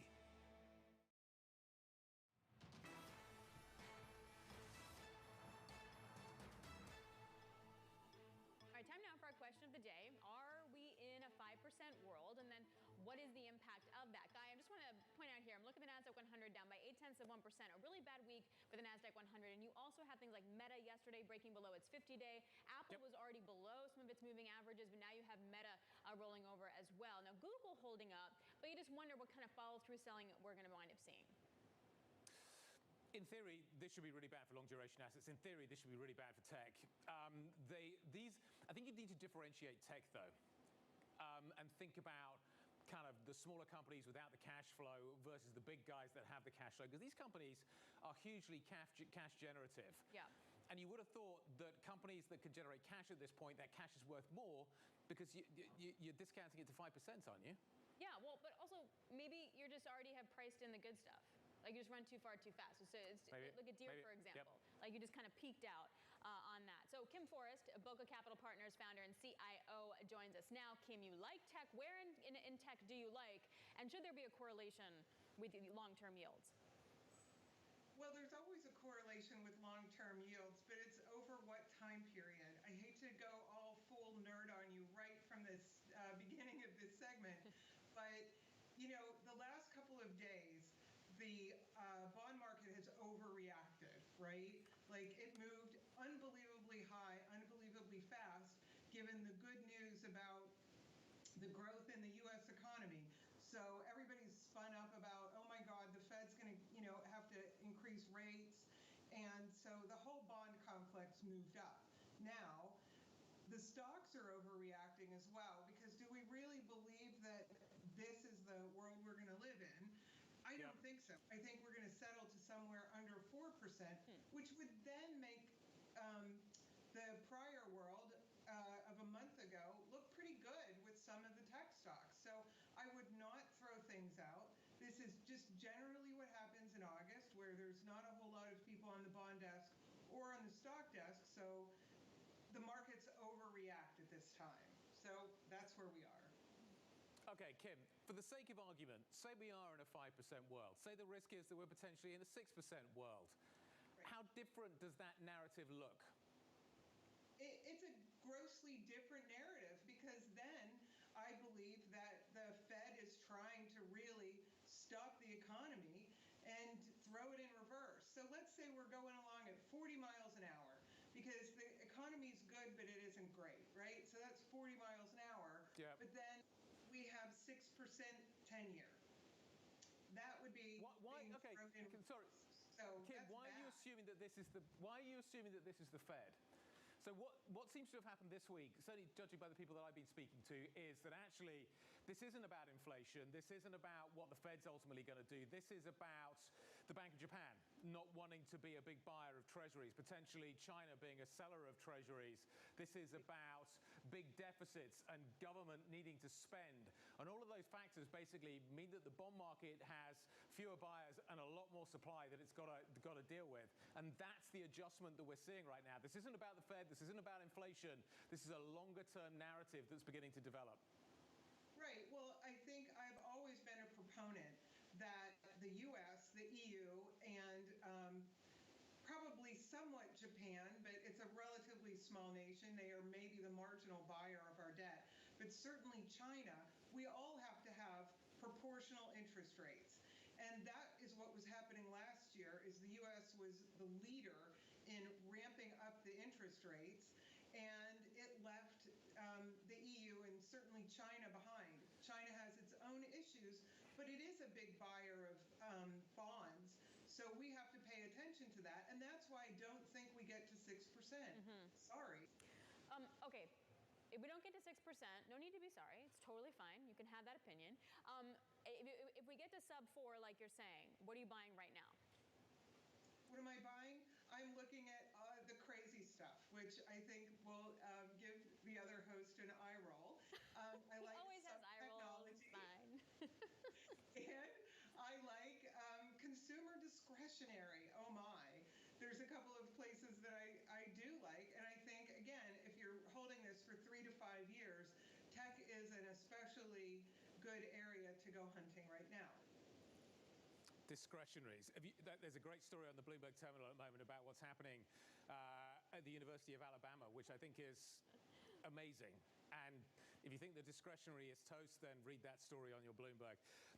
Kim, discretionary, how does discretionary stand up against mortgage rates that are at 7%, student loans that are going to kick in, all of these factors that seem, the headwinds for the consumer seem to be growing rather than receding?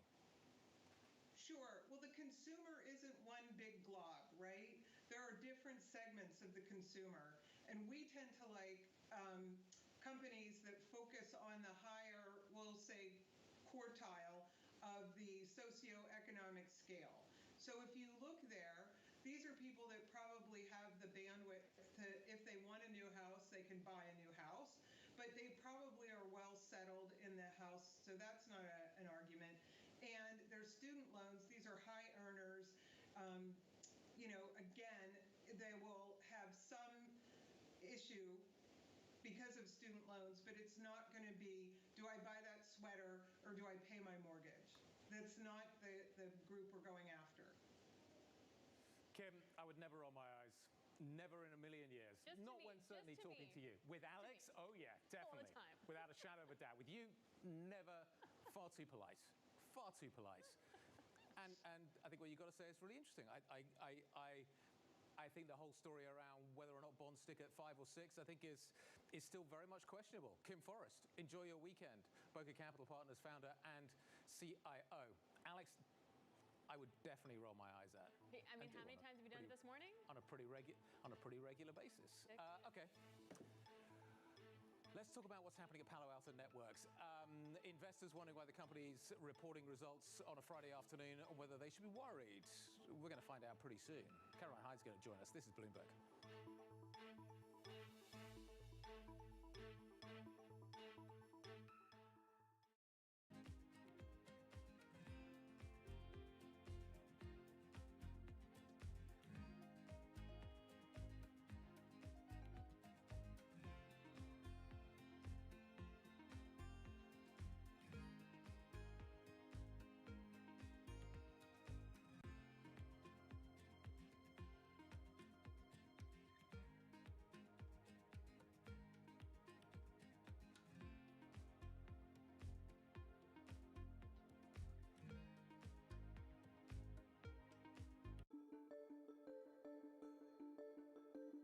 Most of the large Chinese technology companies, let's say Alibaba, Baidu, Tencent, they have gigantic market values and they're very prominent in China, not as prominent outside of China as obviously in China, and certainly not that prominent in the United States. TikTok, by contrast, is not in China, but it's gigantic outside of China, of the United States and everywhere. What did TikTok do that enabled a Chinese-based company, parent company at least, to do so well outside of China? We think it's challenging to build a global company in general, but the best ones we have seen so far are ones that take very consistent global learnings and adapt them to the local countries that they are operating in. So you need to be global and local at the same time.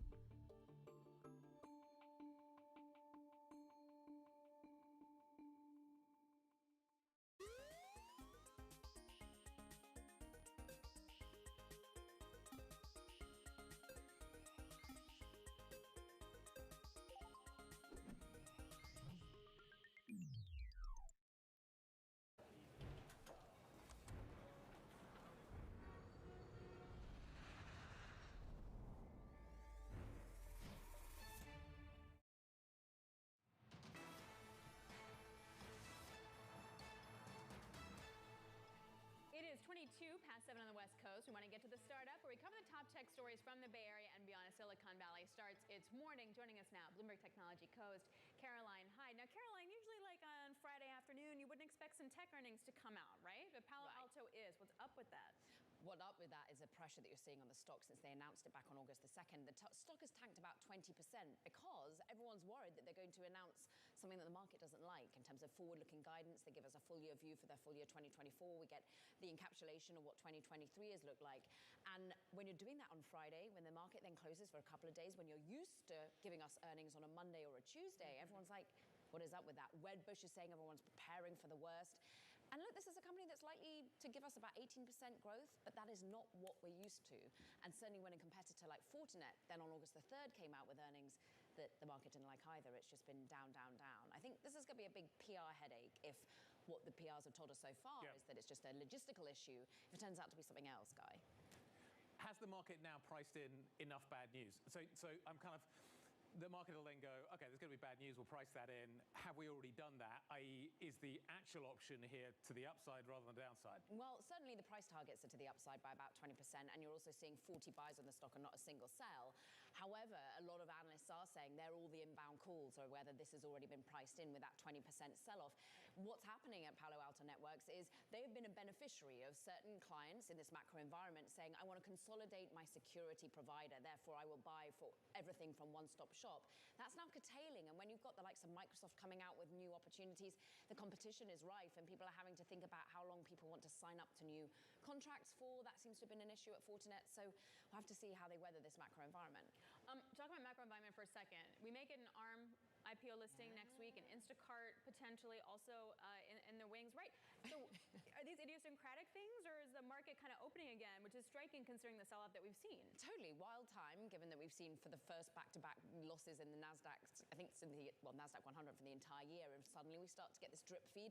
The market perhaps is ready. They've understood what ARM is offering. Of course, semiconductors has been pretty hot, particularly if you're thinking about the new world of AI. $8 to $10 billion valuation we're expecting, and also this is probably a SoftBank view of when they want to be making the most on the money. But we are anticipating a filing coming next week. Will we get the detail of how big and how much and a price? Probably not. You have to wait for the drip feed of that. But Instacart, we understand, is also going to be filing next week. And overall, the context is we've had, what, $14 billion worth of IPOs this year compared to 240 or there and thereabouts back in 2021. The market, I'm sure, will take some of this down. But remember, the valuation guide for Instacart used to be at almost $40 billion, and now it's at like $13 billion in the last private round. Kara, are people talking about NVIDIA next week as being an event? Oh, yeah. Everyone's going to want to know what's going to be happening with that particular chip maker. Again, like whether the valuation is substantiated, whether or not AI is becoming part of the overall earnings theme, because you are starting to hear that. Just think about the pop we got in Cisco yesterday, because they actually articulated we got $500 million worth of sales through artificial intelligence. NVIDIA has been really the one-stop shop on how you bet on AI and real revenue.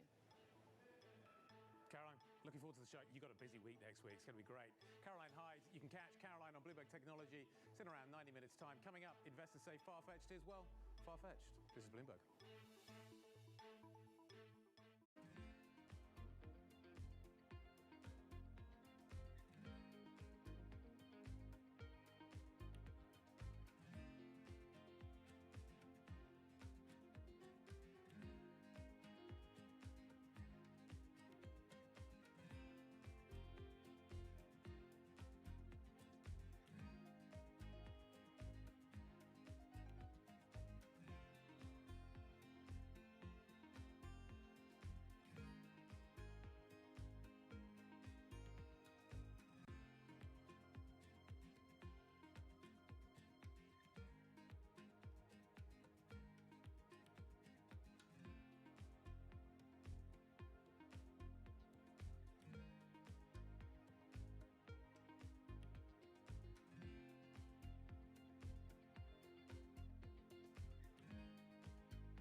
This is Bloomberg Surveillance with Tom Keene, Jonathan Farrow, and Lisa Abramowitz. It was unimaginable that we would see rates move this fast. That was not in the realm of thinking. Just the timeline of what they knew and when they knew it. Why didn't they do anything about it? When do we have to see the kill?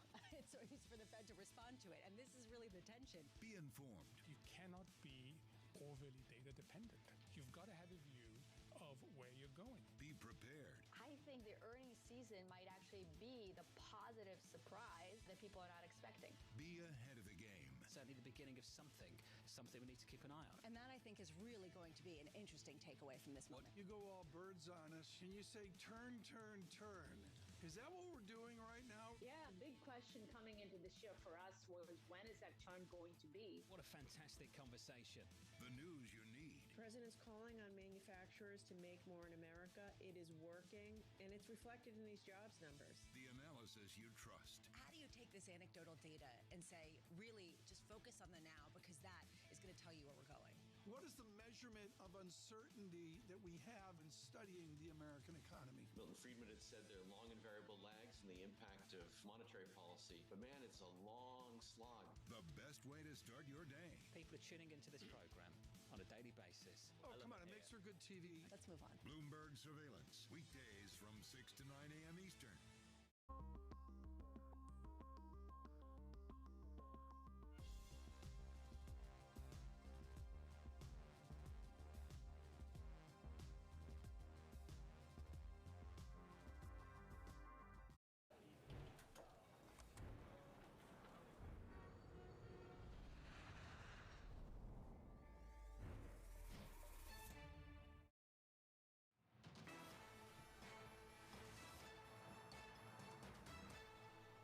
We're about an hour into this trading session on this Friday. It's been quite a week.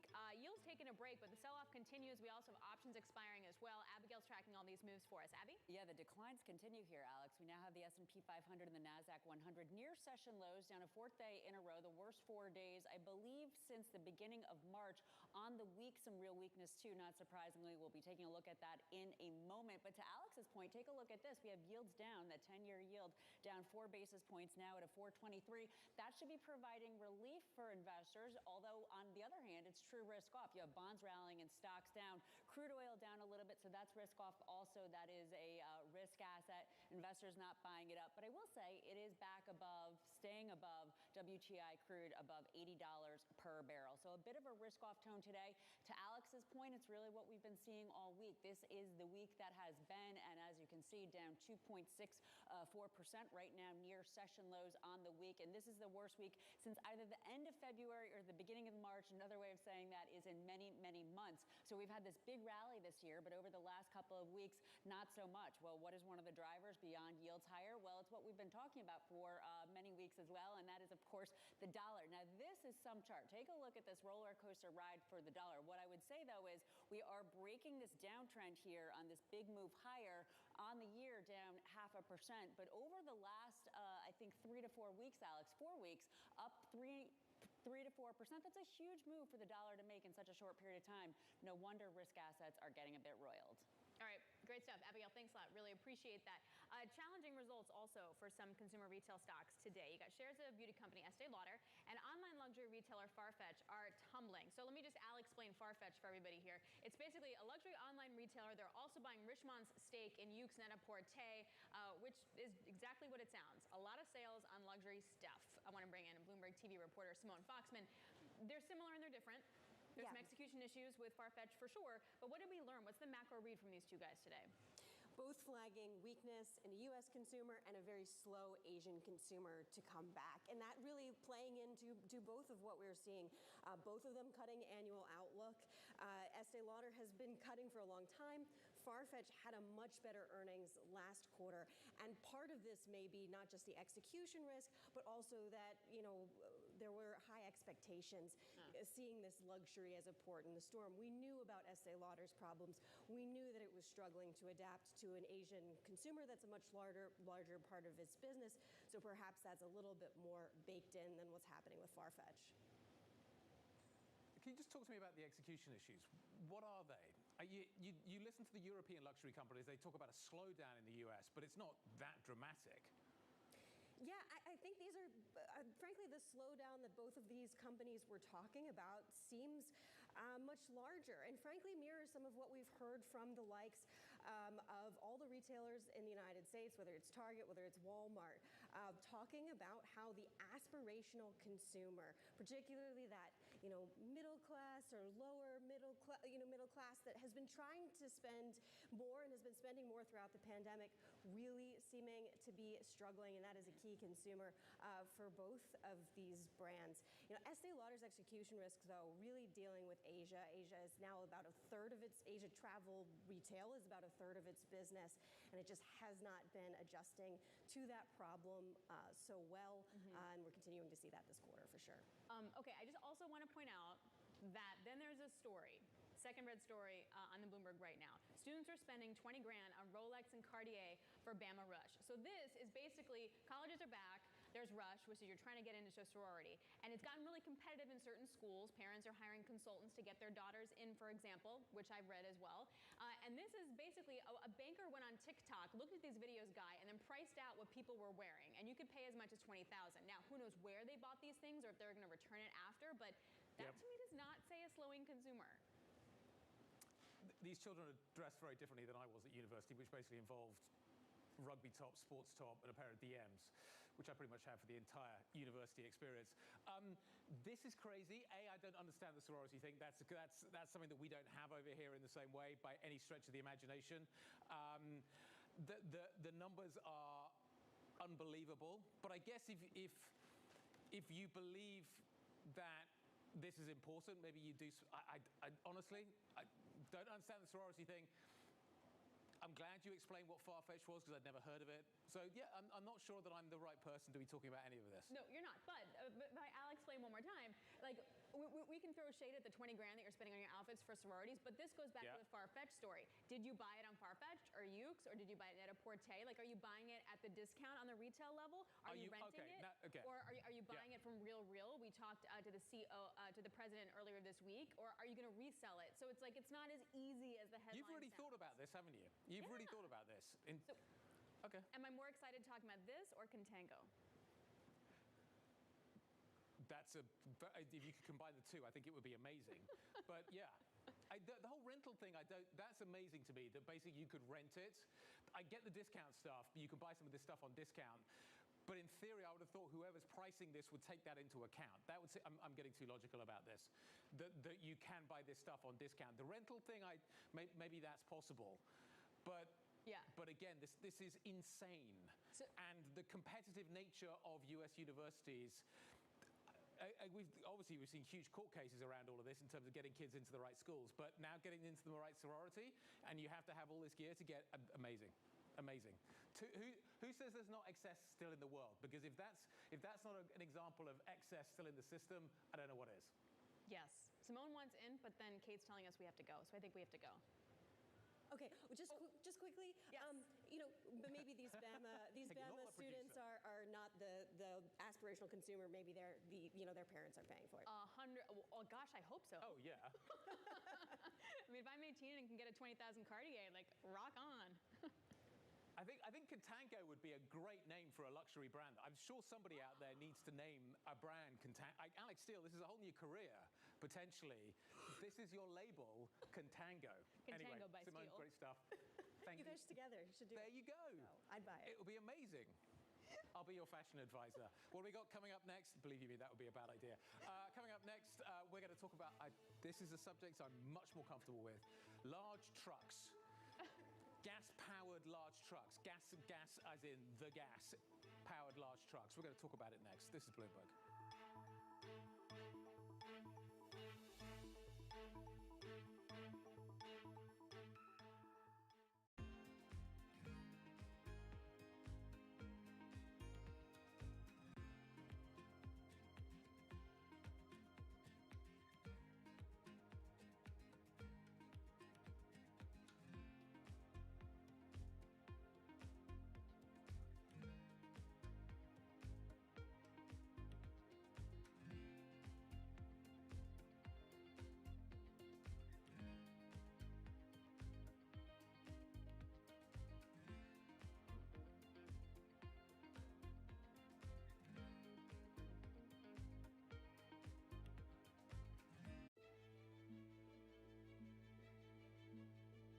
I don't think we can replicate Tesla. Tesla is unique because when they founded and then the personality behind it, the product is beautiful, technologically very, very strong. So in many areas, Tesla is Tesla, but Xpeng is Xpeng. We want to focus on what we think is important for our customers. Our customers like beautifully designed vehicles, either it's large SUV or sports sedan. We believe we have a very, very appealing family look that our customers is really attracted to. They like to have user-friendly features inside the cabin that has a technology feel. It's very smart. It enables them to really utilize the vehicle that's different.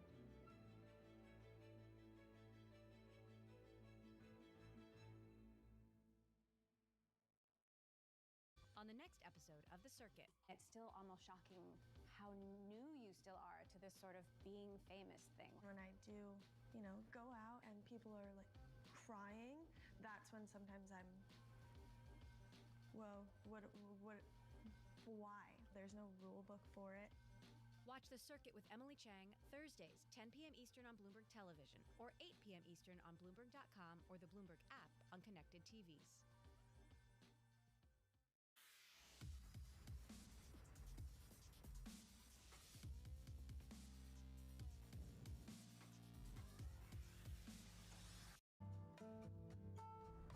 DOJ or other authorities Could face bigger challenges next. Fed was going to keep rates. World Cup. This is a 3 as the economic picture down. The BOK is getting ready to make this decision.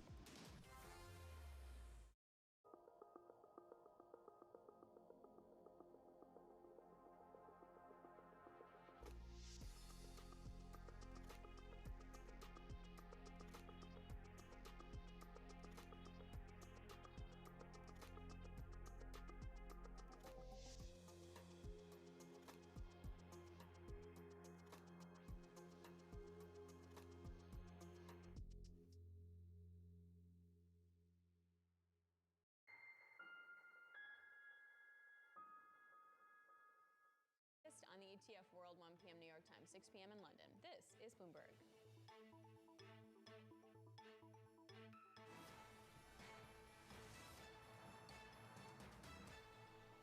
It is time now for ETF Friday. Katie Greifeld has been taking a deep dive into the EV world of ETFs. Katie, what are the flows like right now, particularly as tech sells off?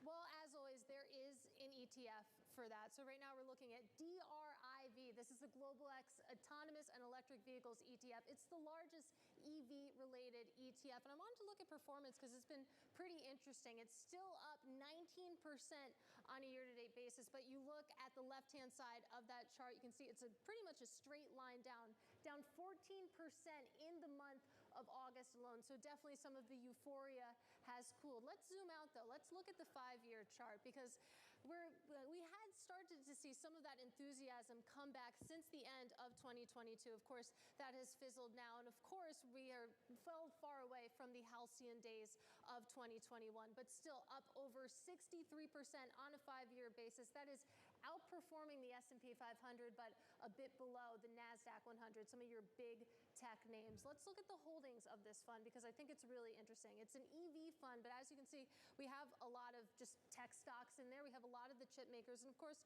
we have the likes of Tesla as well, and some traditional automakers in the likes of Toyota. But you add that all together, these are exactly the names that have been getting slammed recently, and that goes a long way to explaining why some of the euphoria has come out of names such as Drive. Great stuff. Katie, super appreciate it. Thank you so much. So let's stick with EVs for a moment and talk about EV trucks. So Hyliion makes renewable natural gas trucks. So it captures emissions from landfills and dairy farms, and it puts it in natural gas pipelines to power up its engines. Now, the stock did close at a 52-week high yesterday. Let's get more on this. Thomas Healy, Hyliion founder and CEO, joins us now. There's a couple things to break down, but I want to start with the trucks. You're currently in fleet trials. Give us a sense of how close you are to scaled up production. Yeah, so when we went public back in 2020, it was really our kickoff to go commercialize this powertrain solution. We've been doing that for the last few years here, and we are just months away now from actually beginning deliveries to fleets in the start of production. So what that means is we're now just starting fleet trials. We'll be doing that here in the next couple of weeks, where we're taking our assets that we've been testing for years now and actually putting them into the hands of fleets so that they get to experience it in their operations. So we're really right at the about to launch this product and get it out into commercial deployment here. So it's an exciting time at Hyliion. Let's talk. So these look like really big trucks, Thomas. How far do they go? What kind of range are we talking about? What kind of infrastructure needs to exist around them to get this into service operation story really to work? So you're hitting all the normal problems that electric vehicles have, right? Charging problems, or is there available grid electricity? Well, our vehicle, it is a big Class 8 semi-truck. This thing hauls 80,000 pounds of total vehicle weight. Normally, an electric truck only gets about 100, maybe 200 miles of range. Our truck, though, we use a onboard generator to charge the batteries as the vehicle's driving. So we actually get 1,000 miles range. So now this operates much more like a diesel truck. You're not range limited, and we can use existing natural gas refueling infrastructure to recharge this truck. So, Thomas, a lot has changed since I last spoke to you on my commodity show.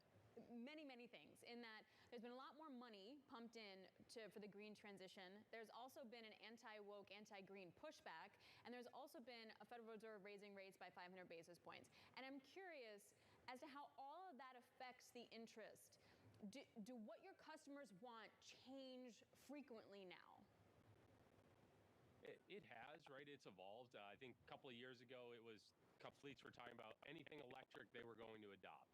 Now they're looking at it and saying, we really need to make sure this makes economic sense for our fleet if we're going to adopt this. It needs to be better than a diesel truck, or you need to bring us a ton of benefits. And so we're able to do that with this vehicle, and really because we're leveraging renewable natural gas or natural gas to fuel it.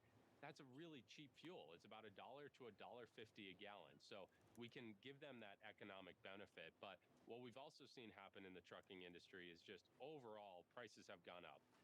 Vehicle costs have nearly doubled from where we were a couple of years ago. So pricing is getting a lot more. Freight rates have come down quite a lot, though. Has that changed the economics? We're starting to see big trucking companies going out of business. That's going to put more supply of existing vehicles back into the used market. Is that going to change the economics?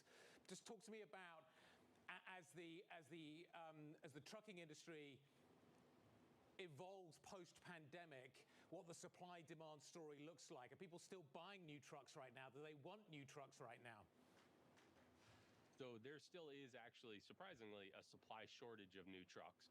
That is changing, though, right? Fleets are holding the assets longer. Some fleets are going to buy used trucks as opposed to brand new. So we're seeing that all impact this space. I think probably the area that's been most impacted is, by now the thought was there would be many thousands of electric trucks out on the road. And we're still at a point where it's just hundreds of trucks out there. But fleets are still expressing interest in electrification. It's just a longer ramp up to what was initially expected.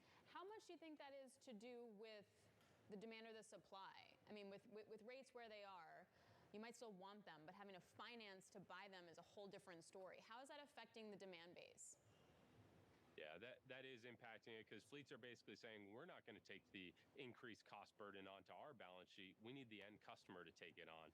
And it's still a question mark as to if the end shipper is going to want to pay the extra amount. Some companies that have a very strong ESG initiative, they are willing to pay more. Others that more just want the lowest cost solution, they're not. But that is one of the areas where ours is very differentiated than a conventional plug-in or hydrogen fuel cell vehicle, where in about 3 years, this can have a positive ROI or payback for the fleet compared to a diesel truck, actually. How many of these trucks are financed? I'm assuming most of them are. And does the economics change at yields where they are right now? We've gone from a zero interest rate world to a 5% interest rate world. What does the trucking industry, what does your business look like in a 5% world? So most fleets want to finance their vehicles. That's pretty conventional. They want to do the same thing with electric trucks as well. And obviously, as you pointed out, that then adds a lot of cost to the overall solution. So that's where I think, going back to the points earlier, we are seeing a slower ramp up of electrification, but the interest is still there. And that's where we've really grounded in. We need to make sure this makes economic sense. And the only way to do that is to use a low cost source of electricity or power, which for us is going to be natural gas. The grid is more than diesel in many instances, and then hydrogen's much more. So, Thomas, talk to me about then how the financing affects your business. On your last earnings call, you said you'd have enough cash to get you through 2024, and then after, if the market conditions were right, you could maybe issue new shares. If we have rates stay at 5%, does that change your calculus, how you can ramp up and how you can perform? Yeah, so if you look at most of our competitors in the space, everyone is out trying to raise capital right now. They're almost out of capital, or within a year they'll be out. For Hyliion, we expressed we could get through the end of 24, even into 25 without needing to raise. So it kind of puts us in a position where we can be opportunistic about when we do raise. So we think we have some big milestones coming up, start of production of this solution. We also will start stationary deployments of our Carno generator technology, which is a stationary power solution. So we can actually power a building like this off of that generator. That all will happen next year as well. We think those will be good catalysts to then look to actually be able to pull in more capital into the company. Yeah, to continue development. Which one of those two things do you think is going to end up making you more money? At the moment, we have power shortages, grid shortages. You look at what's happening in Hawaii right now. You look at what is happening in California. Do you think actually the future of your business is in trucks, or do you think it actually could be in fixed power as you're now getting into? Yeah, so we're in trucking right now. Next year, trucking is a very big focus. But as you're pointing out, stationary actually is a bigger addressable market, right? And so if we can use the same generator in the truck that we could also use for stationary power, then that gives us two total addressable markets that are both very large. Stationary, we think, can be very differentiated, though. Our generator, we acquired this technology out of GE about a year ago, and it's fuel agnostic, so it can run on over 20 fuels, very low maintenance, low cost of operation. So, for instance, in many states, we'd be able to produce electricity at your facility for cheaper than you could buy it from the grid. That's quite an impressive proposition. Thomas, it seems like the business is evolving fairly quickly. Don't be a stranger. Come back. Keep us updated on what is happening here. Thomas Healy of Hyliion. Thank you very much indeed. Thanks for having me on. Okay, coming up, the $1.5 trillion private credit market just set a fresh record for the largest loan that we've ever seen. We're going to dive into the details. That's next. This is Bloomberg.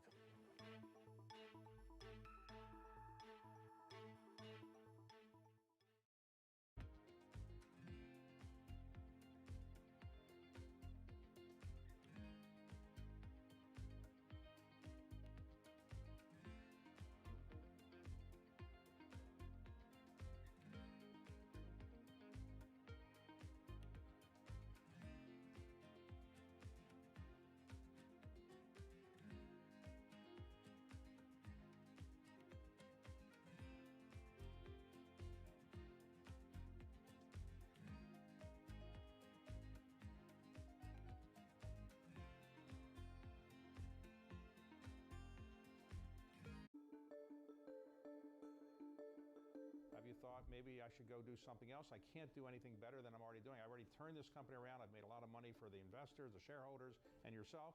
Are you happy doing this? You're going to do this for the foreseeable future? I'm going to do it for the foreseeable future. I love what I do, and the reality is we've accomplished a lot. As you described, we've made Blackstone a lot of money. We made our shareholders a lot of money. More importantly, we've grown the business, and we've been a huge engine of opportunity. If you think about all the jobs we've created around the world, all the communities we've made better places, all the ownership groups who we've helped grow their business, and having built a world-class culture, the opportunities we've created for upward mobility for people. And this business, I would still say, is like a coiled spring coming out of COVID particularly. So I feel like we just have more to do. My job's far from done.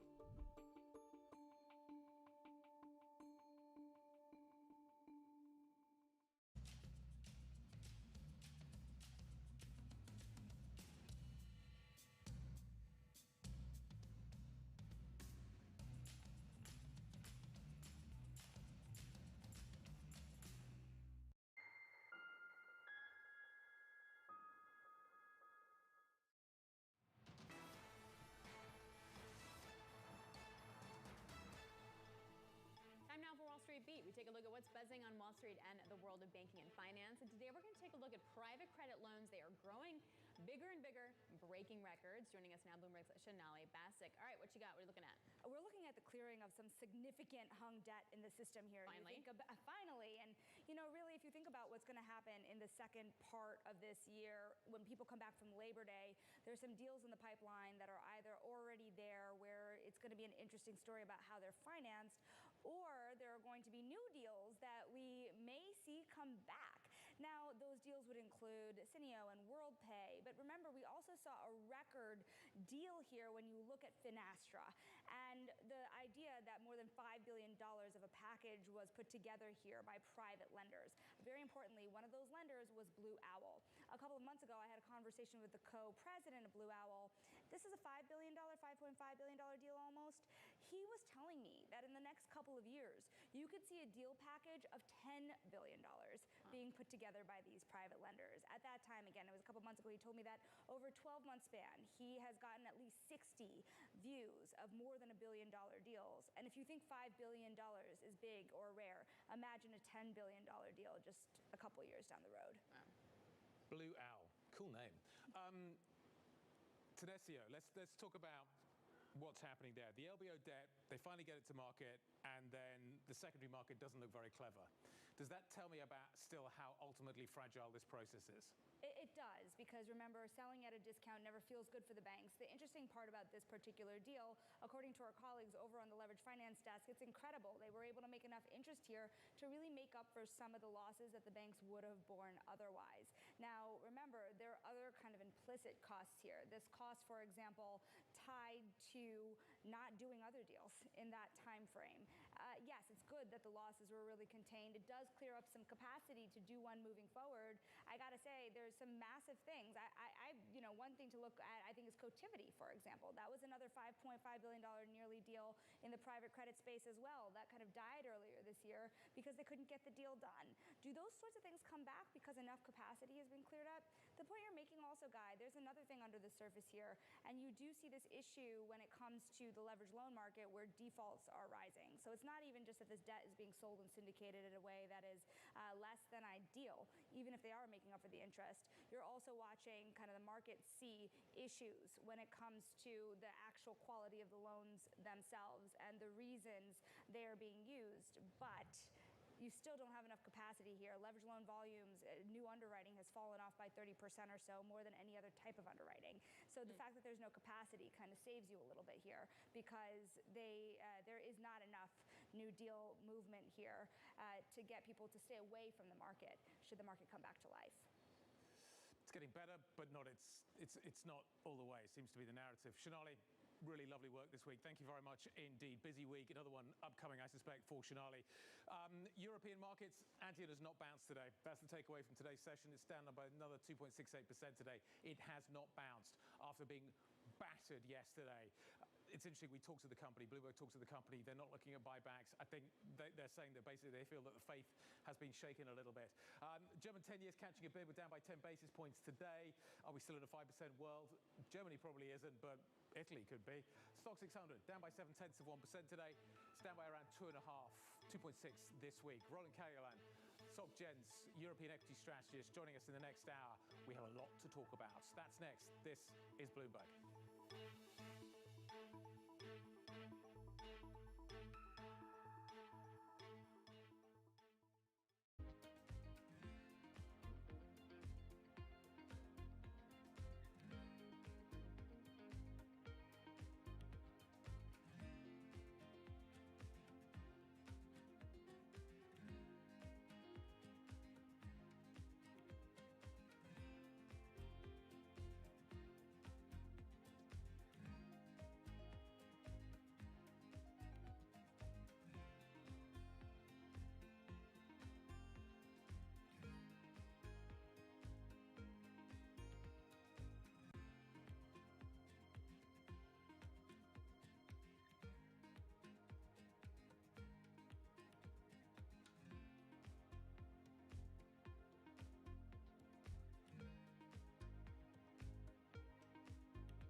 Is crucially important, and I think we've moved from this attitude from it's an indulgence, a waste of time, almost an illness that needs a cure. For something as universally important to human life as sleep, mysteries surrounding its necessity and utility have only just been recently uncovered. Some of our biggest discoveries were in the 1970s or 1980s, and so it makes it a really exciting field because it seems as though we're uncovering new insights each and every day. Some scientists are going further to find out how sleep and what happens there can be harnessed to further expand our understanding. It's easy to memorize things. That makes you smart if you can spit back a lot of facts. But if you want to be wise, if you really want wisdom, you got to know when and how and why to use that information. And that's what your brain figures out while you're sleeping.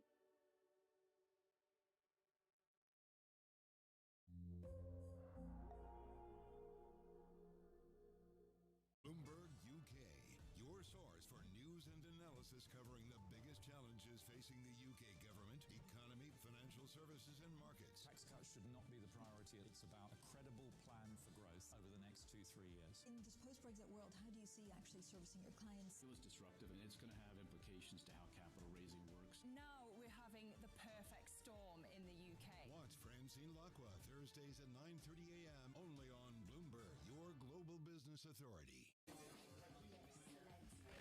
Slice through the noise. Forget the noise. Ignore the noise. Is this just going to be noise? Just noise. It's noise versus signal. Now, more to the point. What is the lesson or the observation?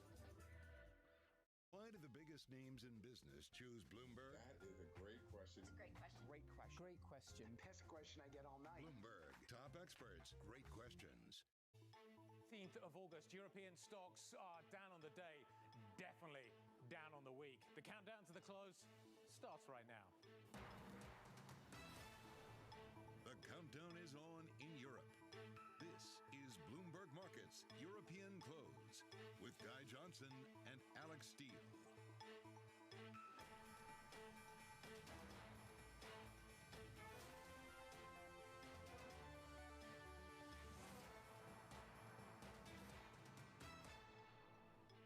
$447 is now where we are, so we're below 450 on the stock 600. We continue to fall. We're down by around 2.6% on the week. We're certainly moving away from that 260 level. Is this fundamental? Has something changed? Is this just August? Are there other forces at play? I don't know. I think we're not going to know the answers to all of these questions in reality until we come back in September and everybody's back. We're past the holidays, and then we get a clear idea of what's really going on. There's a number of positioning factors that are worth bearing in mind. Weak retail sales out of the UK today. Apparently it's rain related, which, believe you me, doesn't surprise me in the slightest. You've certainly not been buying summer gear here in the UK this August or the month before, or actually the month before that wasn't too bad. But the pound certainly suffering a little bit, not by much, on the back of that. And then the story of the week, Ajahn, down by 2.6% again today, this after being absolutely battered yesterday. I think it's significant, Alex, that the stock has not bounced. It really is. We're going to get to that later on. The co-CEO talking to Bloomberg earlier. All right, here, you take a look at the S&P and the NASDAQ 100. It doesn't look like a lot, but it's a cumulative effect. For example, the NASDAQ 100 is looking at now 3 straight weeks of losses. We haven't seen that kind of weekly loss since December of 2022, having been down now about 3% on the week. Plus, you get Meta below its 50-day. Those kind of things wind up picking up steam to the downside.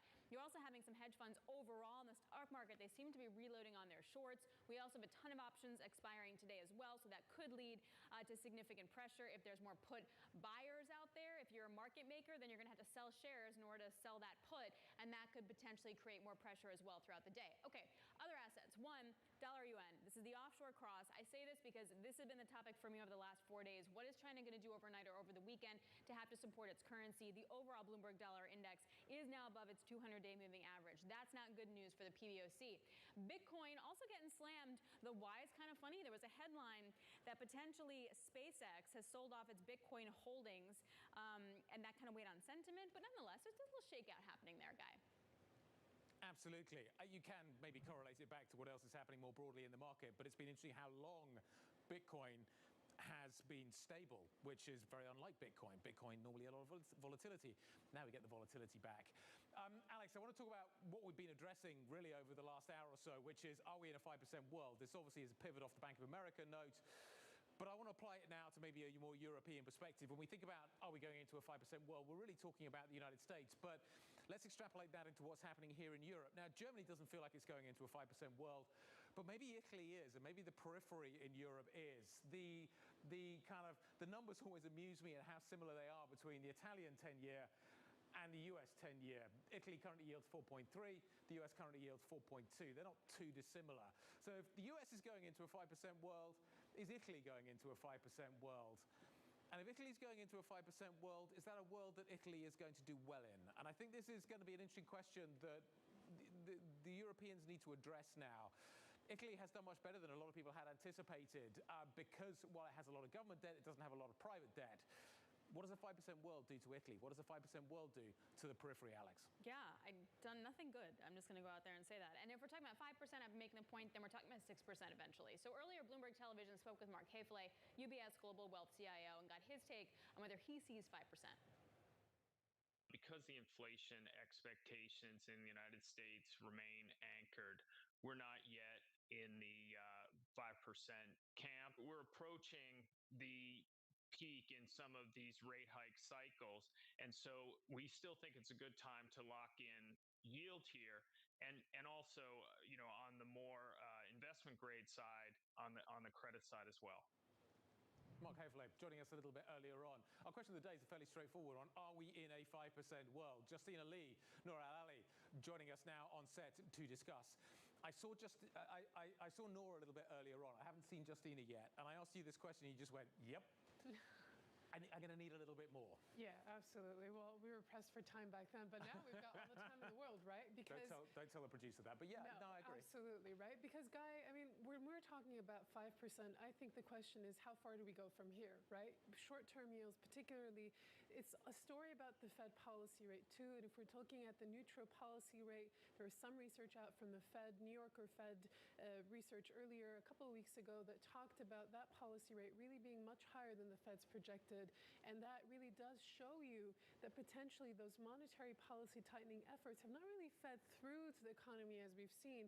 So it means the Fed has more work to do, and those yields will only have to push higher. Okay, so if we're at 5% level here in the U.S. in the 10-year, Justina, are we looking at 5% for Italy? What does it mean for Germany? Yeah, I think that really is the question here. Now, in Europe, as we have seen in the U.S., I mean, we have seen kind of inflation pressures abating a little bit. But at the same time, I mean, Europe started tightening monetary policy later as well. So that's not really changing expectations for the ECB to hike again this fall. But I think more broadly, the question is, I mean, inflation pressure maybe are abating because economic growth is slowing. And, European growth is usually more cyclical. It's more tied to, the rest of the world. And given what we're seeing in China, I mean, does that mean that maybe Europe will see demand and growth slow more than we previously expected? The bigger question that I'm trying to figure out this week is, not the bigger question, but a question I'm trying to figure out this week is, are rates going higher because of inflation concerns, because of growth concerns, whatever it is that's happening? Or is this just a simple supply-demand balance story that we're watching in the market? There are going to be fewer sellers. There are going to be fewer buyers. There is going to be much more supply coming through from governments in the United States. It's fascinating that Italy's just trying to push through a bank tax. That didn't go very well. France is talking about taxing toll roads more. Everybody's trying to raise money at the moment because governments are going to be stretched going forward. They're going to have to issue more debt. And that ultimately probably means that yields are going to be high, just on a kind of supply-demand story. Right. I mean, that's the message that we're hearing from the Treasury, right? And if we kind of break down U.S. yields, the break-even rate, which is sort of the market indicator of inflation expectations, actually haven't moved up that much, but it's actually the real yields that have moved up. So I think one kind of more positive interpretation is that, people's expectations of long-term economic growth have gone up, and maybe that's part of it. But the other part could be the supply picture, as you talked about as well. So that's a more structural kind of situation, Noor, particularly as we're going to see more money being pumped in for, say, the green transition, et cetera. So, sake of argument, if we're at 5%, what gets beaten up the most? What's the biggest reallocation? Yeah, I mean, that's an excellent question that you and Guy talk about, because we're not just talking about treasuries upping their demand, upping their supply here because of that structural demand, especially for the need for more debt or for more borrowing to fund these climate-related needs that they have. But there's also the question that's coming across from Asia. Now, let's take a look at treasuries here. And if we look at the proportion of the foreign holders, you'll see that Japan and China are the biggest holders or foreign holders of U.S. treasuries. They make up 26%. I looked at the numbers data earlier with Valerie Titel, and then it's a whopping number. And when we're talking about interventions, Guy, coming across with their currencies, that means those banks in China that are being asked to kind of sell the USD to buy the yuan. There's a lot of talk about interventions out of Japan as well, and for them to support the yen. What's going to be sold in the market? And that's going to be the treasuries. Yeah, it may be treasuries. It may also be some of the euro-denominated bonds as well. Can Italy survive in a 5% world? Again, I've been through various European crises, and it doesn't feel like we're there yet, but I'm wondering how long. If you have a growth rate down here and you have an interest rate up here, Italy can sustain that for, Greece can sustain that for, various of the peripheral countries can sustain that for. That's an excellent question, Guy. And the fact that you're asking it means a lot of the people in the market are thinking about it as well. How far across are we from a debt crisis? The economy in Italy at the beginning of 2023 was pretty good. You know, we're not, I mean, if we look at research from Bloomberg Economics, they're not really expecting that anymore. You are seeing that impact, that monetary policy lag really being felt out of Italy. And that's why the government's coming there and saying, well, where can we get a we need to raise some money here. Exactly, 100%. And they're trying to almost, you know, get a step ahead of what's going to happen in the economy. And I'm pretty concerned here about what's going to happen when it comes to their debt to GDP ratio and whether or not we've got a debt crisis brewing at our hands. Well, yes. And also I have to wonder, too, a debt crisis would be a whole different situation, Justina. But even without a debt crisis, the rising yields, what that means for European equities, because the biggest bull is going to say, oh, European equities are really cheap. Yet we continue to see 20-plus weeks of outflows now for European equities, Justina. I know, I always feel like we've heard about European equities being cheap for like 10 years now, and it never really had like sustained inflows. And I think the question here is, I mean, European stocks are generally, you know, value equities, and value equities should do well when bond yields are going up. But I think a lot of the time the precondition for that is that economic growth has to be picking up as well. I mean, the other way of kind of asking that question is like, you know, are bond yields rising for the right reason? And a lot of the time the answer is no. And of course, kind of if we look at the U.S. side of things, I mean, you know, U.S. equities have really benefited from these big, you know, structural tech trends. You know, we're talking about like AI here, for instance, and those names don't tend to be in the European market. No, fair enough. Maybe payments, but then you have Adian. All right, guys, thanks a lot. Really appreciate it. Also appreciate you guys sticking around on a Friday. Justina Lee and Noor Ali, thank you so much. All right, still to come, more on our question of the day. Are we in a 5% world? And then what do you do with that from an equity perspective? Roland Caillouin is SocGen's European equity strategist, and he's going to join us next. This is Bloomberg.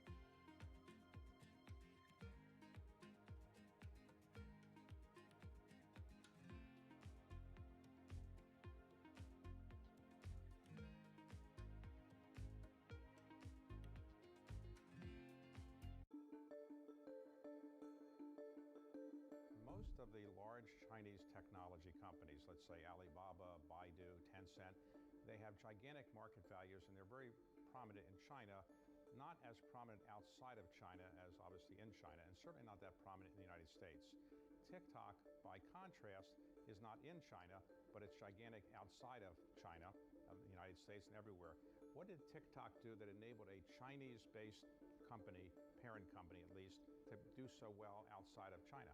We think it's challenging to build a global company in general, but the best ones we have seen so far are ones that take very consistent global learnings and adapt them to the local countries that they are operating in. So you need to be global and local at the same time.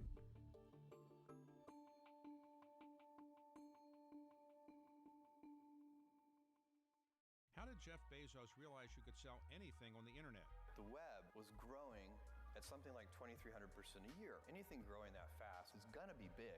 Why did Bill Gates create Control-Alt-Delete? Kind of become the poster child of, hey, couldn't you have made this stuff a little simpler? And what inspired Diane von Furstenberg to create the wrap dress? The wrap dress created me. On the David Rubenstein Show, I uncover the untold stories of the world's most successful leaders, right here on Bloomberg.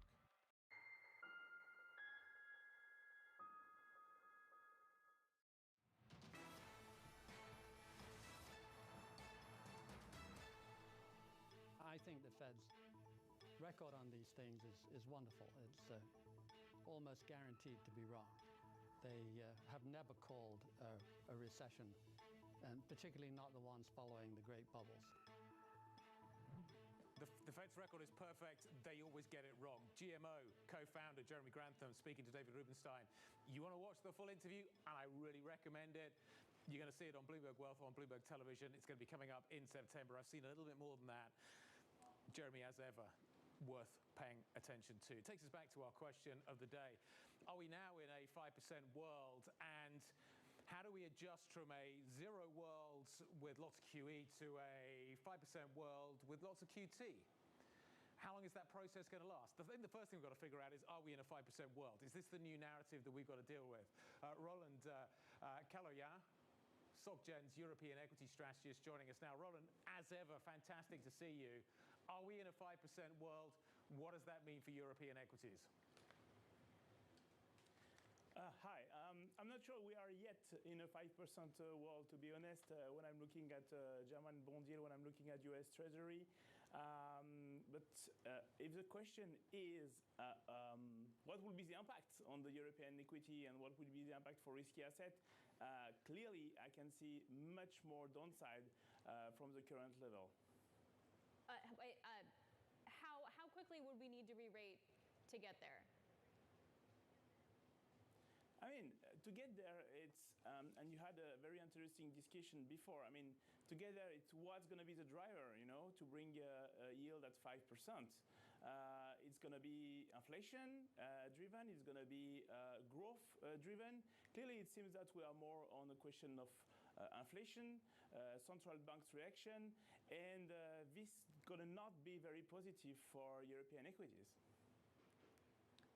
Just in terms of the scale of the not very positive, like how much further could we have to fall from here? Look, we are already at this, current level. We have already a very stretched risk premium. So it means that investors are ready to accept a very low reward to carry equities compared to what you can get on fixed income. I'm not talking only about what you can get on a long-term bond yield. Look, the risk-free rate is very, very high now. Short-term, you have also a very high yield offer in the credit market. So when you compare equity to all this fixed income yield you can get from this product, clearly the market is back to level we haven't seen for decades relative to fixed income. So where do you hide out in that? Because Europe doesn't have as ton of tech, those high growth tech companies as the US does. So clearly you don't want to be owning that, but you don't want to own Europe as well. So what am I doing? Yeah, the thing is that in the market, in the European market, you got a big dislocation when you look at the valuation, right? European equity market looks super cheap. We are trading on aggregate level at 12 times.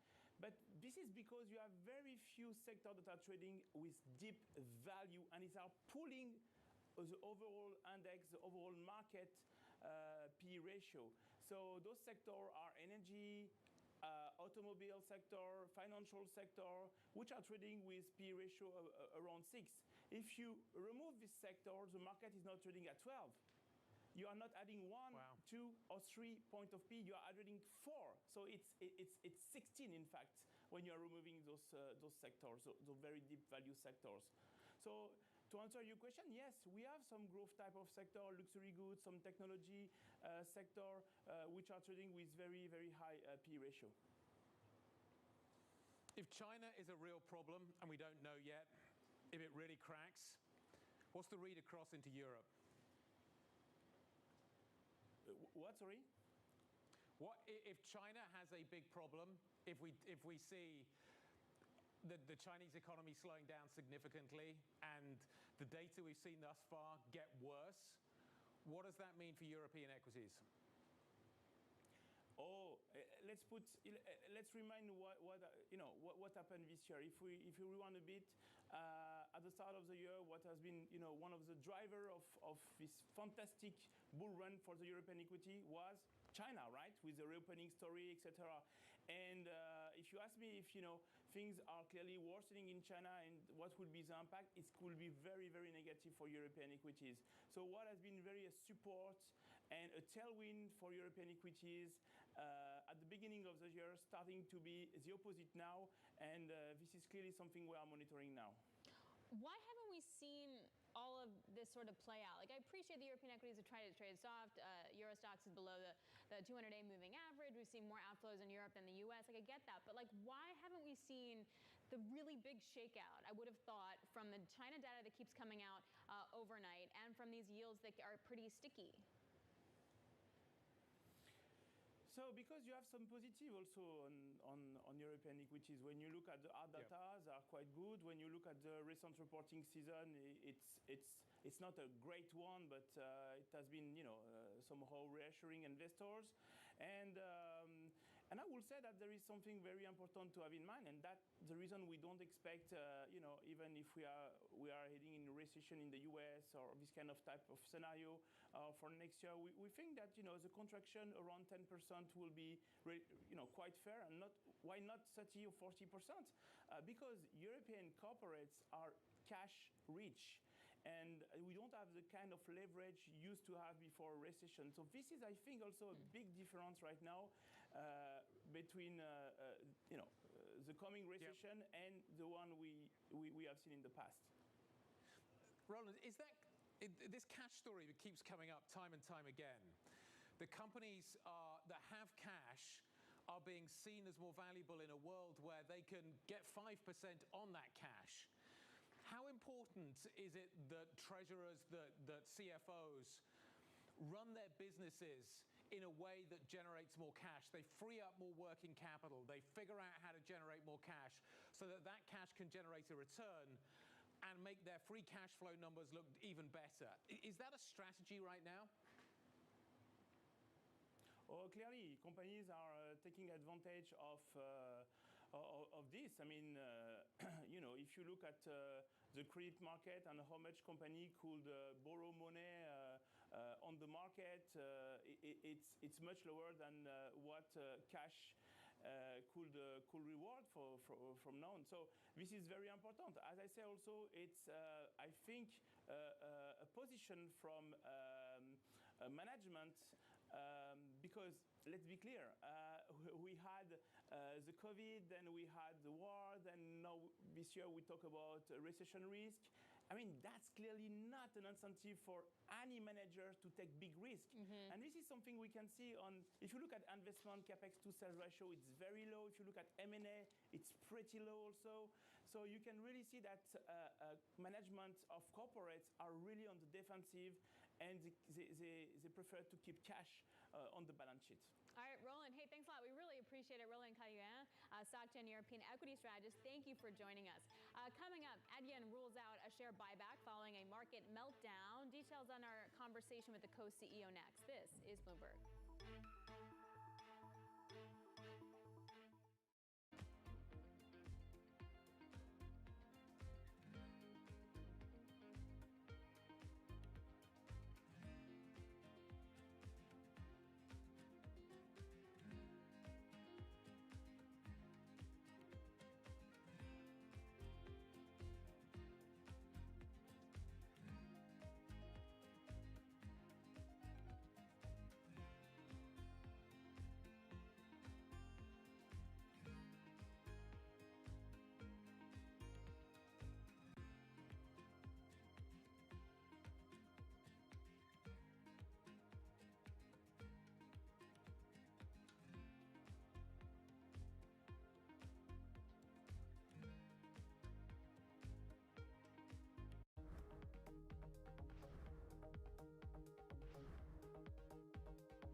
Welcome to the world of decentralized finance. You can see the massive gains for the OG crypto coin. The breakout we have all perhaps long awaited finally realized. We'll see if it sticks. Bloomberg's covering all things crypto, the people. There's no question this industry is composed of some bad actors and some good actors. The transactions. Volumes have surpassed $24 billion per day. And the technology. Stop talking about the technology. Start demonstrating the utility. Bloomberg Crypto, Tuesdays. In a multi-trillion-dollar industry, there's a lot of ground to cover. We indeed have a rally. We're talking a lot of dividends. We're talking income. We'll show you what's happening in ETFs like no one else. Bloomberg ETF IQ, Monday on Bloomberg.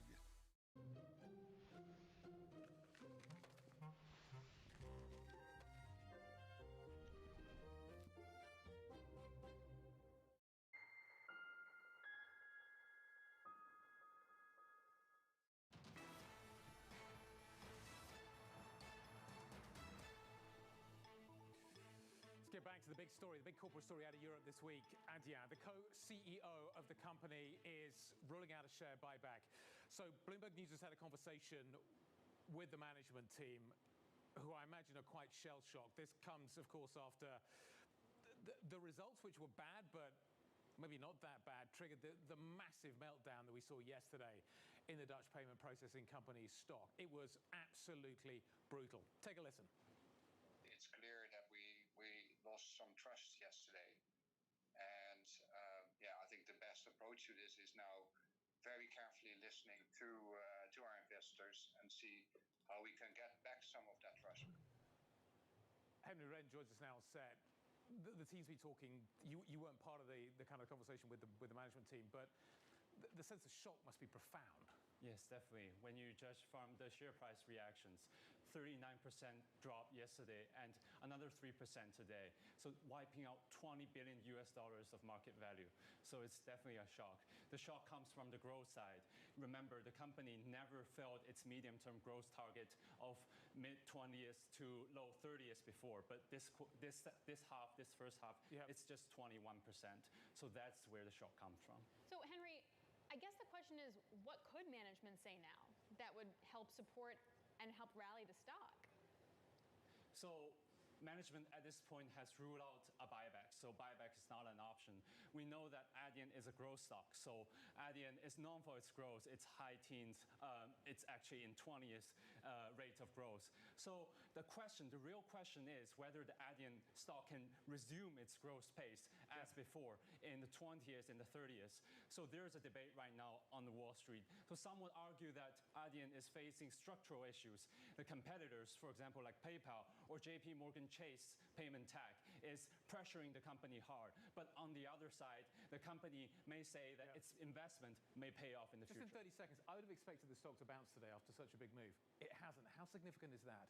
Yeah, so we have seen a little bit of bounce in the morning, for example. There are some dip buyers coming in, but there's capitulation. Actually, when you see from the analyst reactions, there are no real defense. The analysts say, we suggest that investors should wait and see for whether the management can deliver its long-term growth target once again. Fantastic to get the company on the line, get some reaction from them. Henry, thank you very much indeed. Henry Wren joining us on day 2 of this Adyen story. We'll be folding that into the close. That is what is coming up next.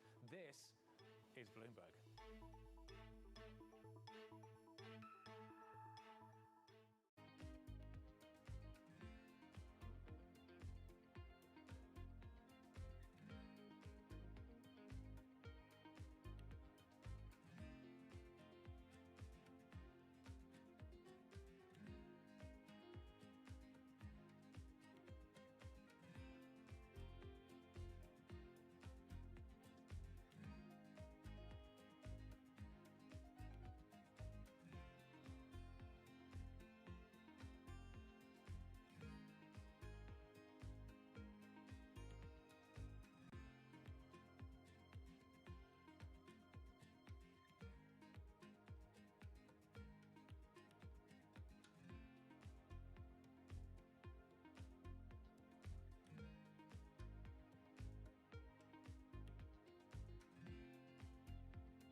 I don't think we can replicate Tesla. Tesla is a unique because when they found it, and then the personality behind it, the product is beautiful, technologically very, very strong.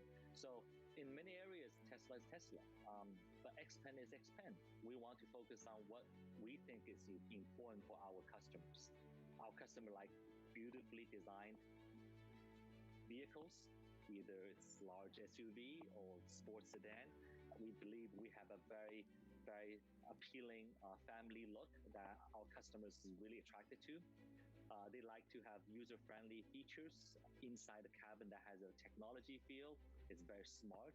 It enables them to really utilize the vehicle that's different.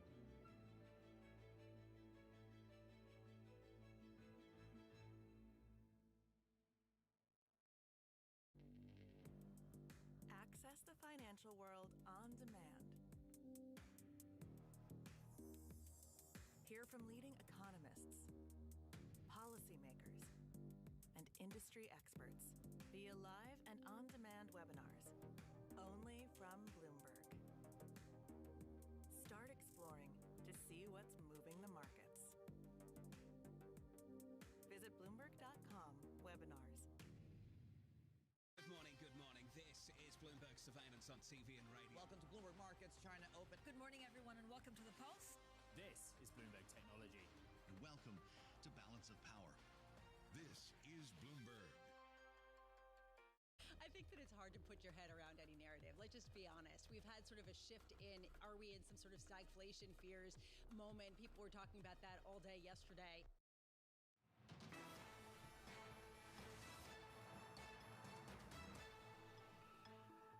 Great week to be on vacation. September's going to be interesting, isn't it? A lot of people are going on holiday over the next few weeks. European equities down today and down on the week. So today we're a little softer. We're down by 0.6. London, Frankfurt, Paris is down by around 0.4%. But the selling has continued, and that's significant. Let me show you the last 5 days if you don't believe me. I'll just give you an idea of what the stock 600 has looked like over the last 5 days. It's been fairly sequential. Day by day, down we go. That's Monday, Tuesday, Wednesday, Thursday, Friday. Start up there, finish down there. Every day, I think actually Wednesday was reasonably benign, but every day other than Wednesday, we've seen some decent declines coming through in this market. We started off, 460, we finished 448, so yeah, we're down by 2 1/3. It's been bumpy. It's definitely been bumpy, but on light volume. So what happens in September, I think, is interesting. One of the catalysts, obviously, has been what has been happening with the bonds picture. Just to give you an idea of what the weekers look like.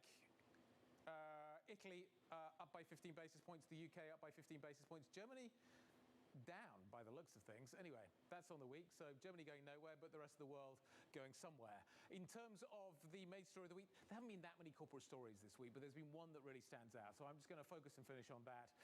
Adyen, we were just talking about it. The stock down by 44%.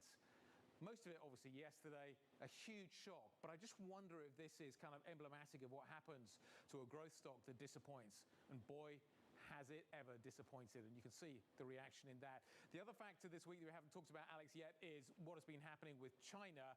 That story has been massive this week. And again, we're not done with that yet. We've got a weekend coming up, potentially more changes coming from the PBOC.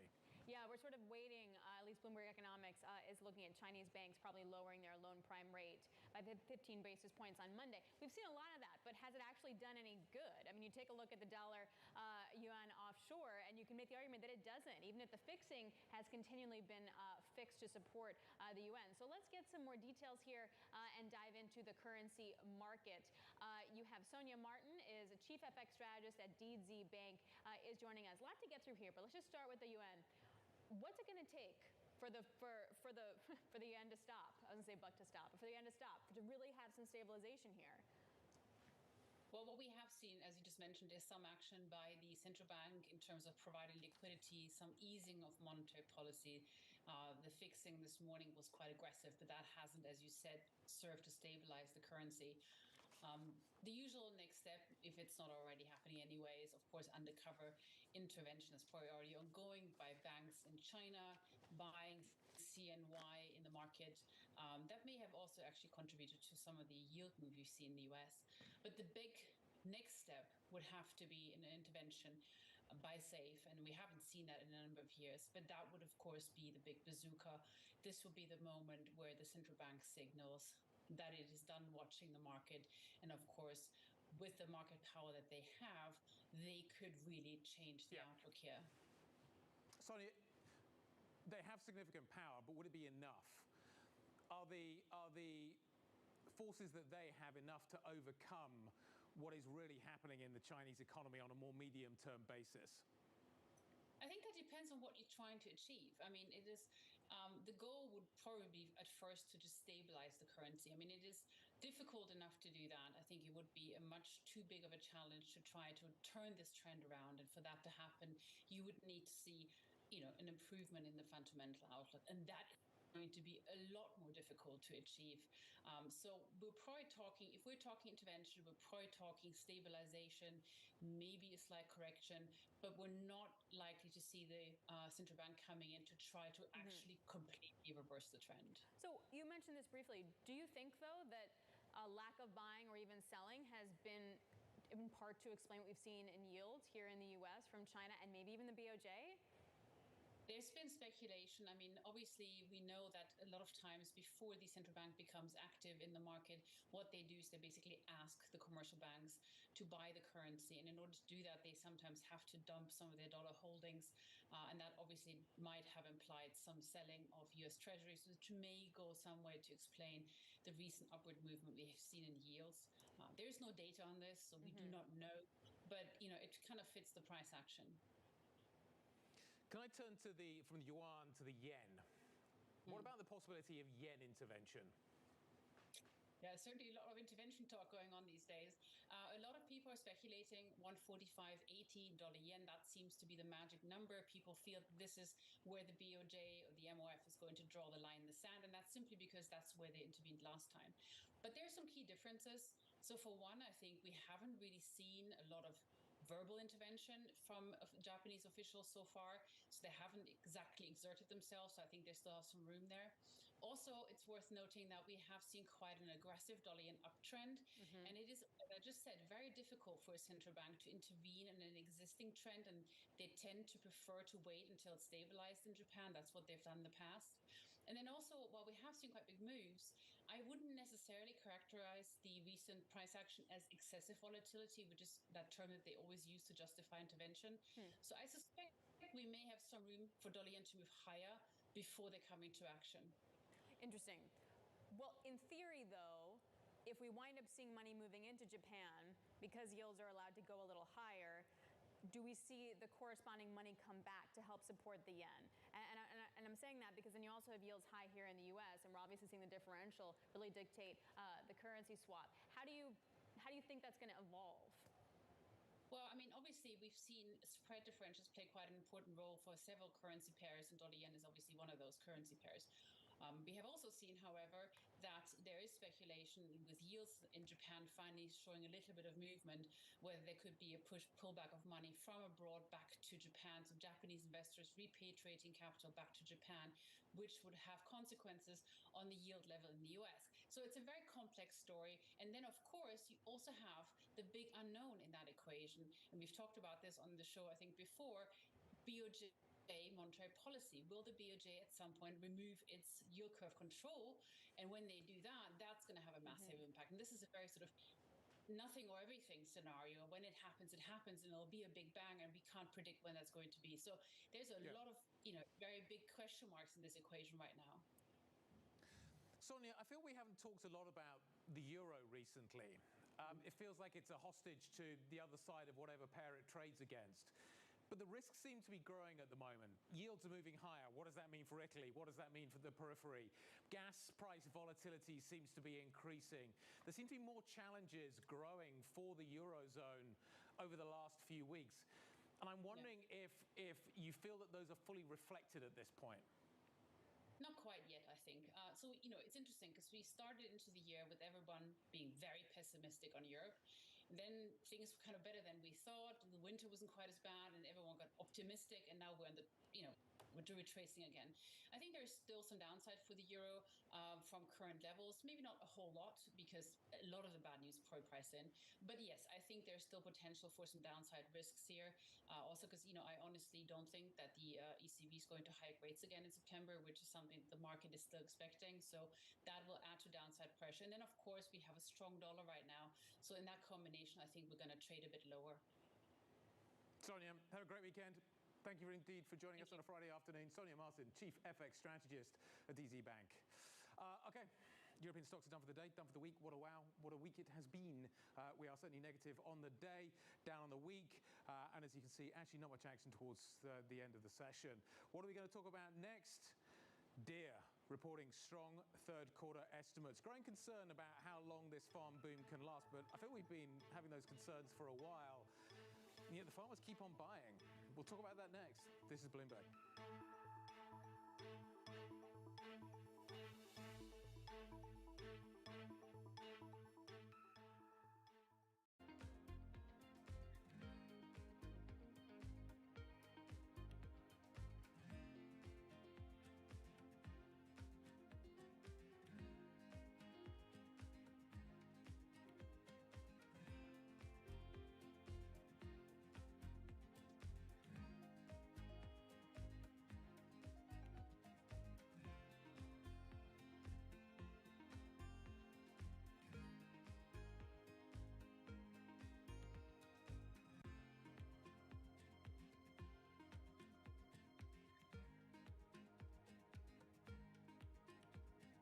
Economic pain may turn into emerging markets gain.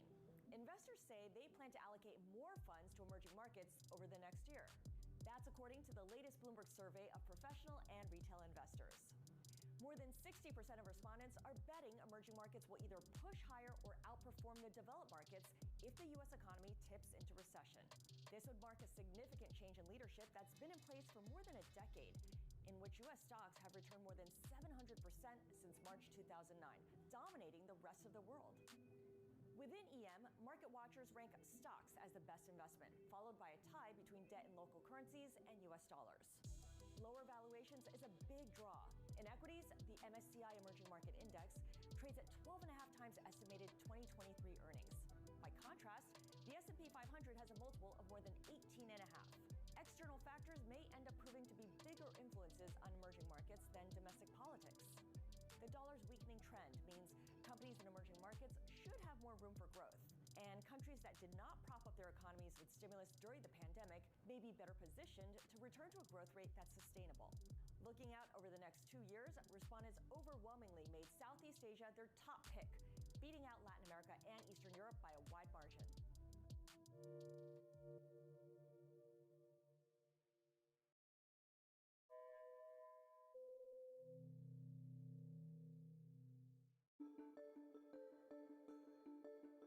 Have you thought maybe I should go do something else? I can't do anything better than I'm already doing. I already turned this company around. I've made a lot of money for the investors, the shareholders, and yourself. Are you happy doing this? You're going to do this for the foreseeable future? I'm going to do it for the foreseeable future. I love what I do, and the reality is we've accomplished a lot. As you described, we've made Blackstone a lot of money. We made our shareholders a lot of money. More importantly, we've grown the business, and we've been a huge engine of opportunity. If you think about all the jobs we've created around the world, all the communities we've made better places, all the ownership groups who we've helped grow their business, and having built a world-class culture, the opportunities we've created for upward mobility for people. And this business, I would still say, is like a coiled spring coming out of COVID particularly. So I feel like we just have more to do. My job's far from done.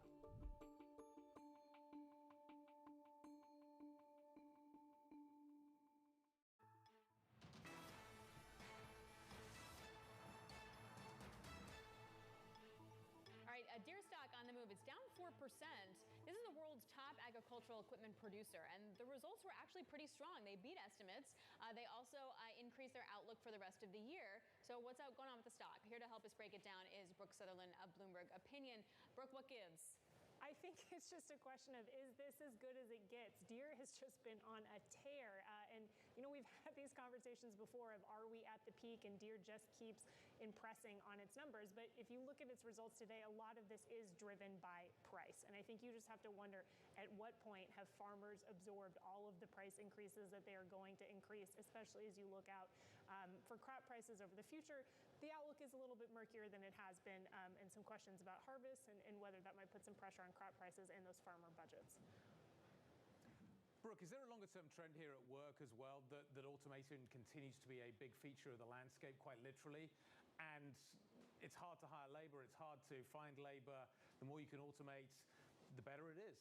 That's definitely true. I mean, that's been one reason why Deere has so much pricing power is it's upgrading its technology, adding a lot of those automation benefits, huge productivity savings for those farmers that are grappling with the labor shortage. We've seen that in the factory sector as well, with a number of companies investing in automation for both brownfield, meaning existing facilities, as well as those new greenfield investments. When we talk about this sort of reshoring boom or whatever you want to call it in semiconductors, EVs, batteries, those factories are going to be very heavily automated. And you see those companies investing in that technology, and the industrial automation equipment providers, names like Rockwell, Emerson, Honeywell to some extent, are definitely benefiting from that trend.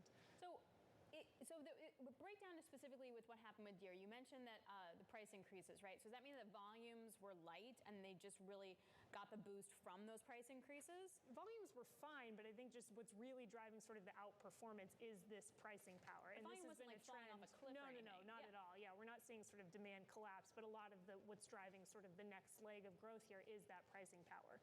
And you did have CNH, which is a smaller tractor maker, talking about how they're going to be more circumspect about the price increases that they push through, that they think we might be sort of reaching the limits of what farmers can tolerate. Let's talk a little bit about what's happening in the wonderful world of aviation. Everybody's over here, they're not over there. Does that explain everything? Does that explain why we're seeing lower yields in the US? The prices coming down. The inflation data says prices are coming down. I know it probably doesn't feel like it, but are prices coming down? Has the consumer cracked on the travel front in the United States? To your point, I mean, I think the airlines are definitely saying that what's happening is everybody is going internationally rather than domestically. It's hard to tell from the outside looking in to what extent that is actually what's playing out here. I do think there are some red flags around consumer spending on travel. We saw this huge resurgence in travel spending as people were able to leave their homes. It started domestically and then expanded internationally, and I think that might be playing out already. We've had sort of the pent-up demand, and now people are rethinking how they spend their money. And I do think that fares are under pressure. And partly in the U.S., we have this huge wave of capacity additions that are hitting the market this quarter and next quarter.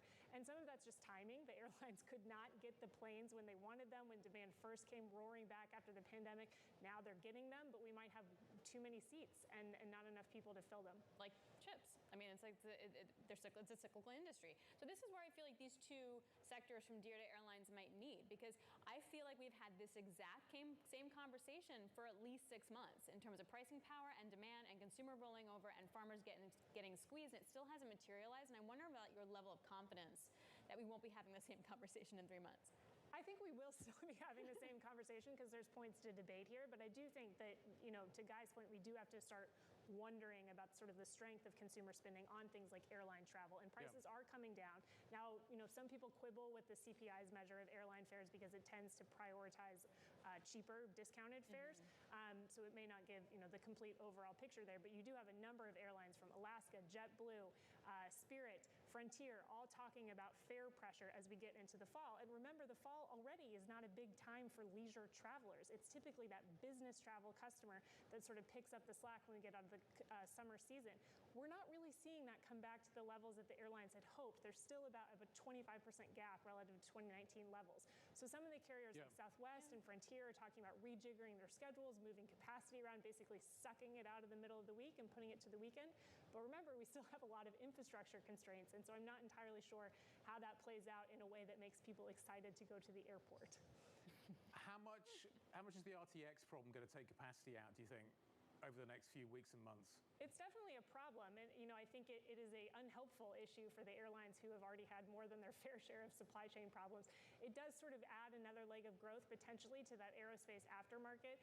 You had the AerCap CEO talking about how their airline customers are coming to them looking for those older planes, even, sort of that 18, 19-year-old time frame, because that's what's available now. They want to preserve their schedule, preserve their capacity plans, even as those Airbus jets get taken out for the RTX rework.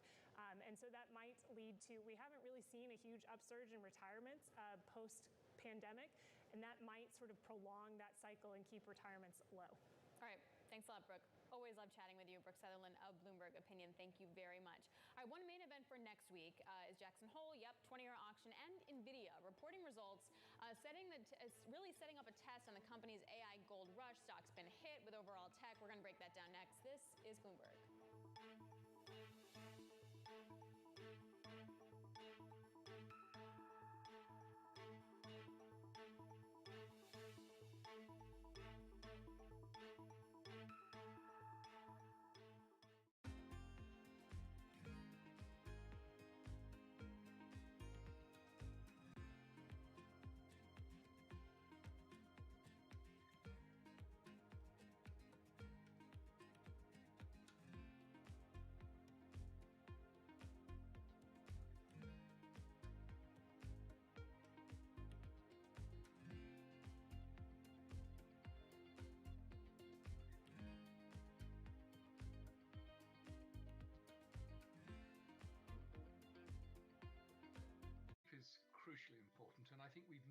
from this attitude from it's an indulgence, a waste of time, almost an illness that needs a cure.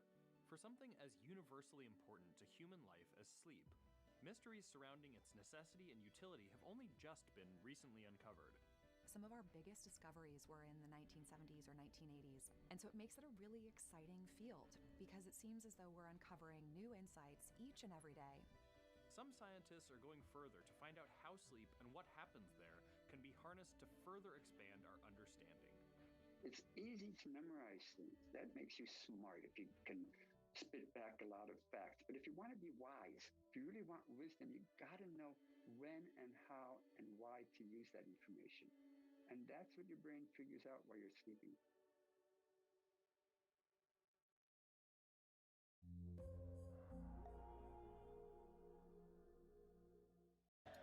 From New York City, in London, in Sydney, from Washington, in Tokyo, 9 a.m. in Beijing and Shanghai. Good morning, everyone. Have a great evening. Here's what I'm watching. You do not want to miss this story. Is there the kind of upside? This is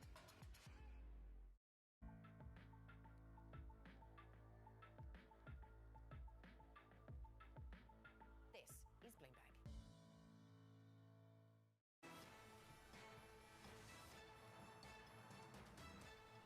Stocks pairing some losses, the Dow flipping into positive territory, but the NASDAQ 100 is still having a really rough day and a rough week. Abigail is tracking the moves. Abby? Yeah, lots of volatility today, Alex, and that has a lot to do with options expiration. But on the week, one source of volatility is the 10-year yields backing up in general. But let's put it into the broader trend over the last month because the 10-year yield now at 423, yesterday briefly at 432. So it's come off those levels, but you can see that over this very short period of time, up almost 0.5% on expectations that the Fed is perhaps still going to be hiking. Those minutes were relatively hawkish. Whatever the cause is behind this, bond traders getting caught offsides a little bit. It's pressuring stocks. Once again, we're looking at a third down week in a row, the first time that we've seen that in a little while. The worst week for the S&P 500 going back to March. The NASDAQ 100 flipping between the worst week since March or just a couple weeks ago. You can see, though, relative to options expiration happening today, take a look at the VIX and the VIXIN on the NASDAQ 100.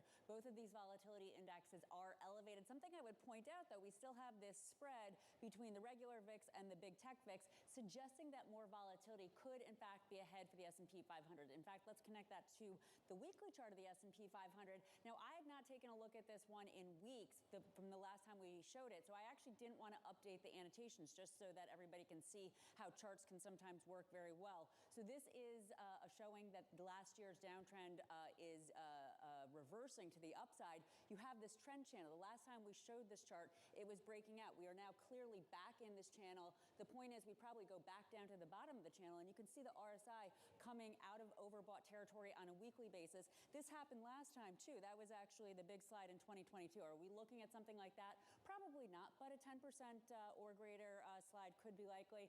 And then lastly, Alex, let's just connect this back to the VIX, given the fact that it is options expiration. This is a convergence, and it suggests the VIX is going to go higher. It could go as high as 24, or, Alex, sometimes this is a pattern. The inverse of this on Apple, which is what has Apple in a correction, suggests we could see a big spike higher for the VIX. Stocks down, lots of cards in play. Yep, absolutely. Looking forward to it. Abby, thanks very much. Which kind of brings us to next week and what we're going to wind up seeing. We get a 20-year auction, like I mentioned, Jackson Hole and NVIDIA. So analysts are now raising price targets on NVIDIA ahead of earnings next week. They're really hoping to see the show me story that the massive AI hype actually pays off. Bloomberg's Jackie Davalos joins us now. Jackie, what are we expecting and what's priced in? NVIDIA is the Wall Street AI darling, so they're setting the bar pretty high. They already got the excitement going last quarter. For revenue, it's expected to come in at about $11 billion. That's 50% higher than last quarter. That's pretty good. And a lot of that is driven by these high-powered processing graphics chips that are used in the algorithms and in the programs like ChatGPT that have just caught wind since last fall. So that data center unit is going to be key for analysts looking to see just how much are they capturing of that wave. And estimates are coming in at $7.8 billion. That's nearly double what they saw last year. It's a massive piece of growth for a company that used to be really focused on like the gaming chip side of the business. So seeing that overtake sales is a big part of the story. Jackie, therefore, is the bar, how easy is it going to be to clear the bar? You know, for NVIDIA, who has a majority of this market, about 80% of the chips out there that power these AI tools are coming from this company. So they can really charge what they want. And in that sense, those revenue numbers aren't going to be so hard to clear. But the question is, can they deliver on them? The supply chain constraints have been a major part of the story here. And especially now that you have tensions in Washington between China really ratcheting it up, you have some of those export controls starting to really weigh on sales to a degree now because they have so much demand coming from all these big tech giants, from Microsoft to Tesla. It might not take as much of a pinch, but still, China's about 20% of their overall sales. So when we talk about AI in terms of the other companies as well, it definitely was a show me story, right? Like the hype is in, and then you got to show me the money, and then investors will get re-excited, if that's a word. Where you think that NVIDIA is going to show that story? They will certainly show what's in the pipeline. Okay. What's in the pipeline. And now look, some of these companies that are looking to kind of really stake out their own claim in the AI space may put orders in, but still some of that doesn't really trickle through until later quarters. So you will be able to see an insight. Okay, who's putting in the orders now? Are we seeing an uptick on the gaming front as well? But really on the AI story, the demand is there. Elon Musk said last quarter on Tesla's earnings call that, you know, they'll take whatever NVIDIA can produce. Are they no longer... What's happening on the crypto front? Because there was a while when the GPUs were being used a lot by the crypto miners as well. Does that market not exist anymore? Does it exist in a much smaller fashion? Do they care about it anymore? What impact can it have? You know, overall, anything outside of the AI sphere is not growing at the same pace. I mean, as you can imagine, the crypto sphere just really took a hitting on its own. It's really intertwined as well with that gaming component. Its auto section has also been somewhat sluggish. So anything outside of AI just hasn't been, you know, performing to the level that you're seeing those graphics chips getting to. But, you know, at the end of the day, the crypto story is a volatile one, and it might not be as big as AI for NVIDIA. Jackie, great stuff. Really good stuff. It's going to be a huge week next week. NVIDIA, certainly one of the big highlights. Thanks for setting it up for us. We really appreciate it. That does it for the week from Alex and from me. Wow, what a week it's been. I suspect next week has the potential to be just as jumpy. We will see you then. Have a great weekend, everybody. This is Bloomberg.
Fixing things that go wrong and smoothing out bumps in the road is what customers expect from energy providers. And for Duke's renewable assets, that process is overseen from one room in an office building in Charlotte, North Carolina. Brian Savoy showed me around the company's Renewable Control Center.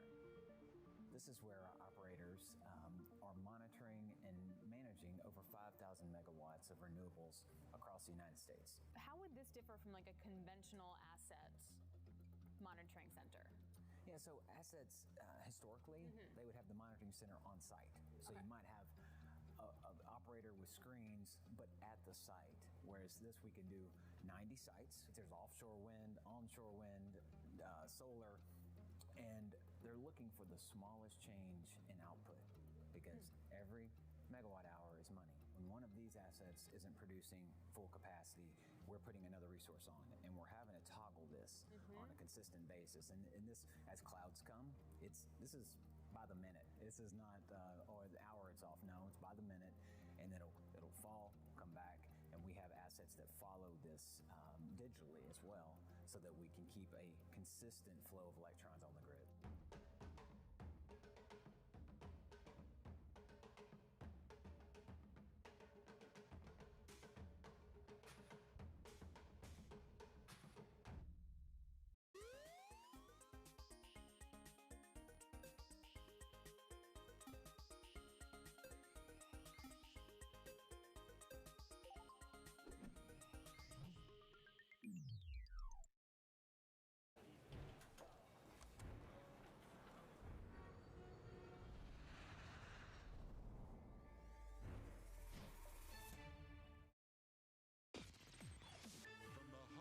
Innovation, money, and power collide in Silicon Valley and beyond.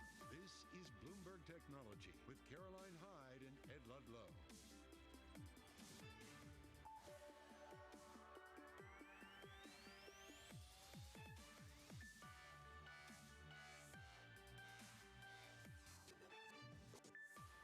I'm Caroline Hyde at Bloomberg's world headquarters in New York. Ed Ludlow, he's off. This is Bloomberg Technology. Coming up as analysts call out a perfect storm in the markets amid sapping sentiment. We'll get the outlook for the tech sector. Hilary Frisch is with us. ClearBridge Research. Plus, crypto's calm, it shatters. Liquidations exceeding $1 billion in 24 hours as prices they fall.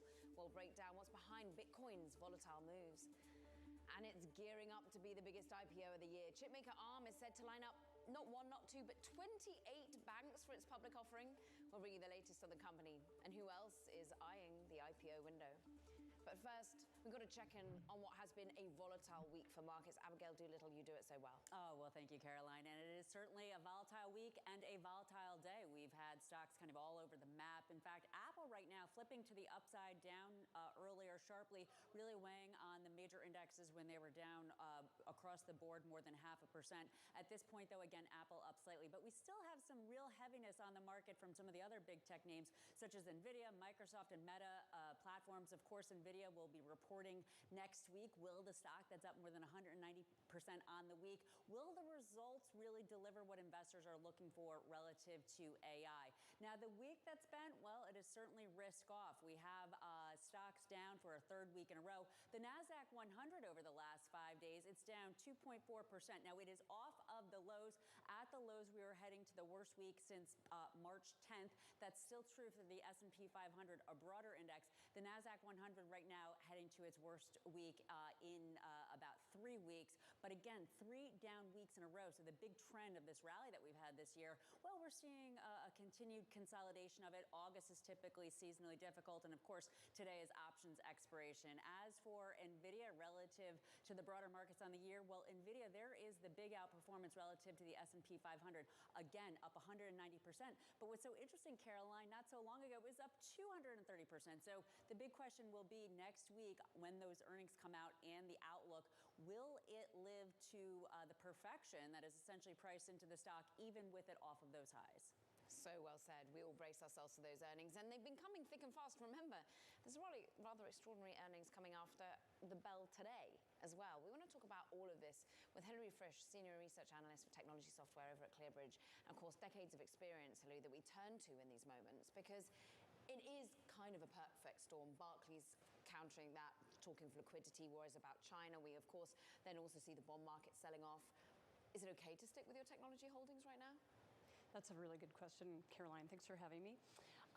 Yes, well, with the 10-year rising as rapidly as it is currently, it makes it hard for technology to outperform, especially the long bond-esque technology that we think about with cloud and SaaS applications.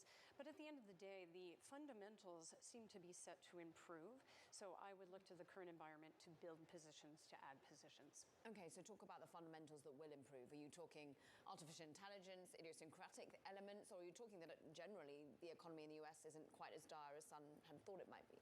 Well, there are a few factors. Artificial intelligence absolutely plays into it. I'm of the view of rolling recessions. I believe that tech has been in a very mild recession over the course of the better part of the last year. And without that recession actually having materialized, I think that tech was poised to improve. Enterprise tech was poised to see an improvement overall as budgets had really been set for a recessionary environment. In addition, in terms of Q2 earnings, there were a few sort of green shoots. Some of the companies talked about the optimization, workload optimization, cost reduction focus of customers starting to wane, starting to show signs of waning. There were new project starts and new project pickups and new workload starts, so that's actually quite encouraging. And then you saw tech layoffs starting to wane. They really slowed a lot over the last few quarters. Management teams talked about increased visibility and improvement in their businesses through the quarter. So I think overall, and then on top of it, we have AI, which should be a big driver. How much is China a worry from your perspective? It's a worry only insofar as the geopolitical backdrop creates shocks to the economy, which can delay recovery. But I don't view it as a direct concern for particularly cloud and SaaS names. I think enterprise and corporate customers around the globe have imperatives which they need to pursue. They've delayed those for essentially 9 months plus, and I think they're ready to get underway with them, more or less, unless we have a massive shock to the economy. It's interesting that you were seeing the green shoots coming from these earnings. Some might say Apple was a bit of underwhelming, Microsoft too. From your perspective, how are these companies proving themselves? Is it that just we as investors or indeed analysts, when they've got all the buy ratings out and the shares have risen so far, we're just too much priced to perfection at this moment, as Abigail was outlining? Yes, you're outlining it well. So I think what happened is we had a very, very strong first half in the group. It was compelling from a price performance perspective. Investors got very enthused about AI. But particularly with respect to Microsoft's results, I viewed the reaction as more of a mismatch, a timing mismatch versus anything. Microsoft's quarter was in line. And their commentary on AI was a little underwhelming, a little more tepid than investors expected. But they proceeded to explain that they hadn't actually introduced the majority of AI-enabled applications, which investors were very excited about, customers are getting excited about. In addition, some of the key semiconductor chips that are needed to train and run these large language models weren't actually available yet. In fact, only a small swath of them became available only very recently. So I viewed the results as not a demand indicator. I think demand continues to build, and these companies are doing extraordinarily well. They have a plan on what they plan to deliver over the course of the year. It was just a timing mismatch in terms of expectations. And so when you were talking about the fact that in this sort of environment where I'm looking at the NASDAQ 100 off by 2.2% on the week, we've had 3 straight weeks of losses on that benchmark. Where do you make additions? You were saying maybe you might be buying in this dip market. Sure. From a valuation perspective in enterprise overall, we had actually been within the pre-pandemic 5 and 10-year averages earlier in the year when I was here in February. We gained a few multiple turns since that point. We've been giving up some of those multiple turns. But over time, I do expect AI to contribute meaningfully to results and actually to drive both growth and valuation over time. So I would be looking to, but again, the 10-year is the arbiter of everything near term. It feels like it wants to go toward 5%. I'm not an economist. If it does that, there's certainly more pain to come in tech. But I would be adding incrementally as we move forward because it's anyone's guess as to where that really lands. Would you be adding to cyber names? We're all looking at Palo Alto. We're going to dig into that one in a moment as to why on earth they're coming after the bell today. I like cyber. I think cyber fundamentals are generally resilient. We've seen some weakness in firewalls in the firewall arena to date, and I think that's partially a function of having been supply constrained for so many years, and there was a lot of exuberant customer ordering, let's call it that. So I think we're normalizing after that. I tend near term to favor some of the next generation cyber names such as CrowdStrike or Zscaler, which are tied very much to zero trust initiatives.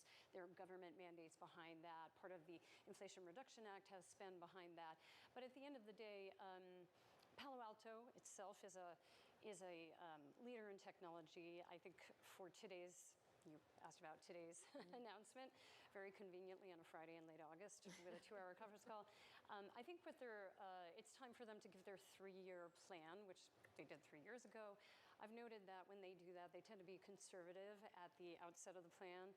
It seems like they also want to announce some amount of change. It may be that they're shifting toward annual billings from multi-year upfront billings. That would actually hurt free cash flow and billings to some degree. They may want to pursue certain areas such as zero trust more actively. It's hard to tell. Some of this is anticipated by investors. It's hard to tell the magnitude, though, and exactly what they're going to announce.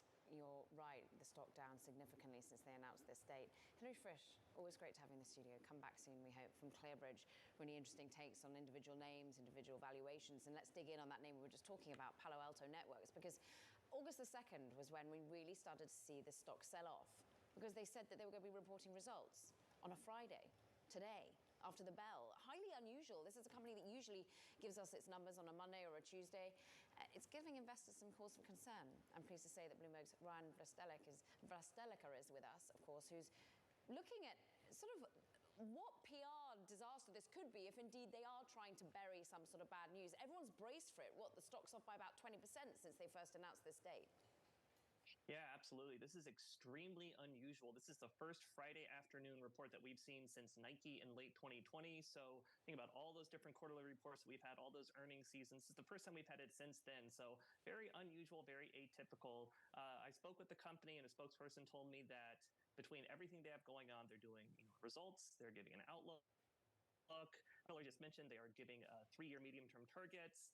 They're announcing a strategy review, and they have a sales networking meeting next week. So they have a lot going on, and the company told me they just want to give investors and analysts time to digest all the news that's coming out, which sounds like it's going to be a lot, but again, it is very atypical as far as the timing goes. I think what's also added to concern is Fortinet, right? Another cyber company that saw, well, less big gains than many had anticipated. What are the headwinds facing some of these cyber companies at the moment? Yeah, absolutely. So Palo Alto comes out and says it's going to be a Friday. The stock falls off. You can see in your chart there. A couple of days later, Fortinet comes out and they cut their outlook. They're basically talking about weaker IT spending. And cybersecurity has always been an area that people feel like is pretty secure, pretty durable as far as the demand goes. There's always going to be demand for improving cyber against any kind of hacks or threats like that. So the fact that people might be seeing weakness in this very defensive area of software, which is seen as another kind of headwind for the stock coming after this unusual date. And what did we hear in particular in terms of just the macro environment weighing on clients' desire to be upping their spend or thinking about curtailing or fine-tuning their cyber spend? Is that what we heard from some of the others in the space? Yeah, absolutely. So just some signs of some weaker spending. Maybe it's taking longer for deals to close, or the deals aren't as big as maybe might have been expected before. Just all these kinds of issues just kind of heightening the kind of concerns about the global macroeconomic backdrop as it pertains to security software spending in particular. Really great to get your take. I hope it's not too long a day for you this Friday to be working after the bell. Ryan Vlastelica is going to be there with the other investors, keenly awaiting that number to drop. We really appreciate it, that setup. Meanwhile, coming up, that we've got to talk about the sell-off that we've seen not just in Palo Alto Networks, but a sell-off that we've just seen in digital tokens. Bitcoin hitting, well, a cascade of liquidations, it really feels like, in the last couple of days, plunging to a 2-month low. We'll talk about the sudden shake-up in the crypto markets. Meanwhile, talking of shake-ups, let's look at WeWork for a moment because, well, it's a penny stock, and for that reason, it needs to be splitting, doing a 1 to 40 reverse stock split. Basically, they need to be ensuring that each individual share is worth more than $1 US. That's what they need to do to remain, of course, within the benchmarks that they want to be included in the public market. So pressure on the stock still, more than 13%, as they say that they will indeed be proceeding with that 1 for 40 reverse stock split to regain compliance with the listings. This is Bloomberg Technology.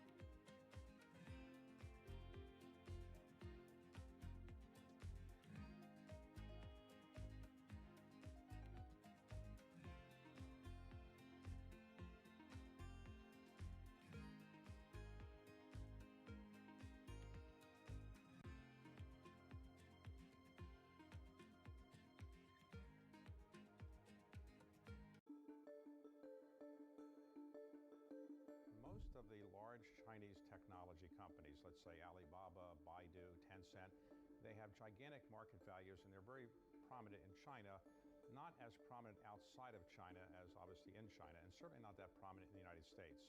TikTok, by contrast, is not in China, but it's gigantic outside of China, the United States, and everywhere.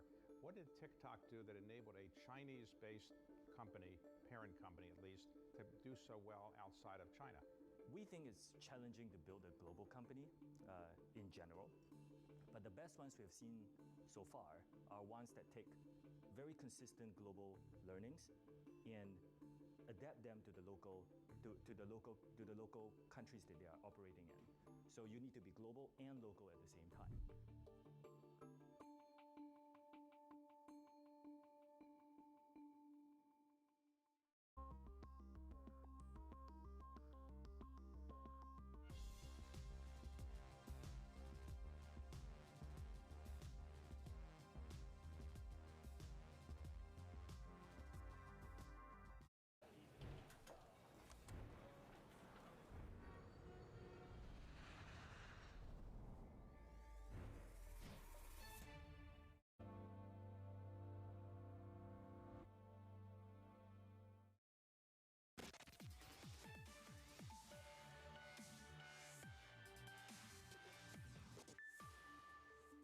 That unusual calm in the crypto markets, well, it's over, this week at least. Sudden Bitcoin sell-off sparked by, well, maybe it's concerns over interest rates, maybe it's potential big sales of certain types of the asset. Let's talk about that route that pushed Bitcoin below 26,000 for the first time in 2 months. Pleased to say Stephen Aguiar is with us. He's got plenty of insight, co-founder, COO of GivePact, its crypto fundraising platform focused on social impact, metaverse economy. But Stephen, do you buy some of the rumors in the market that perhaps this is sparked by one key big seller, that is SpaceX? There were the reports coming from the Wall Street Journal, or is this just thin markets? I think it's just market structure. I think the SpaceX selling probably already happened. What we saw in the last few months was Bitcoin and Ethereum trading at all-time low volatility. Meanwhile, market makers were pulling out of the ecosystem. So we had a very illiquid market, and open interest on futures was ramping up significantly. So the move was expected. I think we saw there had to be a flush out. We didn't know if it was going to be to the upside or to the downside. But as the dollar has been getting strong recently, a little bit of a sell-off in crypto meant that longs were liquidated, and we saw a sharp, quick move to the downside. I mean, everyone's now eyeing the $25,000 level as some sort of technical line in the sand. But is there any catalyst to the upside? Because many had started to desire to get into Bitcoin because there were hopes of some sort of spot Bitcoin ETF, for example. I think there are a lot of catalysts to the upside. I think you had the spot BTC ETF, which Mike Novogratz on the Galaxy call basically said is a matter of when, not if. You have the halving next year, which typically there's a bull run after the halving, but it could be something where we see a rally into it. We have the SEC case against Coinbase looking shaky after Judge Torres basically said that tokens traded on secondary exchanges aren't investment contracts. And lastly, you have the Fed tightening cycle. It's topping out. So I think there's a lot of catalysts that basically are laying the narrative for what the future crypto bull run could look like. I'm interested that you talk, of course, about the Bitcoin spot ETF and what Mike said about it on the call for Galaxy. What about this talk around an ETH ETF, or at least an ETH futures one? How much would that galvanize interest in some of the alternative coins? I think it's huge. I think that news happening within minutes or hours of this liquidation is really interesting. But I think the main thing for me with the ETH futures ETF, it basically means that Ethereum won't be a security. I think that ship has sailed, and it's going to allow people to get a lot more exposure to ETH than they would have, the same way the people get exposure to Bitcoin through the futures ETF. So I think it's huge. I don't know how deep down sort of the coin market cap we can go as far as what's going to be considered a security or not. But I think for sure Ethereum, that ship has sailed, and Ethereum will be considered a commodity regulated by the CFTC moving forward. Just go back to what you said at the start of that answer and the fact that these timings happened almost hours apart from each other. What do you mean by that? Was there any way that you think that was catalyzing a sell-off in Bitcoin? I don't think there was any specific timing or reason. I'm not really sure. I don't want to be conspiratorial. Again, I think the cause for the liquidation was more market structure than anything. I think it might have been an interesting coincidence to see that ETH futures ETF was approved within hours of that liquidation event yesterday. Can you just talk a little bit about who the marginal buyer is at the moment, or indeed where we're seeing people getting interested? If you do say there's catalyst to the upside of Bitcoin and indeed some of the other alternative coins, who is buying into this market, regionally speaking, institutionally speaking? We're seeing long-term holders really taking over right now, and short-term holders are the ones that are getting sort of fleeced out at the moment. I think the marginal buyer, one big catalyst for me is going to be Coinbase and their base chain. I think what they're doing really is disrupting themselves with that, and they're going to do a lot to bring retail and their assets on chain. So I think what we saw in sort of the demise of the last crypto bull run was these blow-ups of centralized entities. And I think Coinbase is really laying the groundwork for retail to put their assets in decentralized entities in DeFi, NFTs, decentralized apps. And I think that's going to be a huge narrative shift and a big rotation in where the marginal buyer comes and where they park their assets.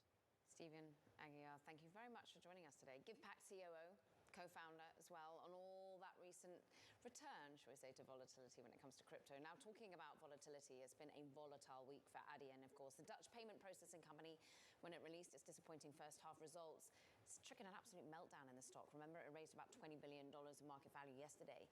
Now, in an interview with Bloomberg Television, its co-head says, look, on the back of this weakness, there's not going to be share buybacks. Just take a listen. We're focused on building a business, and we've always had a policy where we continue to invest our funds in the business, and that's what we continue to do. It's clear that we lost some trust yesterday, and I think the best approach to this is now very carefully listening to our investors and see how we can get back some of that trust. Adyen's co-CEO feeling the need to come and talk to the market post those earnings. Meanwhile, coming up, Arm preparing for the biggest IPO of the year with no less than 28 banks. We're bringing the details next. This is Bloomberg Technology.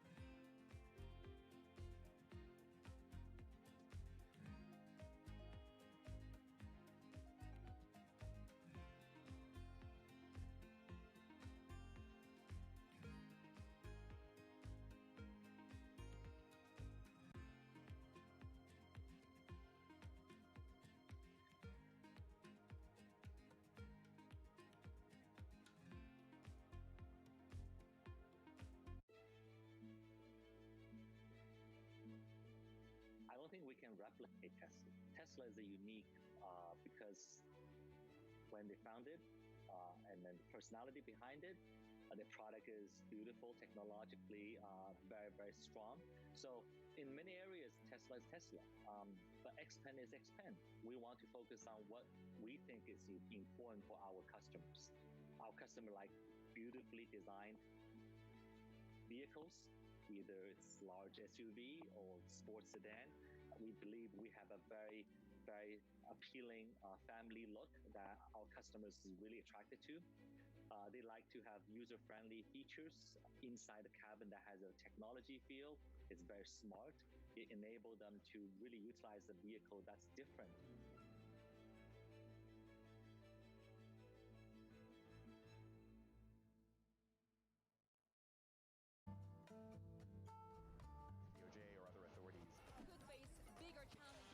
Next. It was going to keep reading World Cup. This is a three. As the economic picture does. The OK is getting ready to make this decision.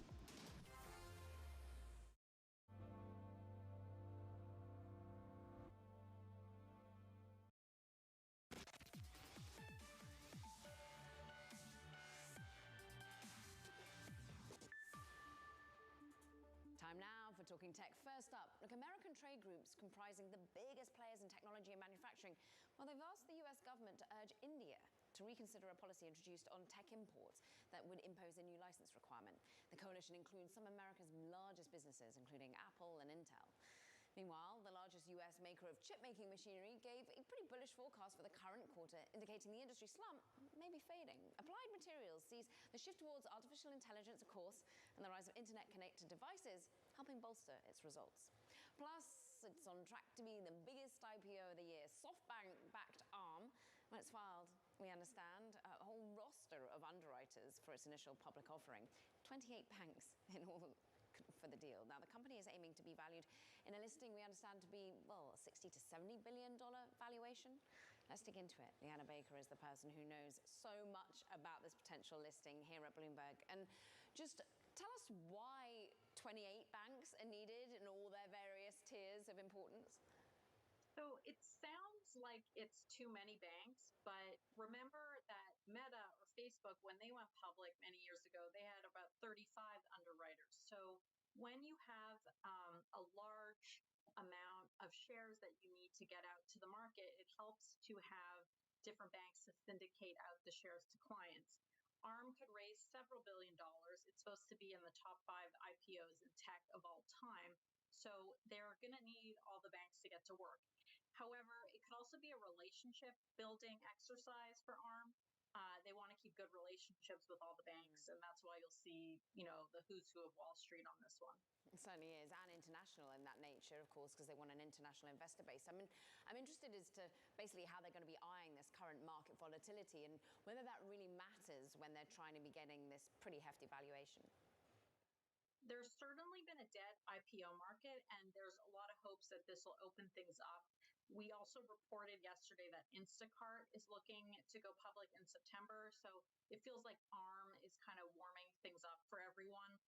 Instacart won't be as big of an IPO as ARM and doesn't have the global implications, but there's still others to look forward to, because it just really has been such a dreary year for IPOs and the bankers working on these kind of transactions. What is it? Only about 14 billion IPOs this year compared to something like 240 back in 2021. Leanna Baker, we thank you so much for all the inside track. We wait with bated breath on the ARM intricacies, and we also do for Instacart. That was a great scoop. We just heard Leanna talking about it, how it's planning for an initial public offering as soon as September, all according to sources. The company could publicly file its plans with the SEC as soon as next week. Now, Instacart previously considered a direct listing, remember, which made cool with the likes of Spotify, but now it's understanding that it plans to do a traditional IPO on the NASDAQ. A representative for Instacart declined to comment. Coming up, we're going to be joined by Evan Rizzo's Abnormal Security CEO. We're going to be discussing, of course, how it's been getting funding from some big players in the space, but also how it's using generative AI and the impact of generative AI on cybersecurity to try and tackle it, and indeed how cybersecurity risks are on the upside due to Gen AI. From New York, this is Bloomberg Technology.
Have you thought maybe I should go do something else? I can't do anything better than I'm already doing. I already turned this company around. I've made a lot of money for the investors, the shareholders, and yourself. Are you happy doing this? You're going to do this for the foreseeable future? I'm going to do it for the foreseeable future. I love what I do, and the reality is we've accomplished a lot. As you described, we've made Blackstone a lot of money. We made our shareholders a lot of money. More importantly, we've grown the business, and we've been a huge engine of opportunity. If you think about all the jobs we've created around the world, communities we've made better places, all the ownership groups who we've helped grow their business, and having built a world-class culture, the opportunities we've created for upward mobility for people. And this business, I would still say, is like a coiled spring coming out of COVID, particularly. So I feel like we just have more to do. My job's far from done.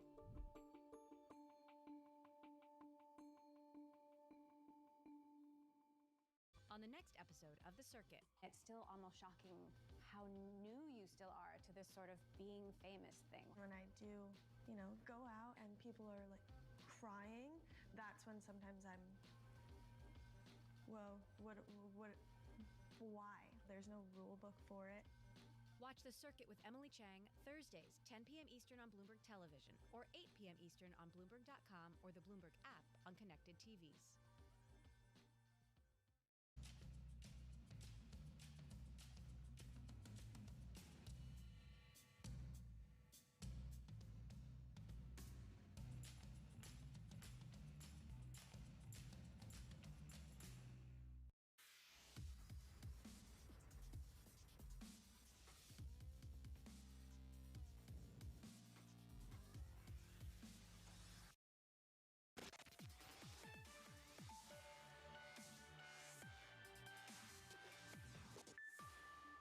Welcome back to Bloomberg Technology. I'm Caroline Hyde in New York. Let's check in on these markets halfway through this trading day. And look, we're pairing some of our losses, but it's a down week nevertheless. In fact, the third straight down week for the NASDAQ 100. We're off by 0.4%. We're off by more than 2% on the week. All of this, in many ways, a perfect storm, as certain analysts are calling it, whether or not it's thin liquidity because we're in the month of August, whether or not it's because these rising bond yields that actually managed to just get a bid today. The 10-year yield for spot 2.3, let's call it. We're down 4 basis points on the 10-year, but look how fast we have run up in terms of borrowing costs across the yield curve here in the United States and indeed globally, the UK to be precise as well. Bitcoin, I'm looking off by 6% now, as we'll call it. That as we see once again more volatility coming back into crypto. Is it market action? Is it thin liquidity, as our guest was saying? Could it be the reports in the Wall Street Journal that, of course, there have been a key seller that is SpaceX? Many feel that perhaps that's a little bit old hat. Let's move it on and look at the individual stocks on the move, because all eyes on NVIDIA next week. We're actually giving a little bit of profit. Remember, this week it has been on the higher side by about 3%. We give away more than a percentage point on the day. This, as we just try to work out whether or not they will indeed be posting earnings that can live up to their pretty lofty valuation. Their earnings come out on Wednesday. Datadog up by almost 3%. This, as the price target was announced, that is $120 by TD Cowen. We get an outperform rating coming and actually managing to brush off some of the weakness in the broader market. Andrew Sherman liking this company, bullish on their tools. And I'm looking at Palo Alto Networks because, look, we get their earnings after the bell. We're flat on the day, but there has been lots of anxiety as to why they're putting out their earnings on a Friday in August after the bell. Meanwhile, let's talk about more cybersecurity, because, of course, Palo Alto Networks is one of them. There's a relatively new kid on the block since 2018, Abnormal Security, but it's an AI-native cybersecurity company. Protects organizations from a whole host of email attacks, business email compromise, vendor fraud, malware, and credential phishing. I'm pleased to say that we can speak with Evan Reiser. He's Abnormal Security CEO, to discuss, how you're using the joyous world of generative AI within cybersecurity, how cyber attackers are using it. But first, how are we seeing risks dial up because of the new large language model era we're in?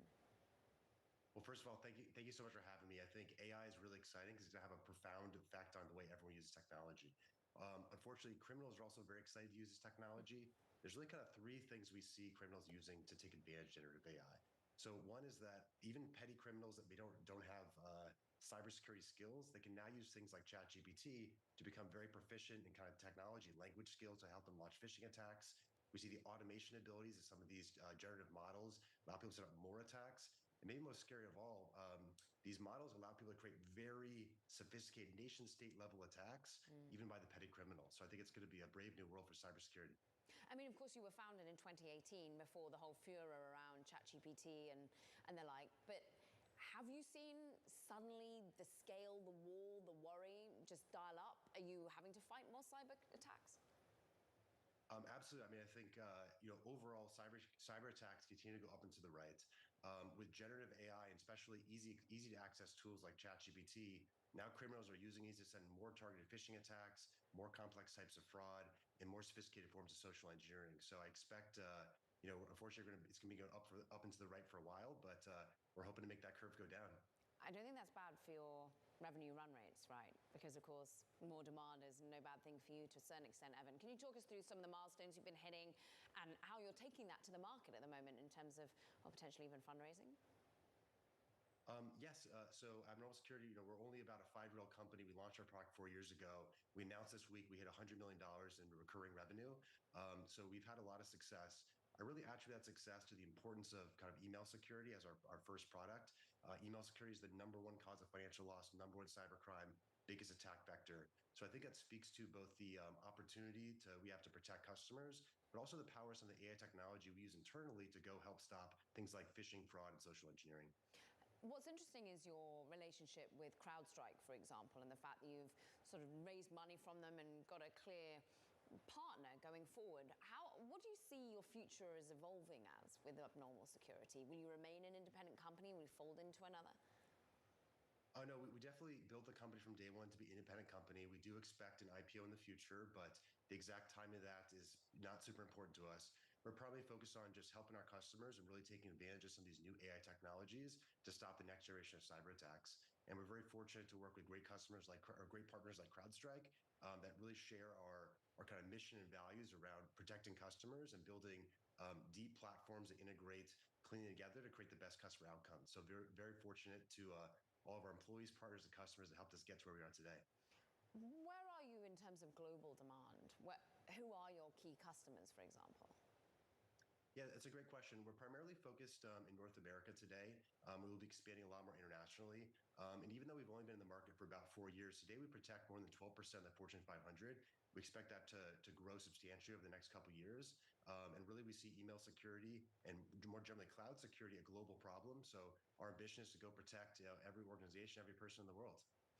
You an AI optimist? You worried? I mean, it feels an age, an eternity ago since all these letters were being written about existential issues to do with AI. But where do you sit on that?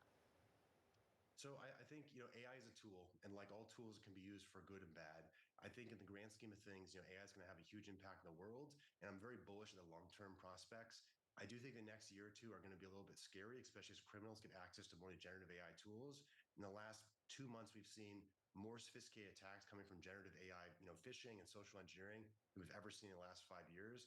So I think the next years are a little bit scary, but I'm very bullish long-term the opportunity for AI to not just help our customers protect their organizations, but also have a transformative effect for how we use technology.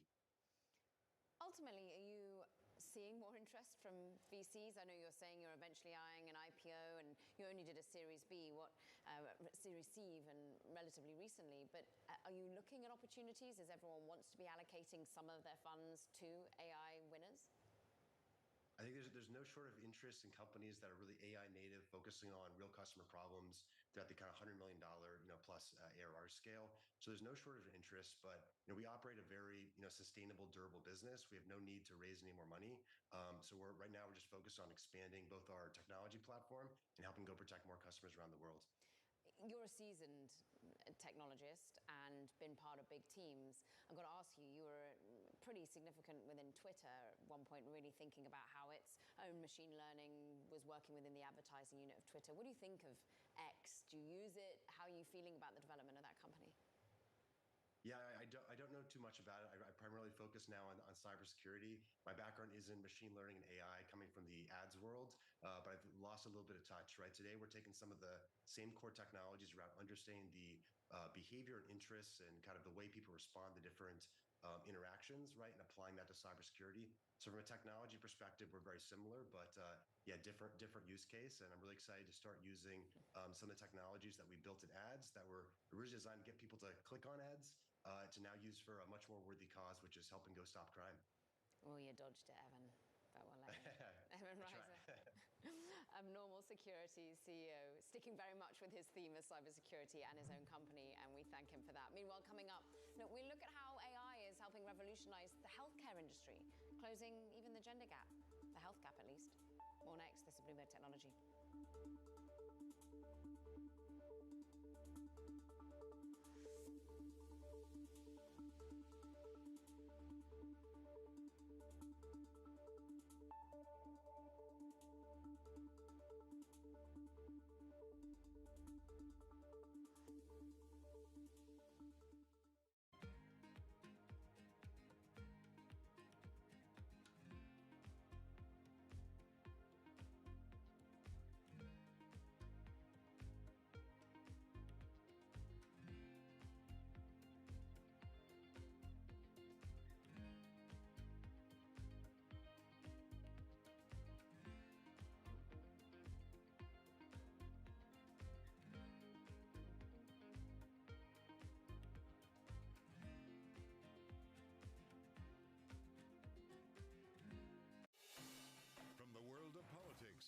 be relying upon countries whose values we don't share. To the world of business. It's all about corporate power at the end. Balance of Power. Live from Bloomberg's Washington headquarters. We couldn't be more excited what's in store for you. How long will it take? How many years? Why don't we take this one day at a time? Good luck. Everybody has a perspective. Every weekday at 5 p.m. Eastern Time. Join host Anne-Marie Hordern. It's the one area, really, of bipartisanship. Well, I think we're getting more of it. That's optimistic. And Joe Matthew. The debt ceiling is looming. How close are we going to get to the line before you start to worry? Alongside Kaylee Langs. The door was open for regulators to do more, and that puts the Fed between a rock and a hard place. As they deliver news. This is such an important economic issue. He's no longer trying to run away from that really blew some minds. Insight. We can both invest in law enforcement and also make sure that communities feel safe in their own skin. And analysis. I think your audience will get this more than most. This is not the Republican Party that you know. It allows him to do what he did so successfully in 2020, which is run against crazy. From and about politics' biggest power players. This was the zombie case, and it's now more than well alive. That's for sure. With two more potentially to come. I'm willing to have this battle. It is vitally important. This is the intersection of Washington and Wall Street. Bringing people directly to the decision makers that impact your investments and your life. Balance of Power, every weekday at 5 p.m. Eastern, only on Bloomberg, your global business authority.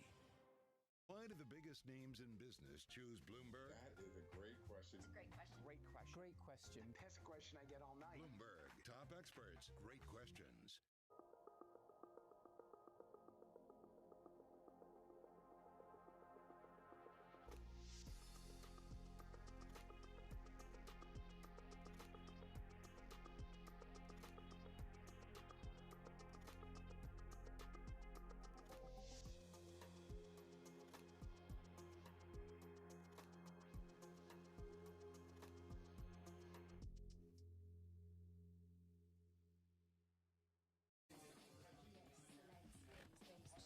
Through the noise. Forget the noise. Ignore the noise. Is this just going to be noise? Just noise. It's noise versus signal. Now, more to the point.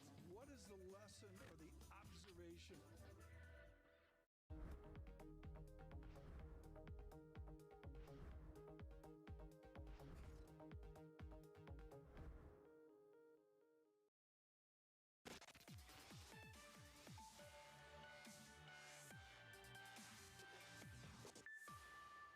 We're in San Francisco, and this is the world's first fully anaerobic bacteria factory. It makes these cutting-edge life therapeutics, or probiotics, to you and me. Pendulum is the metabolic health startup backed by VCs with Halle Berry on the team. It chose SF because it was the best city to build a high-tech bacteria factory that needs a 100% oxygen-free environment. Here's how it works. Step 1, take a frozen sample of your desired bacteria. Then, swab an agar dish with your sample and start to culture. A specific colony of bacteria is picked, inoculated, and the density is scaled up. At each stage, the sample is tested for contaminants. In anaerobic fermentation, the bacteria still needs food. This is the food. It's blended with special water from this machine in a super high-tech vacuum bag, and inert gases are added for the perfect environment. Later, the bacteria starter is combined with the food solution and allowed to ferment. Once at the right density, the bacteria is drawn out to this machine and collected like a slurry or like a bacteria milkshake. Then they pour it in this cake pan tray thing. The paste is blast chilled in nitrogen, tested again, freeze-dried, and then stored in super fridges. Finally, the freeze-dried bacteria cake is ground to a powder, it's shipped off, and put into those little capsules and bottled. And you just know how much he loved geeking out over that one. Meanwhile, let's stick with healthcare. And in fact, we want to talk about how advancements from artificial intelligence technology is going to help revolutionize a space that wasn't included in US clinical trials legally until 1993. It was women's health. It was minorities' health. Let's talk about all of this. Priyanka Jain, the CEO and co-founder of Evie. It's a startup looking to leverage overlooked biomarkers in the female body. You're backed by General Catalyst, by BBG Ventures, G9 Ventures, a whole host of big VCs. And how much are you seeing this whole wave of interest in artificial intelligence benefit your run rate at the moment with Evie? Yeah, definitely. It's a great question. I mean, we started Evie because of the proliferation of AI in healthcare, right? Where you're seeing that so many companies are finally leveraging data to make the healthcare experience more effective. But what we realized is that, given what you just said, that women weren't even in clinical research until 1993, there's so much missing data on the female body, right? And if we're going to train all these algorithms to help us understand what's going wrong at the doctor's office or what's most likely to help us, but it didn't include anyone who looked like you and I, who's to say that's going to be effective on us? And so we really set out to say, what would it look like to build a precision healthcare platform that was actually centered on the female body? What are the data sets that are missing in our understanding and ability to do that? So almost do you call yourself a healthcare company more? Because you must have to go around getting all the samples and the data. I mean, how does one source that to be able to then run your AI models on them? Yeah, great question. So we actually run a precision female healthcare service, and we're specifically focused on the vaginal microbiome because it's actually the leading reason that women go to the doctor in the US. And when we go to the doctor, we're more likely to be misdiagnosed than correctly diagnosed, and we're more likely not to get better than we are to get better. And so we built a platform finally leveraging technology and data to better characterize what is actually going on for somebody. So we have first of its kind precision testing, and then we actually use data, technology, AI to understand what's most likely to help that specific person. Because it turns out, obviously, no two people are the same, no two women are the same. And so by actually delivering much better care that's powered by data, we're actually gathering the data on the back end to be able to enable a much better future of women's healthcare. I'm kind of still stuck on the fact that more women get worse than get better. Yes. Fair. Who is therefore adopting this? Who are you managing to get on board from the healthcare community to want to start to use this within not just trials, but in real world applications? Yeah, such a good question. So I think the first person who's always the most motivated to help things get better is the patient, is the person who's suffering. And so what we've seen is that there's so many women who are suffering with symptoms, not getting answers, not getting better, and they're extremely excited to have new data on their own bodies, right? They're trying to understand, and I think we're seeing this in many industries, right? Where consumers are finally being able to take control of their health because of the proliferation of technology that's made it more affordable and possible to even happen. And so we find that first, it came from the women who were like, we demand better answers. We're going to buy this with our own money because we want to know what's going on. And what we find is actually that 98% of our members actually choose to have their data become part of research. And I think that speaks so deeply to the frustration that we've felt in the healthcare system and the desire for our daughters to have a better experience. So we started very much with women, and now, finally, a couple of years later, we're really seeing a lot of excitement from doctors, whether it's PCPs, OBGYNs, doctors who frankly are also frustrated that they don't have better tools or better information to help their patients. So when people are saying, well, the existential risks, the cyber risks, the risk concerns around AI, but then we try and look for really where we're going to see dramatic change. You'd say healthcare is sort of first and foremost out there in terms of industries that are going to be disrupted by this. I think absolutely healthcare will be disrupted by AI in so many ways, not only in the ways that we better diagnose people, that we help them come up with better treatments. I think at the end of the day, how can you possibly in the human brain understand every single measurement of what's going right and wrong in your body, understand what disease that's most likely to be, and then how you're going to fix it? I mean, it's an impossible task for the human brain, and given the fact that every person is so different. But I also think it's really important that it's done carefully and done well, right? And we think about what data are we using to train this algorithm? Does it include the people that we're then going to use this algorithm on?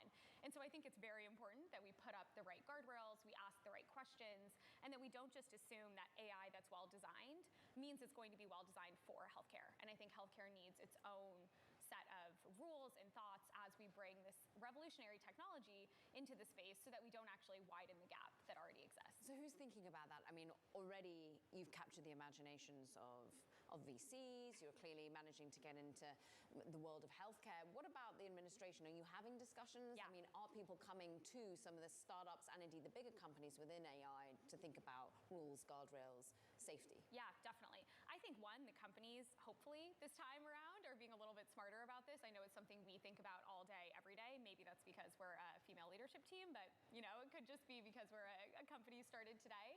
I also think that we're seeing that regulatory bodies like the FDA are looking. They're interested. They want to understand what the new technologies are and how to set up guidelines. They have a variety of working groups with companies, with industry, and also with academics and ethicists. So I have hope that we will build the right guardrails, and that when we do that, we will unlock an age of precision medicine where women finally get better, right? Where right now we're diagnosed on average 4 years later than men across over 700 diseases, right? But imagine if we could actually look at the data in your body and understand what's going on. Like, that gives me a lot of hope.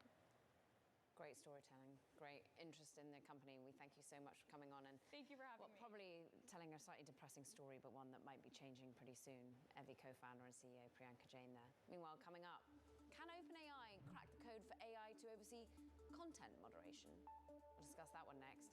Meanwhile, let's just check out the shares of Uber and Lyft. Once we head to break, we want to look at the companies that they're being threatened perhaps to stop doing business in Minneapolis. That's after the city council adopted a new rule Thursday that would set a minimum wage for rideshare drivers. This is all being reported by CNN. Shares, though, on the higher side, 1 percentage point. This is Bloomberg Technology.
Is crucially important, and I think we've moved from this attitude from it's an indulgence, a waste of time, almost an illness that needs a cure.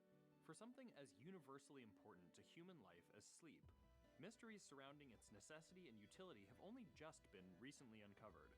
Some of our biggest discoveries were in the 1970s or 1980s, and so it makes it a really exciting field because it seems as though we're uncovering new insights each and every day. Some scientists are going further to find out how sleep and what happens there can be harnessed to further expand our understanding. It's easy to memorize things. That makes you smart if you can spit back a lot of facts. But if you want to be wise, if you really want wisdom, you got to know when and how and why to use that information. And that's what your brain figures out while you're sleeping.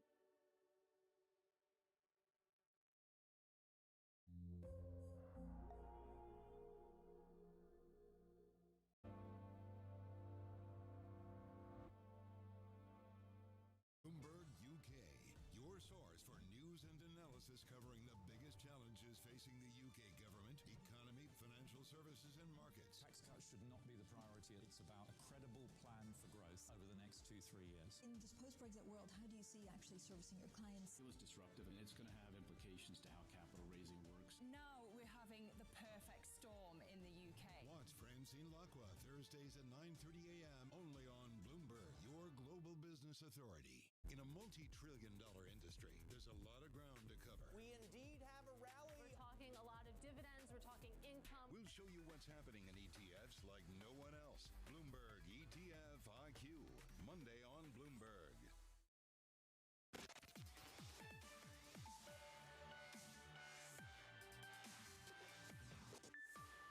What could content moderation look like if you use ChatGPT? Well, OpenAI is testing such systems and has invited customers to also experiment with it. OpenAI says its tools can help businesses perform 6 months of work in just a day or so. Bloomberg Technology's Rachel Metz joins us now because I was left a little bit head-scratching on this one because I thought a lot of content moderation was already using AI. How is generative AI changing the game, if at all? You are correct. A lot of content moderation already uses AI, uses it in concert with humans. It's a really tough job, and it is not a job that OpenAI is saying turn over entirely to AI, but what they're thinking is a couple of things. One is they think it can help with content moderation, but they also think that it could help companies apply policy changes much more quickly than they might in the past. Which is an interesting way of looking at it. So this is what they're testing out, and they're inviting other companies to try it out as well via their API. So it'll be interesting to see. Can you dig into the refining of policy making? How does that happen using a generative chatbot? Sure. So, like what they're saying, for instance, is maybe they would make maybe they've refined their content moderation policy, and they want to make it even better to exclude certain kinds of things, like different kinds of talk about different kinds of crime on a social network, for instance. Like if someone's saying, how do I steal a car? Can you help me steal a car? This was an example they gave in a blog post. Initially, an AI system might not be able to spot that as objectionable content because it might say, well, it's not a violent crime. And maybe they were talking about violent crime as being not okay on the social network before. So they could use GPT-4 to sort of help retrain their system really quickly with a set of data that would help make it clear to the system that this is something that's objectionable, and then they could roll that out faster. The idea would be to roll out these changes faster than they might otherwise. How about helping those poor people whose basic job it is to look at all this objectionable content and analyze it? Is there any path towards not needing the human eye that can be so affected by these things? So one of the things about content moderation that's so tricky, besides having to, it's awful that people have to look at really horrible images, and that can be really damaging to people. We know that. And we can use machines to offload some of that, or to at least make a top-level decision that can then be passed on to a human to double-check. So that's something that's already being done. Since GPT-4, I'm not sure if that's going to be useful for this kind of machine vision task at this time. I think they're talking more about written stuff. But in general, it's really hard to use machines to offload this stuff entirely because a lot of it is dependent on context, whether it's written or it's an image or a video. What looks bad to some person, or if I post something and I mean one thing, somebody who is looking at it in another time, another place, might not see like my sort of coded message, because people are pretty clever on the internet and they don't always just say or post something obviously horrible. This might be just one example of where some people would quite like AI to take their job, but for now, not quite able to. Bloomberg Technologies' Rachel Metz, thank you so much. Meanwhile, look, this does it for this edition and this whole week of Bloomberg Technology. But you do not want to forget to check out our podcast. You find it on the terminal. You go online on Apple, Spotify, iHeart. And of course, in the meantime, we wish you a very wonderful weekend. From New York, this is Bloomberg Technology.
Most of the large Chinese technology companies, let's say Alibaba, Baidu, Tencent, they have gigantic market values and they're very prominent in China, not as prominent outside of China as obviously in China, and certainly not that prominent in the United States.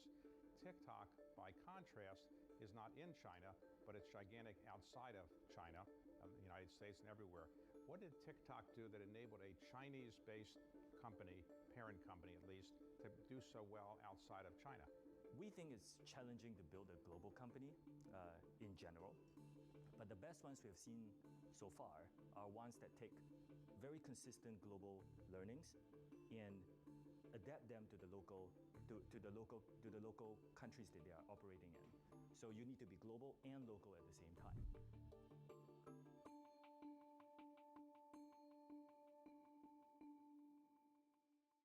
How did Jeff Bezos realize you could sell anything on the internet? The web was growing at something like 2,300% a year. Anything growing that fast is going to be big. Why did Bill Gates create Control, Alt, Delete? Kind of become the poster child of, hey, couldn't you have made this stuff a little simpler? And what inspired Diane von Furstenberg to create the wrap dress? The wrap dress created me. On the David Rubenstein Show, I uncover the untold stories of the world's most successful leaders, right here on Bloomberg. Good morning, good morning. This is Bloomberg Surveillance on TV and radio. Welcome to Bloomberg Markets, China Open. Good morning, everyone, and welcome to the Pulse. This is Bloomberg Technology. And welcome to Balance of Power. This is Bloomberg.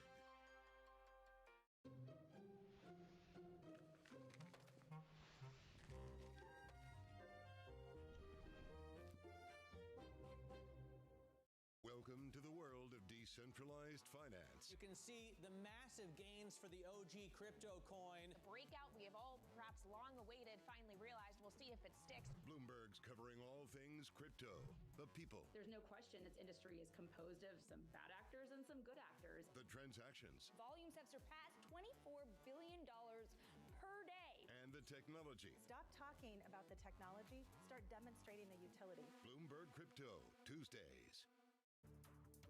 From New York City, for our viewers worldwide, I'm Katie Greifeld. Bloomberg Real Yield starts right now.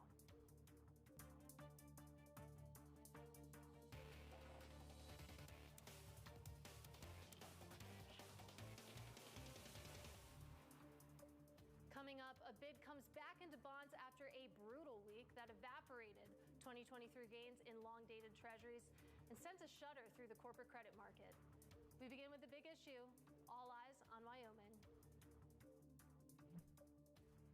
Jackson Hole next week. Next week, Jackson Hole. At Jackson Hole, there's really going to be two points of focus. It will really come down to Powell to be on message. Don't really think that we're gonna hear a big change in narrative. You're getting a Fed that was hawkish and raised rates very substantially. What is the Fed ultimately looking for? They're likely to take a look at supply-demand imbalances in labor markets to decide how much more, if at all, they need to adjust the overnight Fed funds rate higher. Lean into a hawkish bias still. The FOMC participants should be looking at the last 3 months worth of data. The Fed has done so much already in terms of delivering those hikes. These are not going to be kind of near-term policy decisions of what they may do with rates next month. Rate hikes at the September meeting. Maybe the Fed doesn't need to hike. We are not certain that the last hike is behind us. The Fed taking rates higher for longer. The Fed will have to be more aggressive, raising rates higher and keeping rates higher for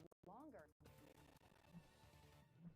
Joining us now, I'm thrilled to say we have Mike Campos of Richard Bernstein Advisors and Mark Cabana of Bank of America. And Mark, since you're sitting next to me, I'll start with you. So we'll get to Jackson Hole, but let's start with the price action because it has been intense, to say the least. When you think about the sell-off that we've seen in 10-year, in 30-year treasuries, what would you say is the key factor driving that? Yeah, we really think it's two things. Number one, a reassessment of the U.S. growth outlook, especially after that much stronger than expected Q2 GDP print, which is several weeks behind us, but I think still lingers in the minds of many. And then questions over the supply-demand backdrop in the Treasury market. And that supply-demand backdrop is daunting.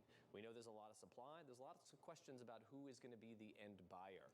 And I think that reassessment of how strong the U.S. economy will ultimately be, where is the neutral rate in the economy, coupled with questions around who's going to buy the bonds, has really driven the sell-off that we have seen. And it's driven the relatively unusual bear steepening of the 2s-10s curve that we've seen over the last month or over the last few weeks. And Mike, I'll bring that to you. When you think about the sell-off that we've seen in the longer dated debt, is it supply? Is it growth? Is it inflation? Is it all three? Yeah, well, first of all, let me say it's an honor to be on with you, Katie, but also Mark. Mark and I used to work together at B of A, and I couldn't imagine a better person to talk about the rates market with. So, yeah, exactly. So sweet. We do, try to be nice guys every now and then.